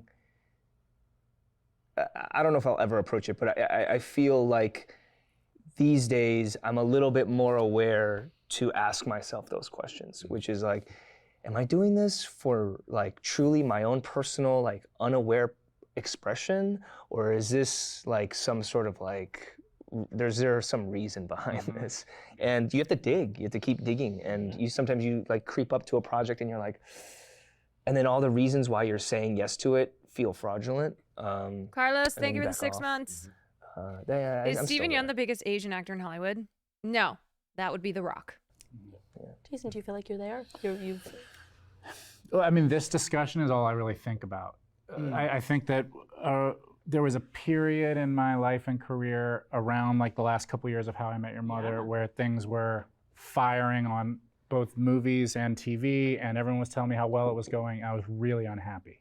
And so I then had to grapple with like, why? What's off about this equation? Because I should be feeling like I did it. Yeah, it made it. I mean, what could be bigger in theory? Yeah, and something was off. And so it goes back to a lot of the discussions we were having about making sure that what you're doing is some sort of act of self-exploration. Like there's a reason you're doing it, you know? But I think the thing that I was confronted with, which is like, it's really great to make the decision of like, fuck it, I do what I want. But unfortunately, it's a system of permission in place where then people are like, we don't give a shit. Great, good for you. Good for you, man. And so, and so then for me, it was and has been, and I probably will continue to be, what I like is not obvious, unfortunately or fortunately, you know, like I had to fight hard to put a Dracula puppet musical at the end of a movie, you know, it's like all the ideas are people often being like, no, that's stupid. And so it's a battle of like summoning the will to say like, okay, shit, I have an idea and I believe in it and it won't leave me alone, and now I'm gonna do the 3 years or 4 years of like fighting through all the permissions and pushing the boulder up the hill, and then sometimes you get the boulder right to the top of the hill and they still say no, and 3 years are gone. It's it's tricky. I think a big thing, like maybe part of the big equation, is getting to the point where you ask yourself, what is worth trading my time for? Yeah. Sure. You know? Exactly. Yeah. Like what am I gonna give over 9 months or 2 years or 3 years for, and is it worth it? Yeah. Because I look back at the ones I didn't like and I was like, that was not worth that was not worth age 28. Right. Well played, Hollywood. Well played. Heather, one of the other things you've talked about with Abbott is that it's been really important for you to try and make things better for the younger actors, the children on the show. I'm going to quote you again. Abbott in general has been therapeutic for me. I needed to know that I could influence it being done differently. Which begs the question, sort of, what do you wish had been done differently? I think generally, because of everything that kind of we've talked about today, there's so many different things that I guess people in all aspects of the creative process are going through. And I think a lot of times that can come out not just in the work, but then also in the work environment, because the stakes are so high. And, you know, a lot of times people who end up catching the brunt of those things are those who don't have voices. Mm-hmm. And if they're kids, it's kids. You know, they can feel that energy, they're sensitive to it. I was always kind of curious if it had to be that way. What do you wish someone had pulled you aside and said? Like, what would have been helpful to hear at that age? Nobody knows what they're doing. Ah, yeah. It's not just you. No matter how old you It's are. not just you. Yeah, sure. Everyone's scared and no one knows what's happening and no one So knows if this is true. gonna work. And that's the what's nice about it is because kids exist in that space constantly. Yeah. It actually is reassuring to know that the adults around you are doing the same thing and feel the same way. So I think as the world has evolved, I think we've gotten more comfortable with saying that. Yep. And less, feeling like we need to put up this illusion that we kind of have it all together. Nobody's And got it together. I think that's healthy, Yeah. especially for them, so that they don't feel as if they're walking into an atmosphere that's, you only have one way to be. Yep. You sometimes meet those older people in your life that know it, they know it all, and I don't trust those people. Yeah. And they're like, I know, they're comfortable in their knowing, because that means you're oppressing someone in your comfort. If you're comfortable, someone's uncomfortable. That's usually the case. Yeah. But if I they're don't trust comfortable in a faith in the process, that's a different feeling. Where you're like, oh, you're just faithful to, you've been around the block enough times to, Scott Wilson, the late Scott Wilson was that to me, where I was just watching him and he was just like, I'll know when. Right. He was like, I'm gonna hold, I remember he did this great thing where this episode was his to carry, where he's saving everybody. And then at the end, he has his final breakdown. And I just watched him hold it. And he didn't even go this is the spot where I cry. He was just holding it. And then he was like, I think this is when. And then he gave it right there, and it was so powerful. And watching someone have faith in that process, as opposed to, usually around page 64 is when you and then you're like, you don't know anything. You clearly don't know anything. That's the biggest piece, I think, in growing up within the industry is you I'm assume that everything in sobbing. Hollywood works because somebody knows what they're doing. And it's usually the opposite. What a rush it is, though, to pretend that you know what you're doing. When you're in charge of something and you go, yes, the red one, and I have no idea what I'm saying. One of the other things, Tyler, you had talked about was describing this idea of fame coming early and the sort of how equipped you were to navigate the sort of those aspects of success. I was 100% unequipped. You were unequipped. I don't think at that period of time you have enough life experience to be able to do that. But then also it was at the time when the internet was becoming a part of the industry in a way, actively, where people were finding a time to be able to have discourse about what they were watching in real time. So I don't know if at that period of time anyone was ready for where we were headed to. Mm-hmm. How about the rest of you? How do you guys feel? Were you equipped for the sort of fame that came? That looks like a no. No, I mean, my Freaks and Geeks and all that stuff was before the iPhone, and I think that I just feel like it all changed with the iPhone when all of a sudden it became moment to moment and all that. And but I don't really know any different all that much. I was 18 or 19 years old, so my adult life I've been doing it. I like people a lot. You end up talking to people a lot. Yeah, it's great. It's I like, honestly, to be able to eat at restaurants that are it's hard to get into. Yep. And then besides that, it's kind of weird, but it's all I know. And Yeah. It's like, you remember on Seinfeld when people would yell, "Hey, Kramer," as he walked down the street? It's such a good way to put it, man. And he'd go, "Yeah," there's something about that that's, I mean, it's, who knows how, it's probably terribly unhealthy, but there's a fun to it. Yes. There's some kind of warmth. I don't mean to over-sentimentalize it, but there's something Totally interesting. agree. Yeah.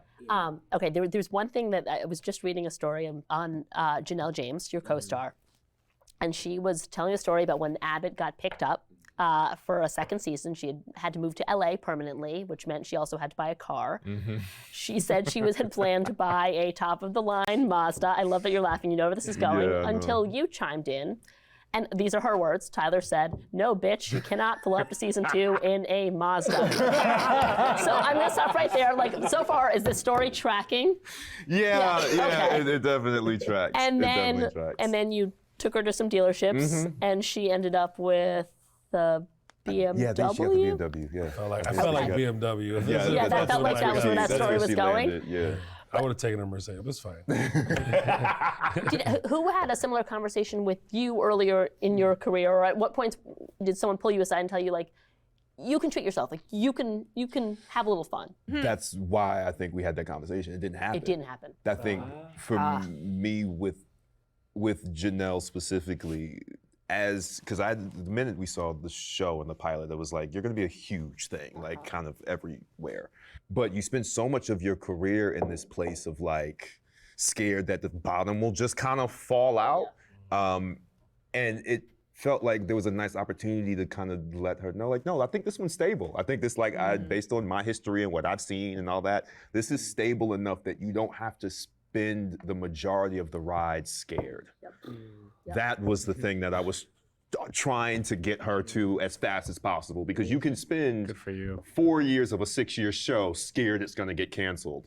You know what I mean? And never really actually enjoy it. So I was hoping that we could kind of like fast track that and get to it. And That's actually such a good point about life itself and everything in it, right? If you spend all this time worrying, thinking it's going to go away, then you're not going to be present and relish in it while it's there, right? And yeah, maybe it does go away, okay? Who knows? Maybe it goes away in a month, whatever it is, a relationship, a job, whatever, something good that happens to you. Maybe it goes away in 5 minutes, maybe it goes away 5 years, maybe it never goes away. But you can't spend the time that you have with that thing, with that person, worrying that it's going to be gone. She at least get the demo model where she saved a little bit on the depreciation? Yes. Okay, good. All right, good. Did you each have those moments? I mean, whether it was a splurge that someone sort of inspired for you, or whatever it looked like. I think I did that. I was scared that the bottom was going to drop off for a while. I still am. Yeah. I mean, I'm not even joking. No, honestly, I'm still quite scared of that. Same. Yeah, exactly. I agree. I mean, you work so hard. It's good to spoil yourself sometimes, you know. And it doesn't happen in high frequency, but you work so damn hard. Like, what's the point? Like, be comfortable. Yeah. And if you don't dismantle the fear early, it can kind of get out of control. And everyone has different ways of testing the boundaries of that, of like, you know, whether it's buying something or choosing to live a certain way or having these little moments where you get comfortable rather than constantly sitting on the razor's edge. How I process things is I jumped out of I skydived one time, and that is like the perfect analogy of how I approach most things, which is agonize about it for like 2 days. Like, think about whether I should like make videos to my loved ones, and I'm not gonna see them anymore. And just like, you know what I mean? Like an hour before, you're like, I guess I gotta be all right with dying. And then you get to the edge and you're like, fuck it, I'll jump. And then you jump. Yeah. That's kind of where I wish I could not agonize. But that's your process. Yeah, that is process, right? Are you worried that the final product won't be as good if you don't agonize? Ooh.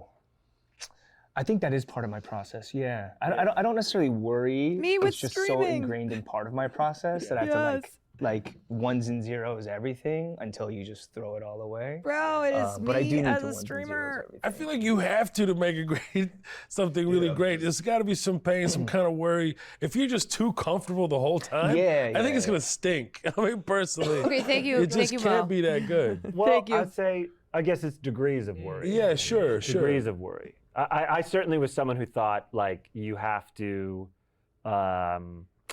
really be uncomfortable throughout the whole process and really be tired and really be sort of bone weary, and then you'll get this jewel, you know. And it just was trial and error. I saw, well, I did that, it didn't work. Right. So I'm going to try. The second time I hosted Saturday Night Live, I thought, I agonized over the whole week, and then we had a good show, but it was so uncomfortable. And I wanted to enjoy it so much more that this time I am okay having a bad show if I just have fun, relax, enjoy all the people I get to see again and work with. Yeah. And then the show went well. So I don't know. No, absolutely right. No, there is. This is a That's big enough point. of an experiment. Take the those degrees results. of it. Yeah. Obsession is good, but like only to a certain degree. Sure. Compulsion is what's bad. Like, you know. John made. I didn't even think about that in the way of. If you have the experience where you obsess over it and then it doesn't go well, what did you? It can be freeing, I'm assuming. Yeah.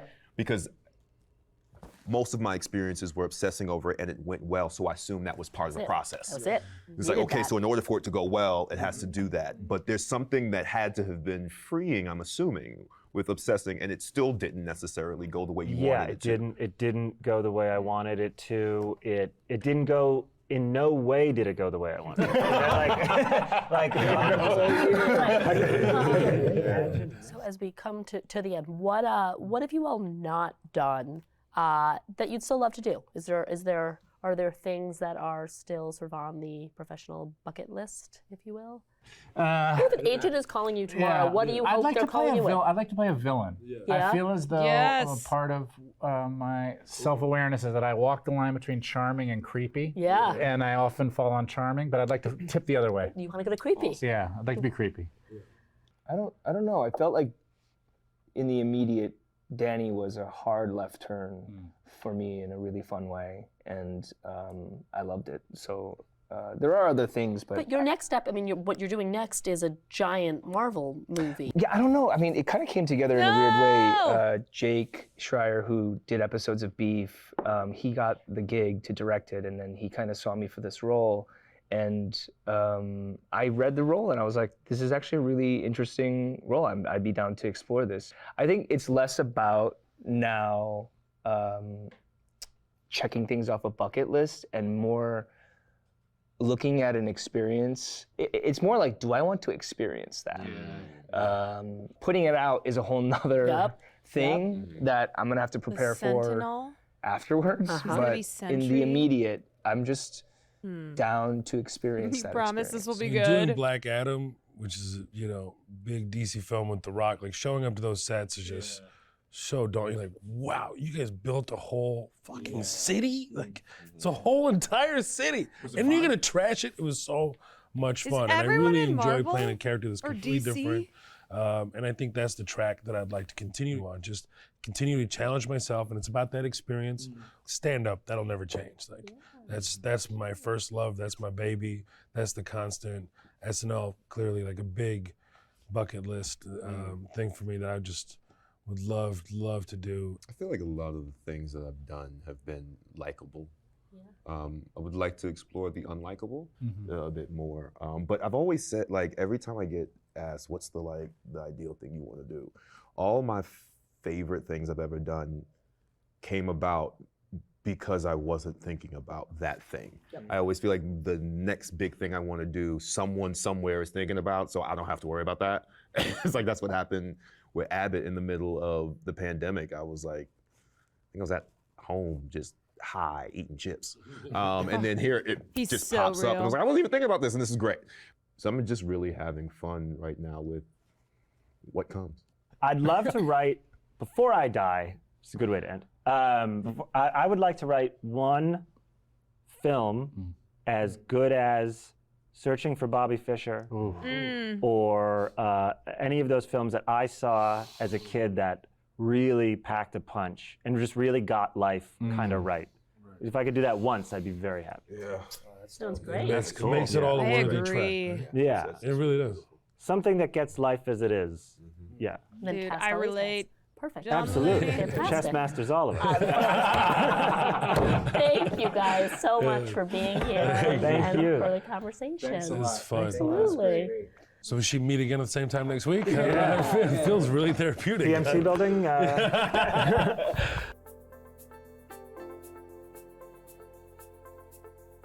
I love these so much. I hope you guys like these too. I think what's so great about them is The city of Davenport is now taking action against the owner I think what is so great about these roundtables of the partially collapsed building. Stop playing. Please. Stop it. Stop. As I was saying, what is so great about now I'm fucking distracted because fucking videos keep playing. Ah! For the 5th time, what is so great about the round tables and really any video where actors are having a conversation is I think because of what actors do, right? Because of the nature of what it means to be an actor, you know, being in films and TV shows, it's something when they're talking about things that we can all relate to, right?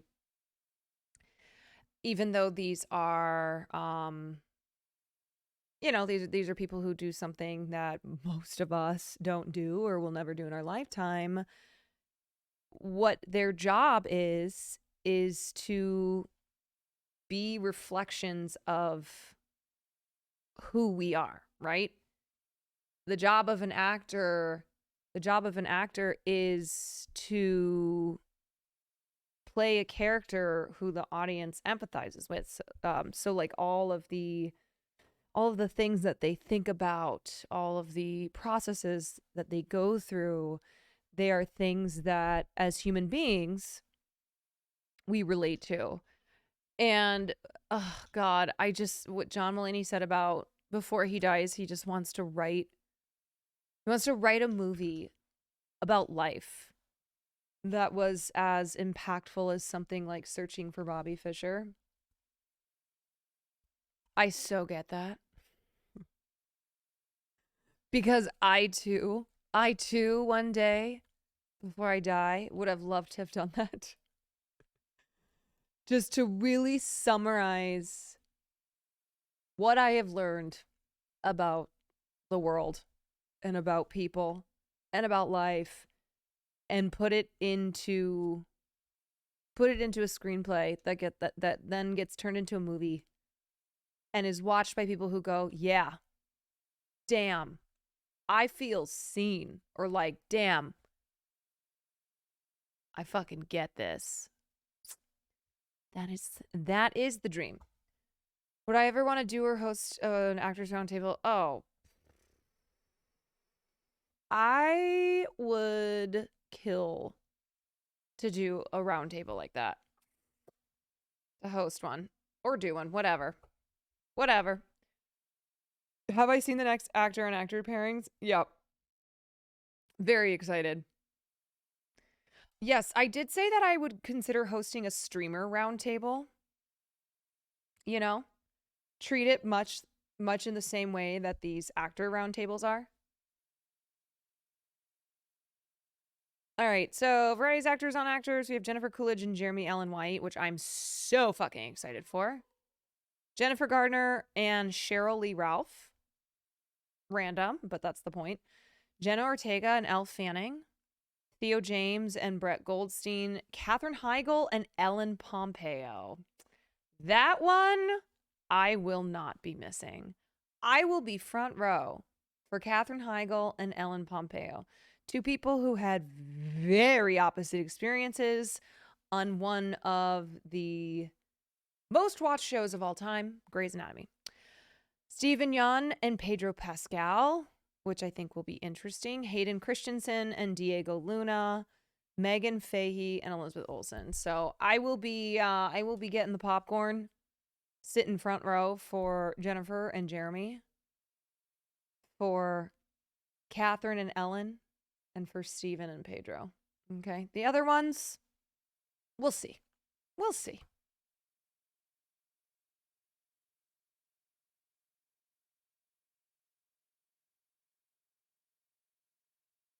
Yeah. I not that I don't like these actors, but I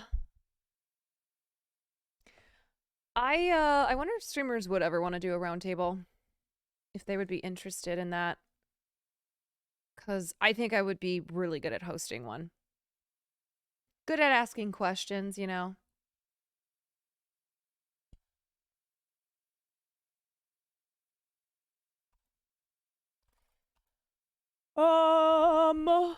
Okay.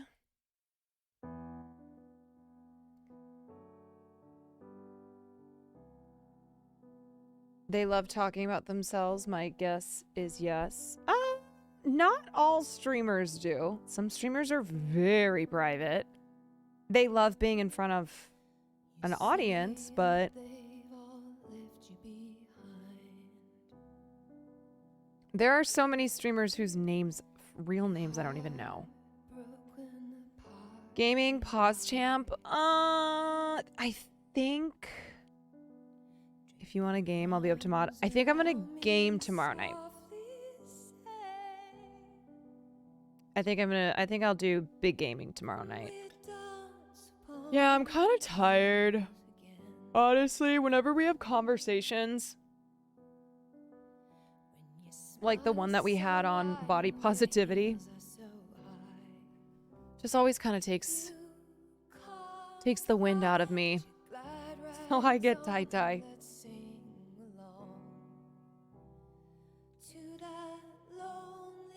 Who would I choose to be in a streamer roundtable?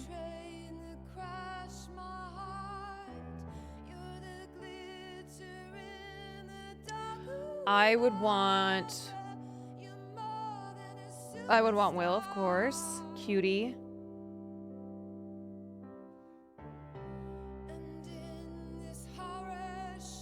I gotta think about the other ones. I want to think about people who, like, will be vulnerable. Like, who will give, like, real answers, you know? Or I could get it out of them. I'll think about it.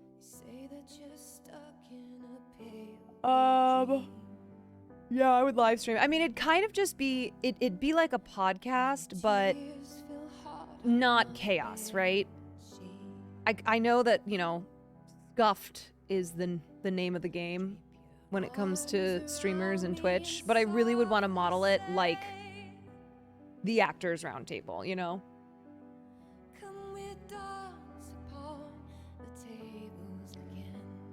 All right, guys, I'm gonna send you off to... I don't know. Do you guys want to watch Diablo?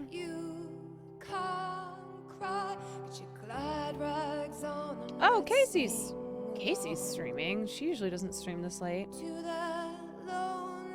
Oh, I don't think I've rated Casey. Send you guys there.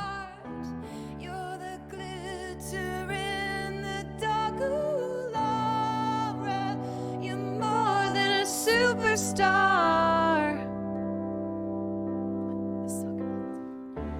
You'll be famous for longer than them. Your name is tattooed on every boy's skin.